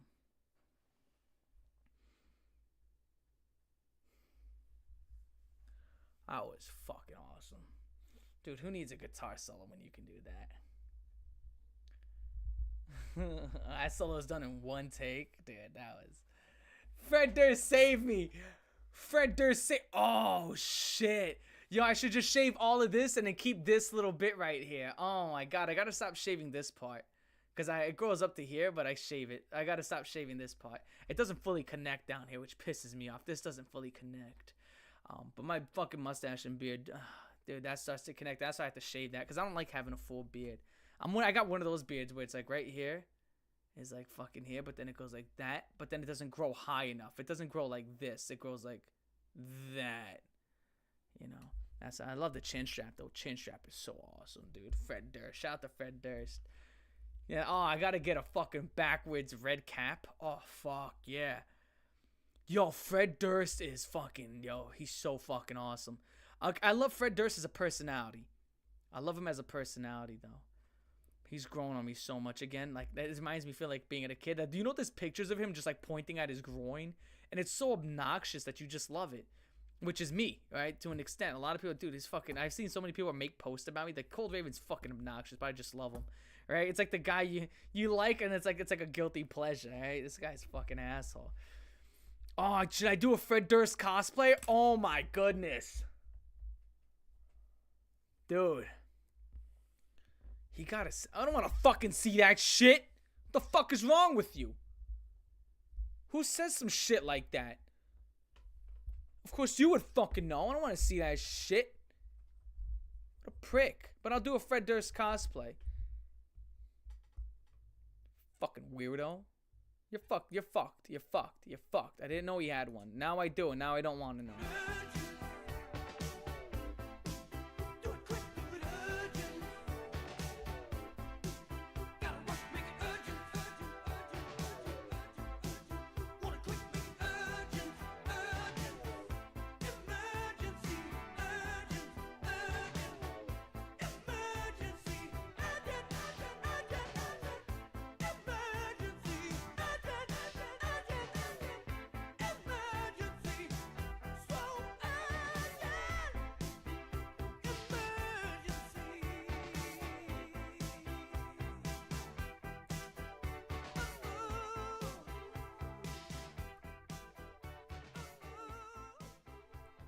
That was awesome.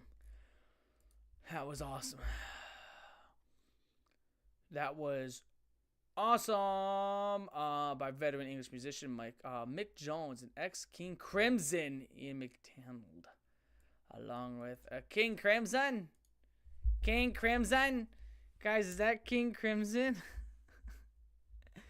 King Crimson. Oh my God. Guys, are you telling me that this guy's a 21st century schizoid man? Dude, fuck. Awesome. That was awesome.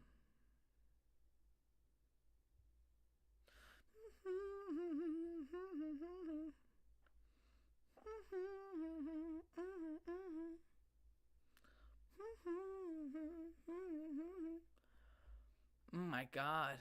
That was awesome. Hold on, guys. Give me 1 second. I have to respond to this shit that I'm getting right now.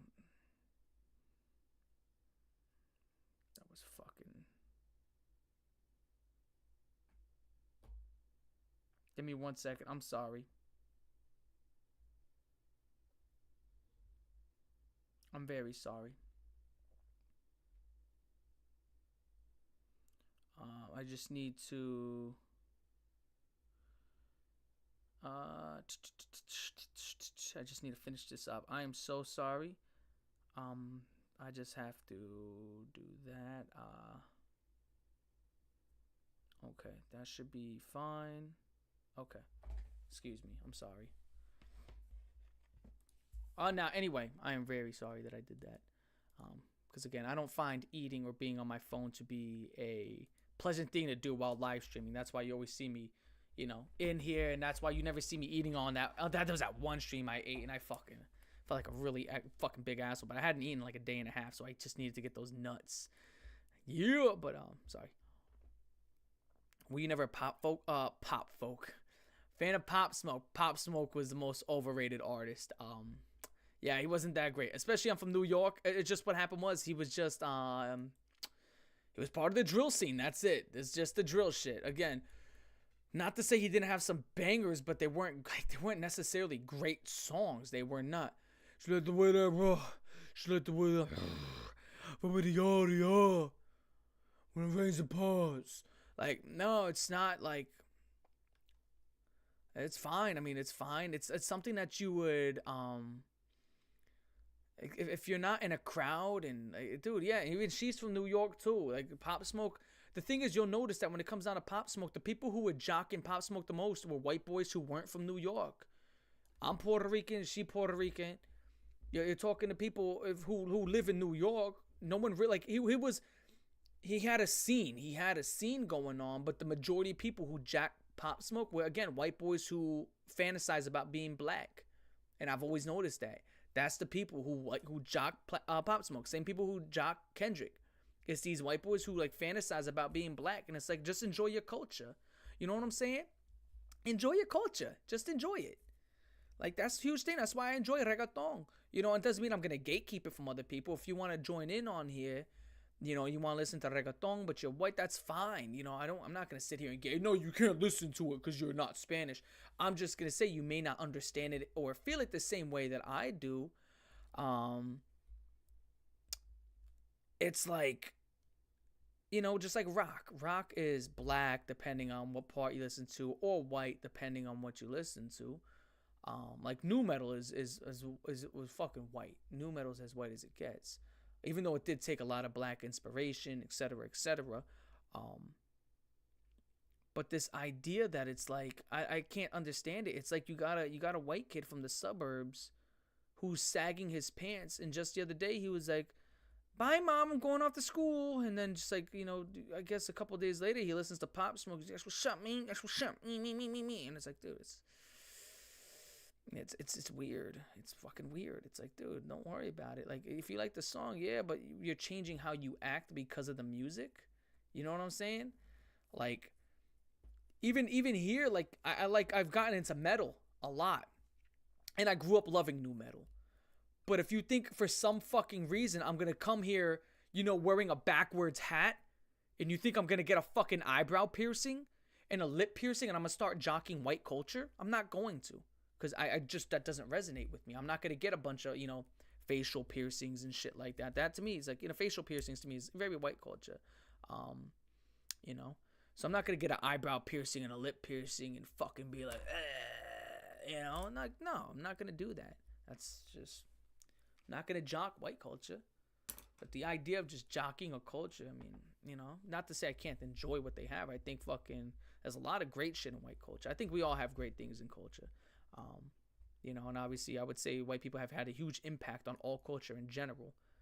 I mean, again, most of the greatest fucking bands from front to back are completely white.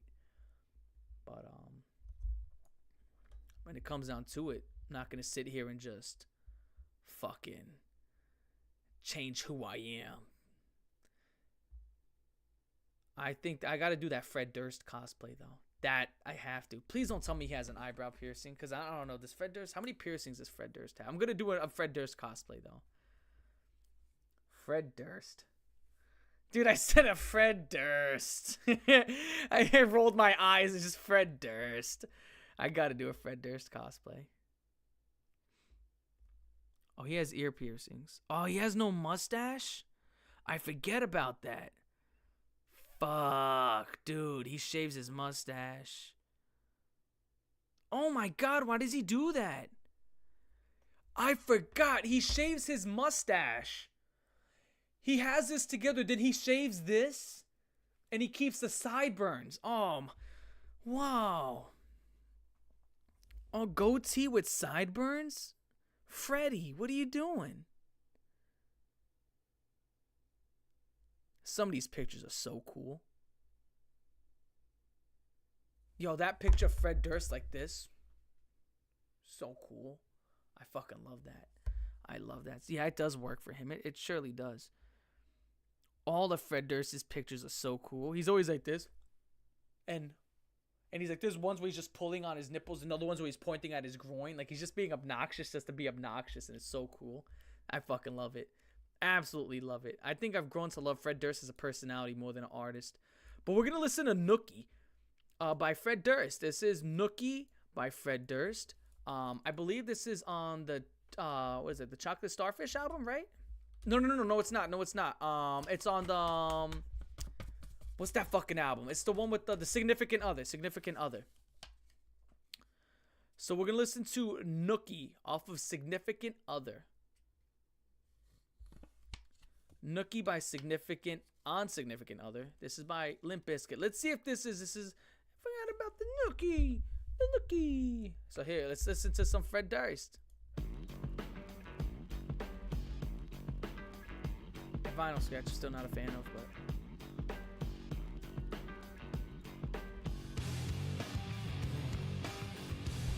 okay.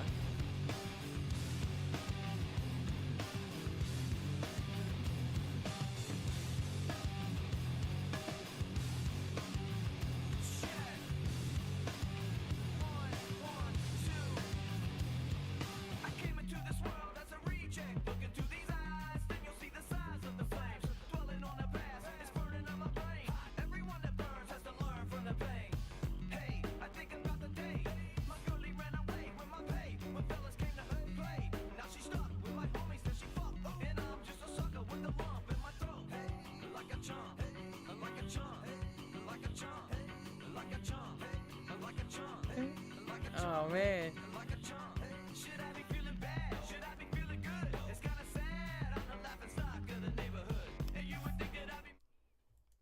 You know what's really pissing me off? This is actually a phenomenal song.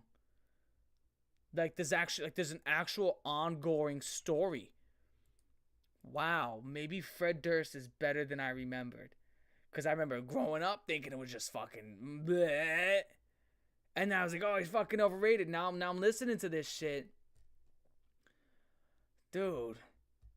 Learn from his pain, blah, blah, blah. And that, his girlie ran away with his pay. Now she's stuck with his homies that she's fucking. And that he's just a sucker now. And now should he be feeling bad? It's kind of sad. Now he's a laughingstock of the neighborhood. Dude. Holy shit. This is actually fundamental storytelling in nu metal. This is odd. This sounds good. Instrumentally, it sounds good. Lyrically, it sounds good. The storytelling is fine. Like, yo. Yeah, I think this is what's happening. I think the Raven Durst era is beginning. Like, $3 Bill Y'all still sucks. Horrible fucking album. I just listened to it yesterday. But you're telling me Significant Other is fucking phenomenal? No way. Alright, let's see what's up.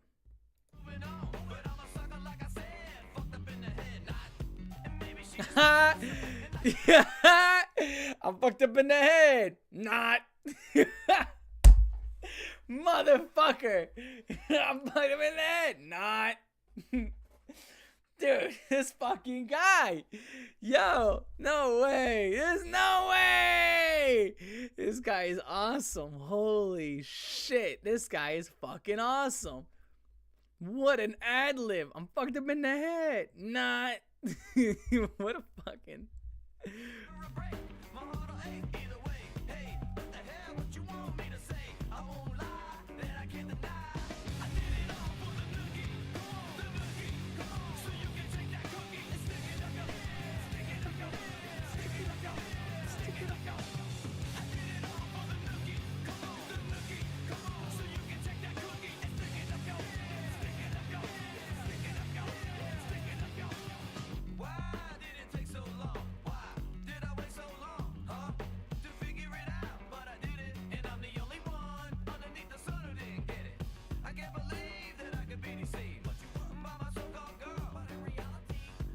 But in reality,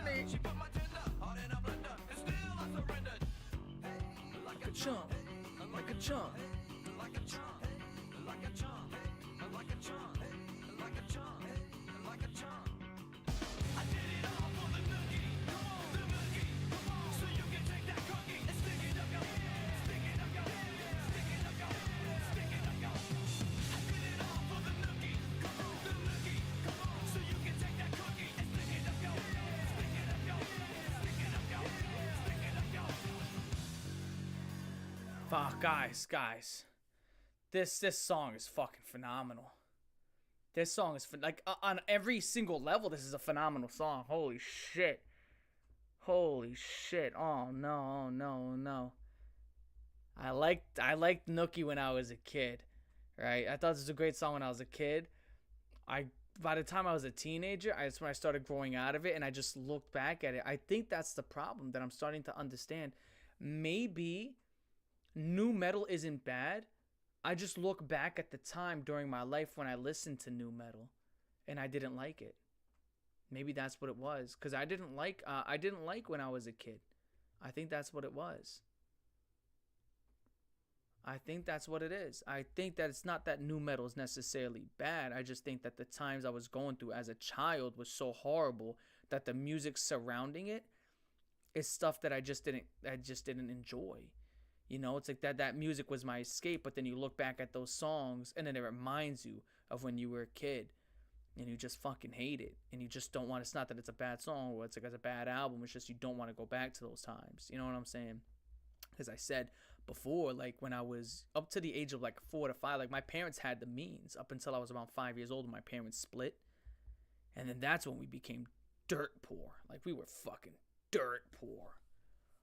You know, so growing up, being middle class, you know, when you were 1 year old, 2 years old, 3 years old, 4 years old, and you go from middle class to just dirt poor in the matter of 2 to 3 months was like getting dropped on your head. You know, going from middle class to just dirt poor. It's horrible. So it's not that the music is bad, I guess. It's just that it brings back unwanted chapters in my life.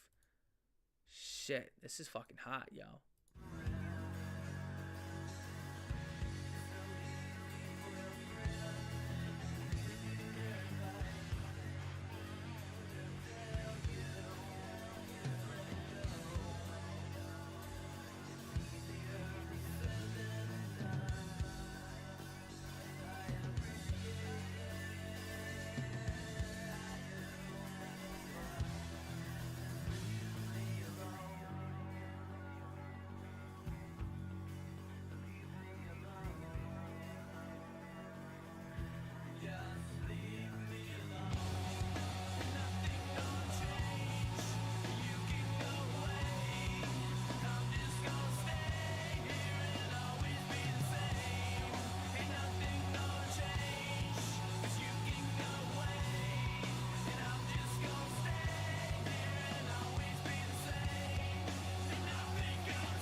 That was fucking awesome.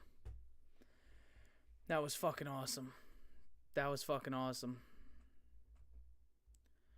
That was fucking awesome. That was awesome. That was nothing left. That was nothing short. Anything other than I gotta be honest. Listening back to that, yeah, 9.8. I can see where you're coming from. That is one of the best new metal songs ever. That is. Wow. Holy shit. What the fuck is that? 7 point and? No. What the fuck? 7 point and. The fact that that number even, whatever that thing is, starts with, I guess you mean 7.7? I don't know. Stop holding shift, you lug nut. Anyway. Unless that's what he's trying to be cool with the 8. Yeah. Fuck, that was awesome. I would genuinely, if off the cuff, 9.7. 9.7. This is just off the cuff. 9.7. Off the cuff. Yeah, I genuinely, I think that may be even a low score. I think a 9.7 is a low score. So considering the genre, I think as a song, that was awesome. That was enjoyable to listen to.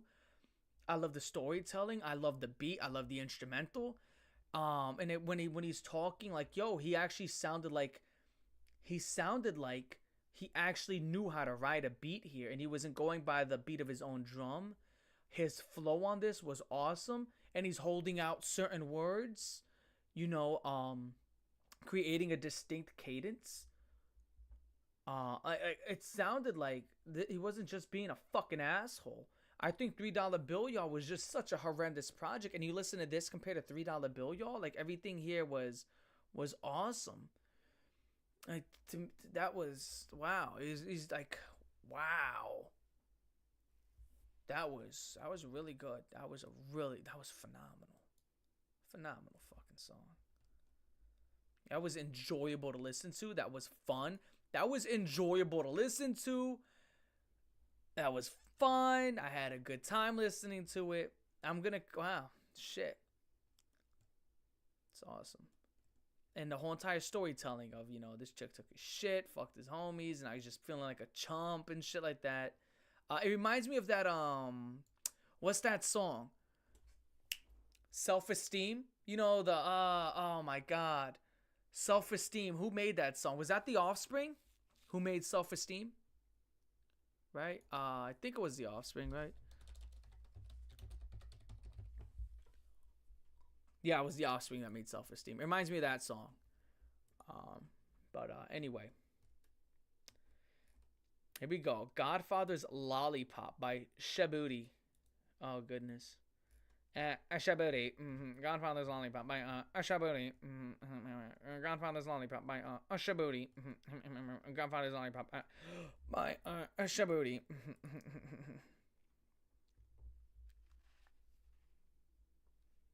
Yeah, that was a civil war. That was a civil war inside my chat. Was a great Offspring song. It was a civil war.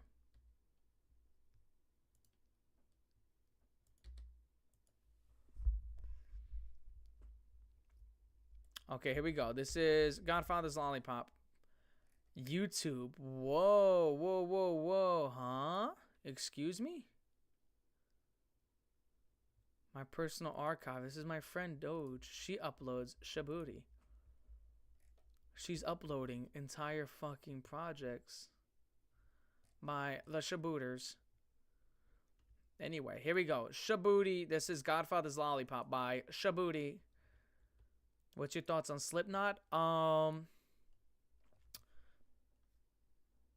Slipknot is basic bitch metal? What? Whoa. No, it's not. I have to listen to the first and second album. From what I know, that's when they peaked. I've only listened to their third and fourth album, which is Subliminal Verses, and their fourth album. I forgot the name of the fourth album, but I've listened to that growing up, and I really liked it. I thought that they have great song structure. They have some catchy hooks that I like singing. Like Duality, I love Duality. Duality's fucking awesome.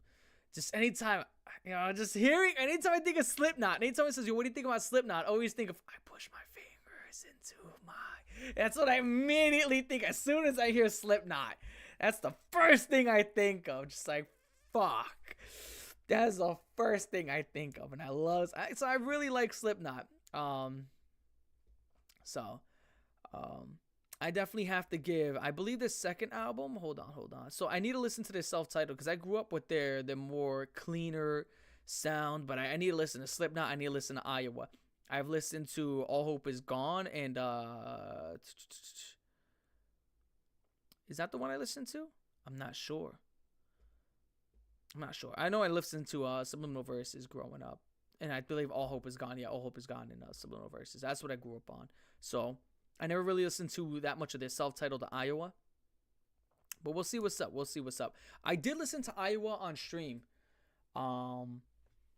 earlier last month, and I remember not liking a part of Iowa. I remember saying it sounded very formulaic, right? Where it felt like they had like a plan and they follow it to a T, like to a point of I was like, ugh. But we'll see what's up. We will see what's up. So my opinion on Slipknot so far, if from what I'm hearing, some of their worst stuff is off of Volume 3. So if I like Volume 3, I'd imagine that I should fall in love with their self-titled. I'd imagine I'd fall in love with self-titled in Iowa.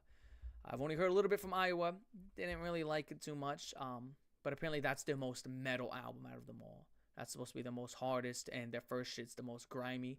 So we'll see what's up. But if I like some of their worst projects, then I'd imagine I should like their best ones. We'll see what's up. Or maybe people are fucking delusional. Maybe Volume 3 is better than people are giving it credit for. I'm not sure.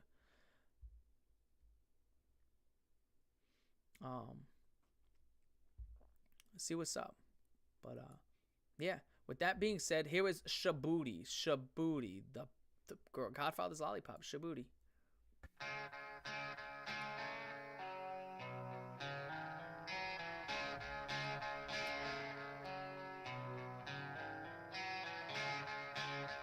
This sounds similar. Was this the one you played for me last night? It sounds very similar to the one you played for me last night, and I've had to listen to 2 to 3 albums after it. It sounds similar to the one you. Was this the one you played for me last night, or it sounds something I've This is Shaboody, Godfather's Lollipop. Yes, I played it last night. Okay, so now, what do you... Yeah, I was going to say, I could have swore I heard this. So what is it that you want me to do? You want me to, like, I don't know, give it, like, a more thorough review? What is it? What is that you're looking for, you little pumpernickel bread? I had to be careful. What is it that you're looking for, Poppy? Enemy! Enemy! You're my enemy! Okay, so let me give this a thorough... Enemy! Somebody please recommend Disturbed Conflict. Enemy! You become enemy!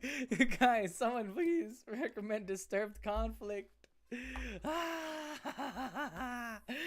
Yeah! Guys, I love Disturbed. I never thought I'd say those words again. Alright. Here we go. Guys, I'm gonna fucking be... No, I'm turning into a metalhead. A new metalhead. No. Oh, I love this. I'm gonna get a Disturbed tattoo. Say I won't get the fucking... Save me, David Draymond. Draymond. Was it Draymond? Draman? I don't know how the fuck you pronounce it. Save me, Dursties.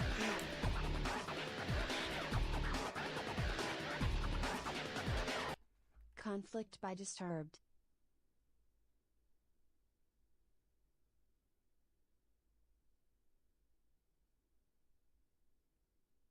Alright, guys, let me lock in. Let me lock the fuck in. Yeah, okay. This is Shaboody, Godfather's Lollipop. The sound of it sounds a little gay, though, but okay, here we go.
bass comes in.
Is this the guy from fucking did that other band?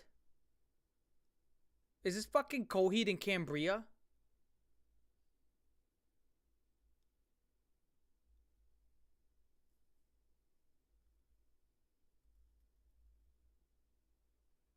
Yes. Okay.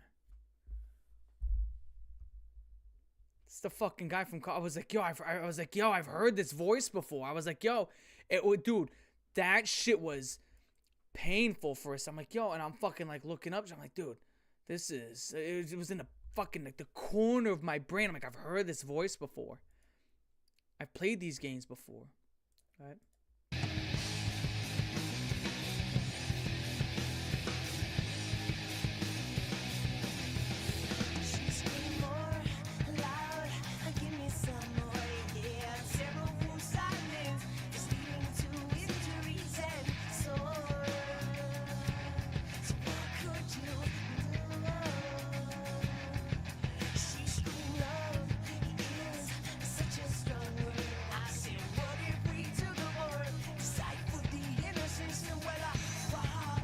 Stream value isn't low, you fucking idiot.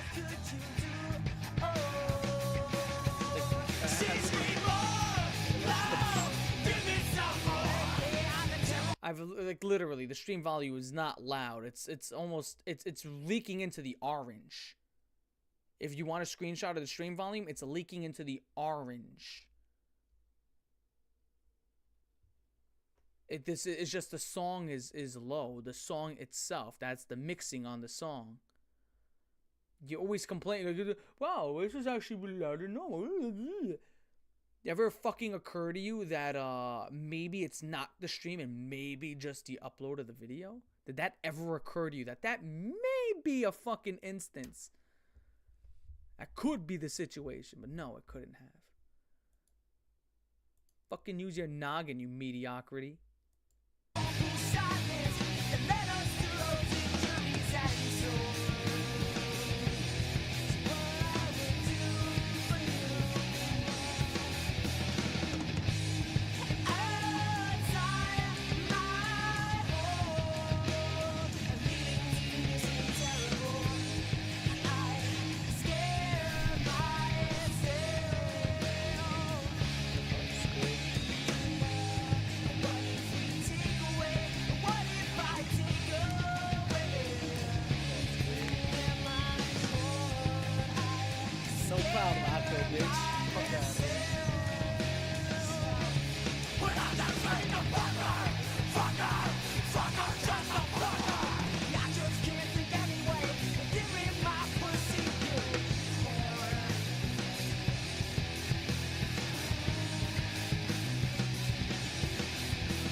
Okay. Who gives a fuck about the weird shit you're talking about, buddy? Dude, I'm gonna fucking... Okay, hold on. Just comes in here talking about weird shit. You're gonna get 5 minutes for that. Anyway. Let me tell you what. The first part, I thought that was awesome. First part of it, I really liked the bass in it. Opening guitar, I thought everything there was awesome. I really, really liked it. I really liked that first part. The first part of that song, definitely go into the 8s. That was a great, now that I've actually listened to it. Now the second part, this is where I saw a lot of people, got lost.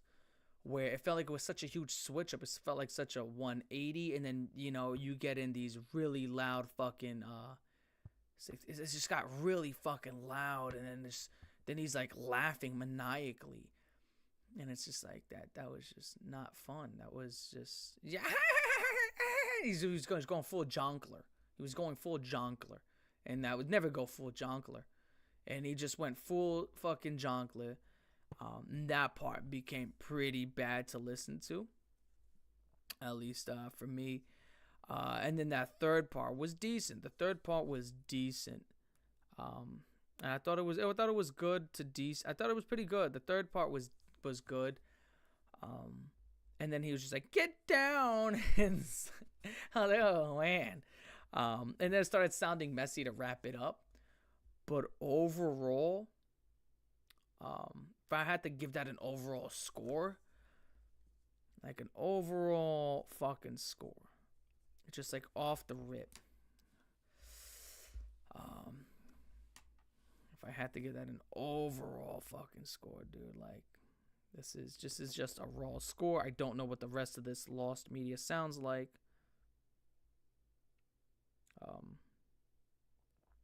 That'd be like a 6.3. That'd be like a 6.3. And that's because the first part, I'd give it like in the 8s. The second part, I'd give in the 3s. That's what killed it. The first part's in the 8s. That first section, that's in the 8s. Awesome part. The second part, abysmal. Third part was really good. So it's like an 8.5, a 3, and then like a 7. So last end, the tail end was good. The middle, I don't know what that was. It's not even, no. That was, you should never do that. Like, you should just never 180 like that. It makes no sense. Like, you can build up into it, but to set a tone for the entire thing and change, not just the tempo. Even changing the tempo is never a problem. It's you just change just the whole entire scenery. Like, it's like pulling the carpet out from under somebody and you smack your head on the floor and you look at them like, isn't that fun? Like, no, I just hit my head. That wasn't fun. Why the fuck is hitting your head fun? Like, you just smack the back of your head and it hurts. Your eyes hurt, your ears are ringing, and you're seeing too, and it wasn't that fun. Like, no, it was just your rug pulled me, and it wasn't fun. But yeah, 6 point. Oh yeah, wow, look at that. Necrosis gave it a 6.4. So me and wow, fucking, oh yeah, that's how you know it's a Blue Raven stream. Oh god, anytime past midnight, me and Necrosis are like this. Even though I don't agree with a lot of your fucking music, I've never agreed with a lot of your music tastes. But anytime it's past 12 a.m., anytime it's past 12 a.m., that's how you know me and Necrosis are in a fucking... Anytime it hits like 12 o'clock past, me and Necrosis, our brains just sink. He comes to his senses. Hold on, he said, I want to talk more about the song, but it's hard over text. All right. We have to play classic, though. But you insinuating that you want to come on the stream and talk to me about the song? Is that what you are insinuating? It sounds like that's what he's insinuating.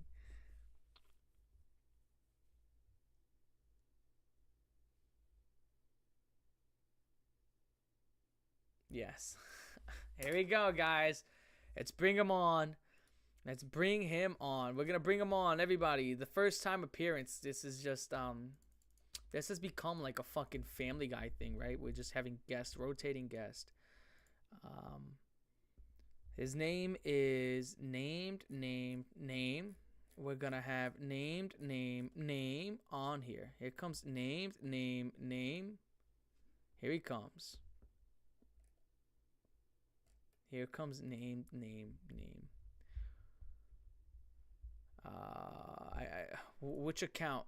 Just shoot me a call, I guess. We're gonna get a guest on here. Everybody get excited. This is. Oh goodness. Which account shall I be calling? I guess I think I found the account.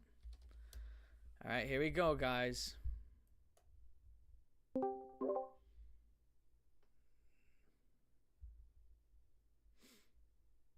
calling him.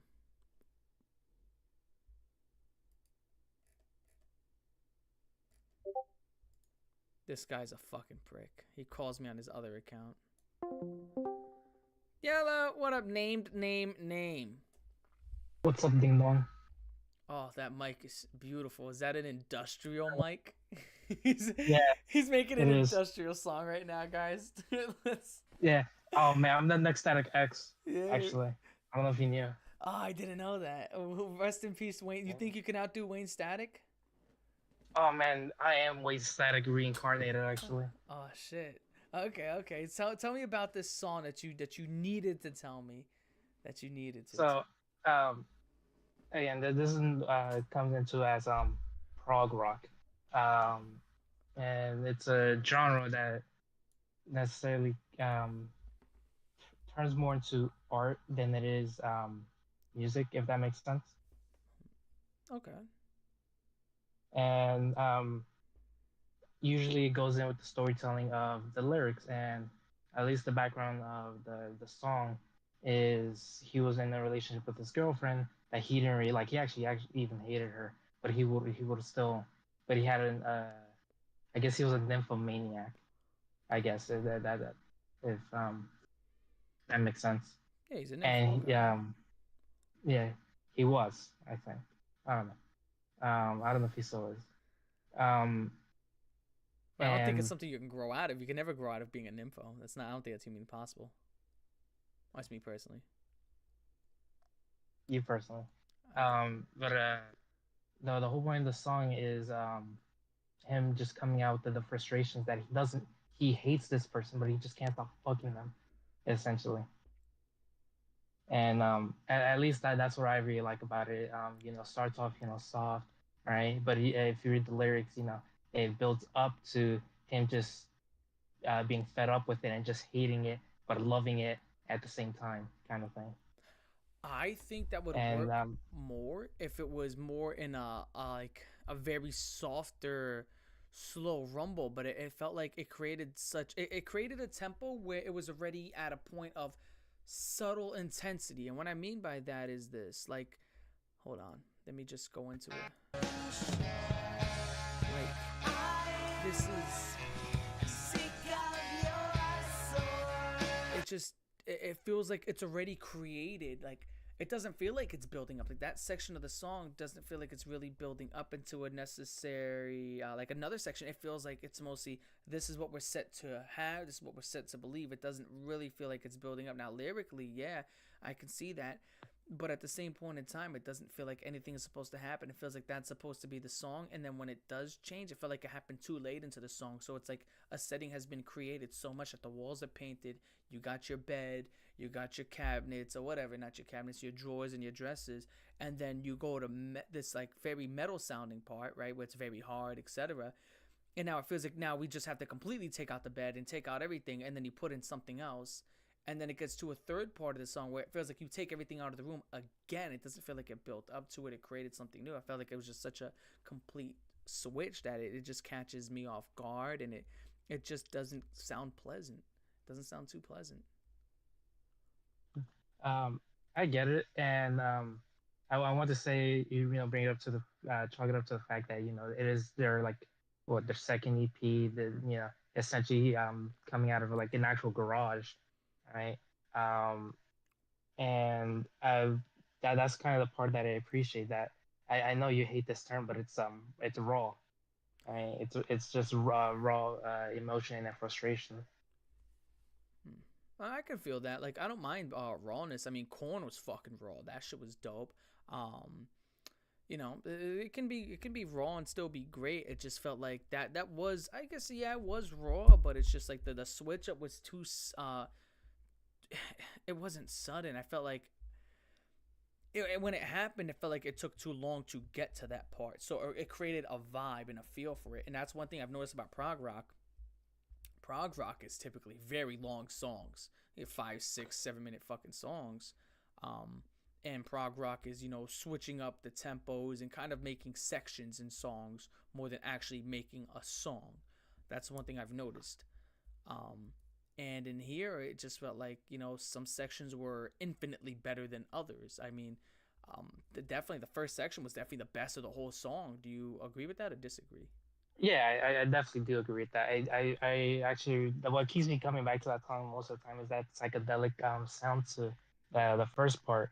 But I don't mind, uh, the screams and like the stuff like that, because I at least I guess the background knowledge to it is what helps me at least appreciate it more.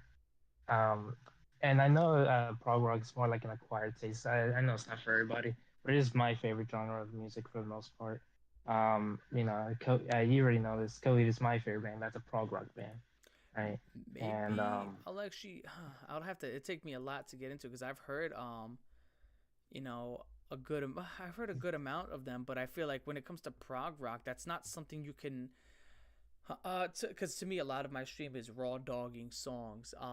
Now this one I didn't have to raw dog because once you told me that it was unreleased music that leaked, now I know I can play the whole thing without getting a message. You know what I'm saying? Because if it's not copyrighted, yeah, etc. So I was able to actually give that a thorough listen, and that's what I came to. That's the conclusion I came to. But majority of songs like prog rock, I think that's probably the worst type of music you can send to somebody, especially when I have to do a live stream, unless I was like on Twitch, where they won't flag me. Because here, I have to listen to a 5 to 6 minute song straight, no cuts, and that's the whole point of prog rock, is that you got to listen to it and hear it flow together. And to me, this didn't flow together, but to the other songs, that's definitely a hard thing to go about because I have to stop it constantly, etc., etc., which is why I do like to do. Now I'm starting to get used to doing my own type of listening on my own. But here, it just felt like it didn't flow together. Like, it just did not flow well together. It felt like three different songs crammed into one different song. Crammed into one song. It felt like he started the song, came back pissed. Like, it sounded like he was sad and mopey, and then like something happened, and then he came back to finish the song pissed the fuck off, and he's like, "Fucking hate this fucking bitch." Like, he really got mad and finished off the song. yeah. And yeah, the reason why you don't like it, right, is the reason why I like it. That makes sense. Um, I like that it started off kind of mopey and then it got into this really aggressiveness. Because I don't know about you, but Nookie did it I've too. had those types of moods before, right? And that's just a good way for me to listen to it, kind of kind of thing. You understand? Yeah, 100%. Nookie did it too. The whole entire this chick took my page. He did, and you hear it's like going down the Nookie. Yeah, but It's crazy. yeah, but the difference between that is that It's one not a whole actually had section. like It's a chorus, a not a plan, a section. formula, Yeah. right, and a really good production. And that's a good for what it is. Obviously, it's not for me, right? I sent it because you were begging for others to come save you, so I sent you Oh that. shit, that's why you Uh, sent it. I thought you were doing it just yeah. I yeah, guess I guess that wasn't why I thought you sent it. I thought you just sent it just to troll. Which yeah, that is trolling, I guess, in a sense, but not like in that I sense. guess, but I it's thought you were something sending you it to. wanted. But I wasn't gonna Yeah. send you something off the $3 bill, y'all, because that would hurt me too to Oh listen. fuck, dude, no, fuck that, please. But that was awesome. That Nookie song was awesome. I think yeah, it's not for everybody, but I thought that was awesome. I mean, to a fundamental level, it was pretty fucking good, which is so weird, especially after listening to $3 Bill Y'all, which is so shit. I was like, oh my god, it's awful. Um, I think $3 Bill Y'all may be the worst new metal album ever made, and I think anytime you look at a new metal tier list, Significant Other is always top five. So maybe that's just crazy. You made the worst album ever, and then one of the best. That's like Eminem, right? Revival is horrible, and then he also has Marshall Mathers LP, and it's like, what the fuck? How's that possible? But Again, I'll take your word for it. But but if we're gonna go back, if we're gonna stick on this topic for like a second. I think it shows like really good progression for that being his first album. right, trying to go into new metal, and then and it was horrible, but then he at least stuck it out, and then went to make something like Chocolate Starfish, and then uh, Significant Other, right? I think that shows incredible growth, at least for him as an artist. Yeah, it's just ridiculous. It's just so weird to hear. Yeah, no one's ever done that. No one's ever came out and been absolute dog shit and then produced some of the greatest music for a genre. I don't think anybody's ever done that. To come out and be just abysmally bad to the point where you just like, dude, what the fuck was that? And then, come out, a few years later and put out the greatest thing that genre's ever heard. If anybody knows any other artist that's ever done that, I would love to hear it. I would love to hear it. But like I said, I really do like the Shibuya stuff. Yeah, it was unreleased, and it came from no, I think just like an uncertain time. But he was just doing it, out of passion. Even if there wasn't production, he didn't have a studio, right? And he didn't have I don't know if you can tell, but he didn't have any vocal training lessons at this point either. He was just going straight raw, and being able to produce something like that again leads to my appreciation for the song and the EP comes off of. 100%. I mean, if as someone who doesn't have, I guess, oh my goodness, I fucking regret. Oh my god, I regret opening that up. Oh my god. And what you open up? Oh my god, opened up Discord. Oh my goodness. So good at that, dude. Oh my goodness. Oh my goodness. I'm not gonna say who did it, but someone put Adrenaline over 1X by 3 Days Grace. Oh yeah, I know exactly what you're talking about. Yeah. Adrenaline over 1X by 3 Days Grace. I'm not gonna look. Yeah, I'm fucking done. Whatever. Not only that, he put Trapped over the Sickness. Yeah, I don't. Yeah, I don't even know. Yeah, I can't. I don't even know what to fucking say to that. Oh my goodness, that is just the worst. Like, dude, that is an unholy tier list. That is an unholy tier list. That is an unholy. Trapped over Sickness by dude, what the fuck? Trapped over Sickness. Papa Roach over Sickness by so I'm gonna read off this tier list. This tier list says F tier, Sickness by Disturbed and $3 bill, y'all. D tier, Trapped and Papa Roach. So Trapped and Papa Roach over Sickness by Disturbed. C tier, 3 Doors Down. This tier list says 3 Doors Down is better than 10,000 Fist. 3 Doors Down. This is what the tier list says. 3 Doors Down is better than 10,000 Fist. Is better than Static X. Is better than Sickness.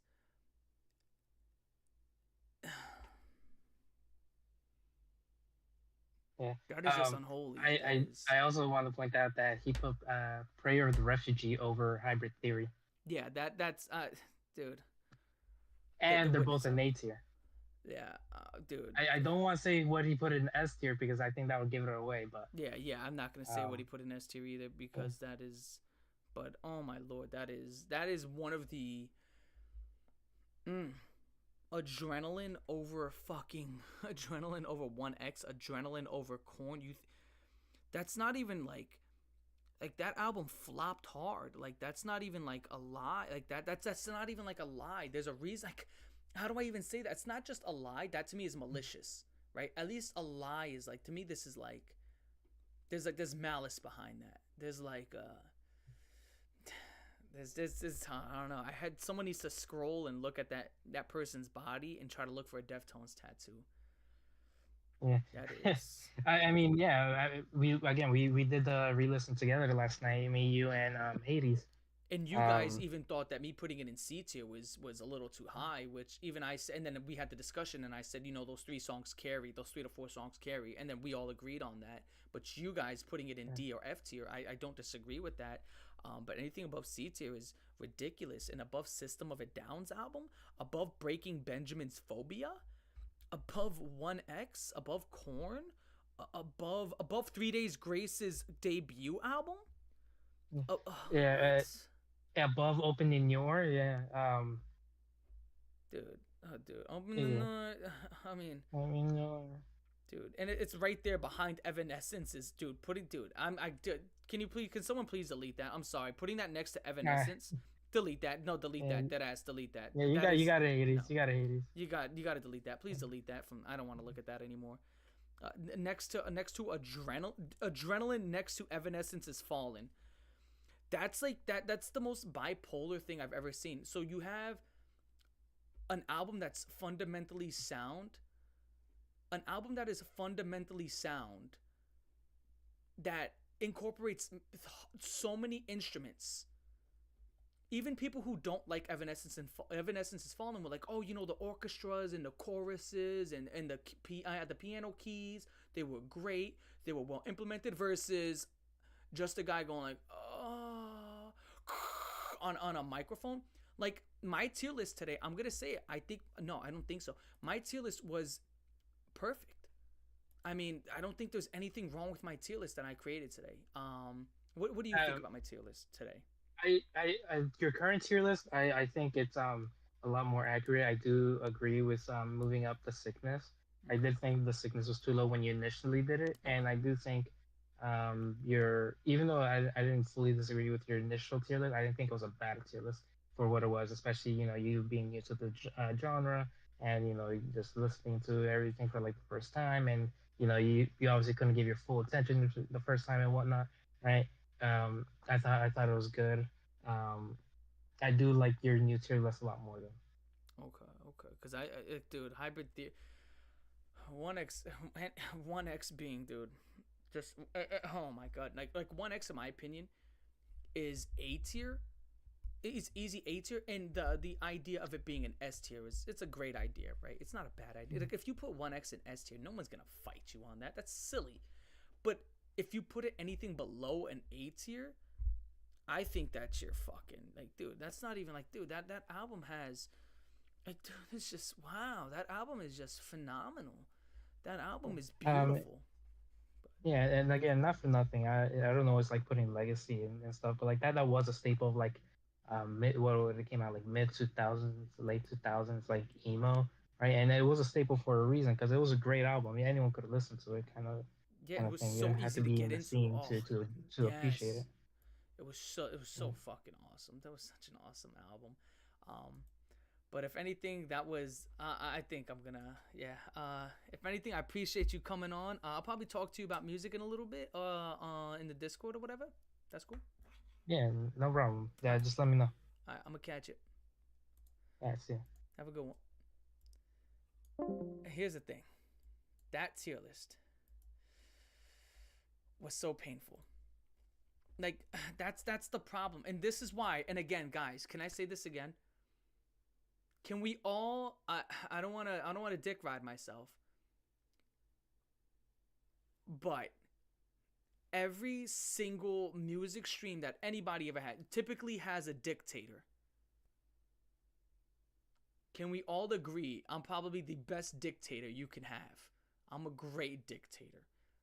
Because at least when it comes to being a dictator, I can change my mind. I can sit there and say, you know what? Like Shoots and Ladders. Hated it originally. I don't have a personal Discord. No, I already said I don't have one. I think I'm the greatest dictator ever. Because you can get a dictator like this, or you can get a dictator like that. You can get a dictator like that. You can get one that puts Deftones' worst album in a B tier. Me putting it in C tier was hard. And you know what? I can easily, like, dude, it's like, thank God. Thank fucking God. Oh my goodness. Like, that, come on, man. Like, that's, so you just, like, dude, there's opinions and then there's objective truth. Like, Adrenaline is objectively, truthfully not good. No, that wasn't this guy. This guy, it wasn't him. But you put Papa Roach over Sickness by Disturbed? What? Papa Roach and Trapped. You know Trapped, the album that we all listened to and everybody wanted to put in F tier and I put it in D tier, which I'm going to go and listen to it again tonight. That is Over Sickness? That's not fundamentally possible. Trapped has one song and then the other 10 are horrible to like mediocre, versus you get Stupefy, you get Down with the Sickness, you get Conflict, you get I think I think it was called Visions, right? Excuse me, I gotta pull out the Raven Black book, right? Oh my goodness. You get Voices, you get The Game, you get Stupefied, Down with the Sickness, you get fucking, oh my god, you get Fear, you get, dude, oh my god.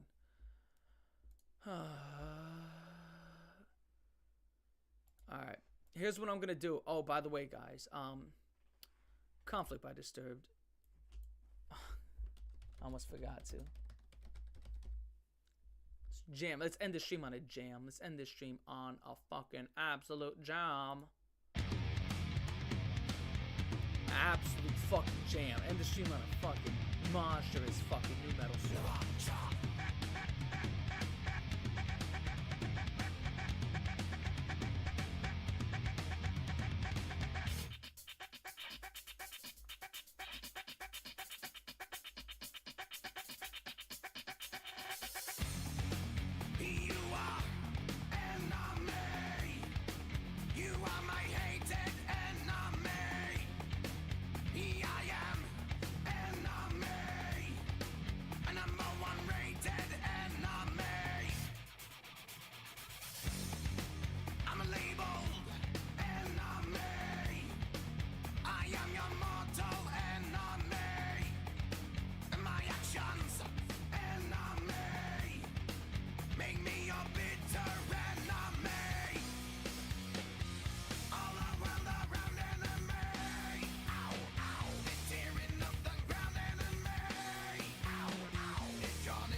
Same. Yo, hold on. I'm not the only person here with a headache. Dude, right here in my neck fucking hurts and my tonsils hurt. Right here. Am I the only person right here? This shit hurts. Ah, oh, right here fucking hurts. And my right tonsil hurts and I got like a light headache. Fuck.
Yeah, that shit is hot.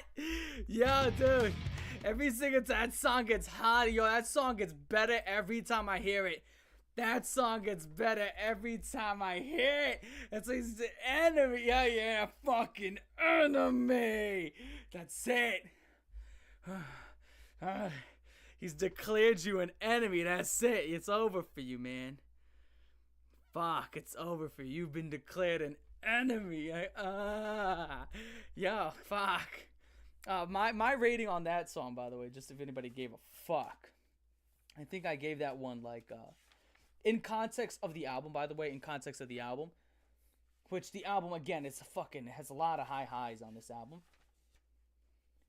With Down with the Sickness being in the high 9s and Stupefied being in the low 9s. I think I gave this one like, oh wow, I only gave it an 8.2. There's no fucking way. I think it's pretty great. I could probably give that song. I could see myself giving it more credit. Yeah, I could see myself giving it more credit than what it's due. Great fucking song. Great fucking song. But that problem is like in context. Like it's not like on the heels of Stupefy. I think Stupefy is definitely the better song. But that is right there. Like that is a fucking great song. I definitely have to give it some distance. Where did you put System of a Down? I didn't put System of a Down on the list. I have to listen to that album at least 2 to 3 more times before I put it on that list. I'd imagine that System of a Down is going to be B tier. I think System of a Down's album is probably going to be better than Sickness, but not as good as 10,000 Fist. Not as good as 10,000 Fist, but better than Sickness for sure. That's what I think. But we'll see what's up. I'll have to rate it. But with that shit being said,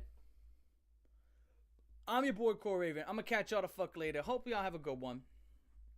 I need to take a mean ass piss. Peace. And don't become an enemy.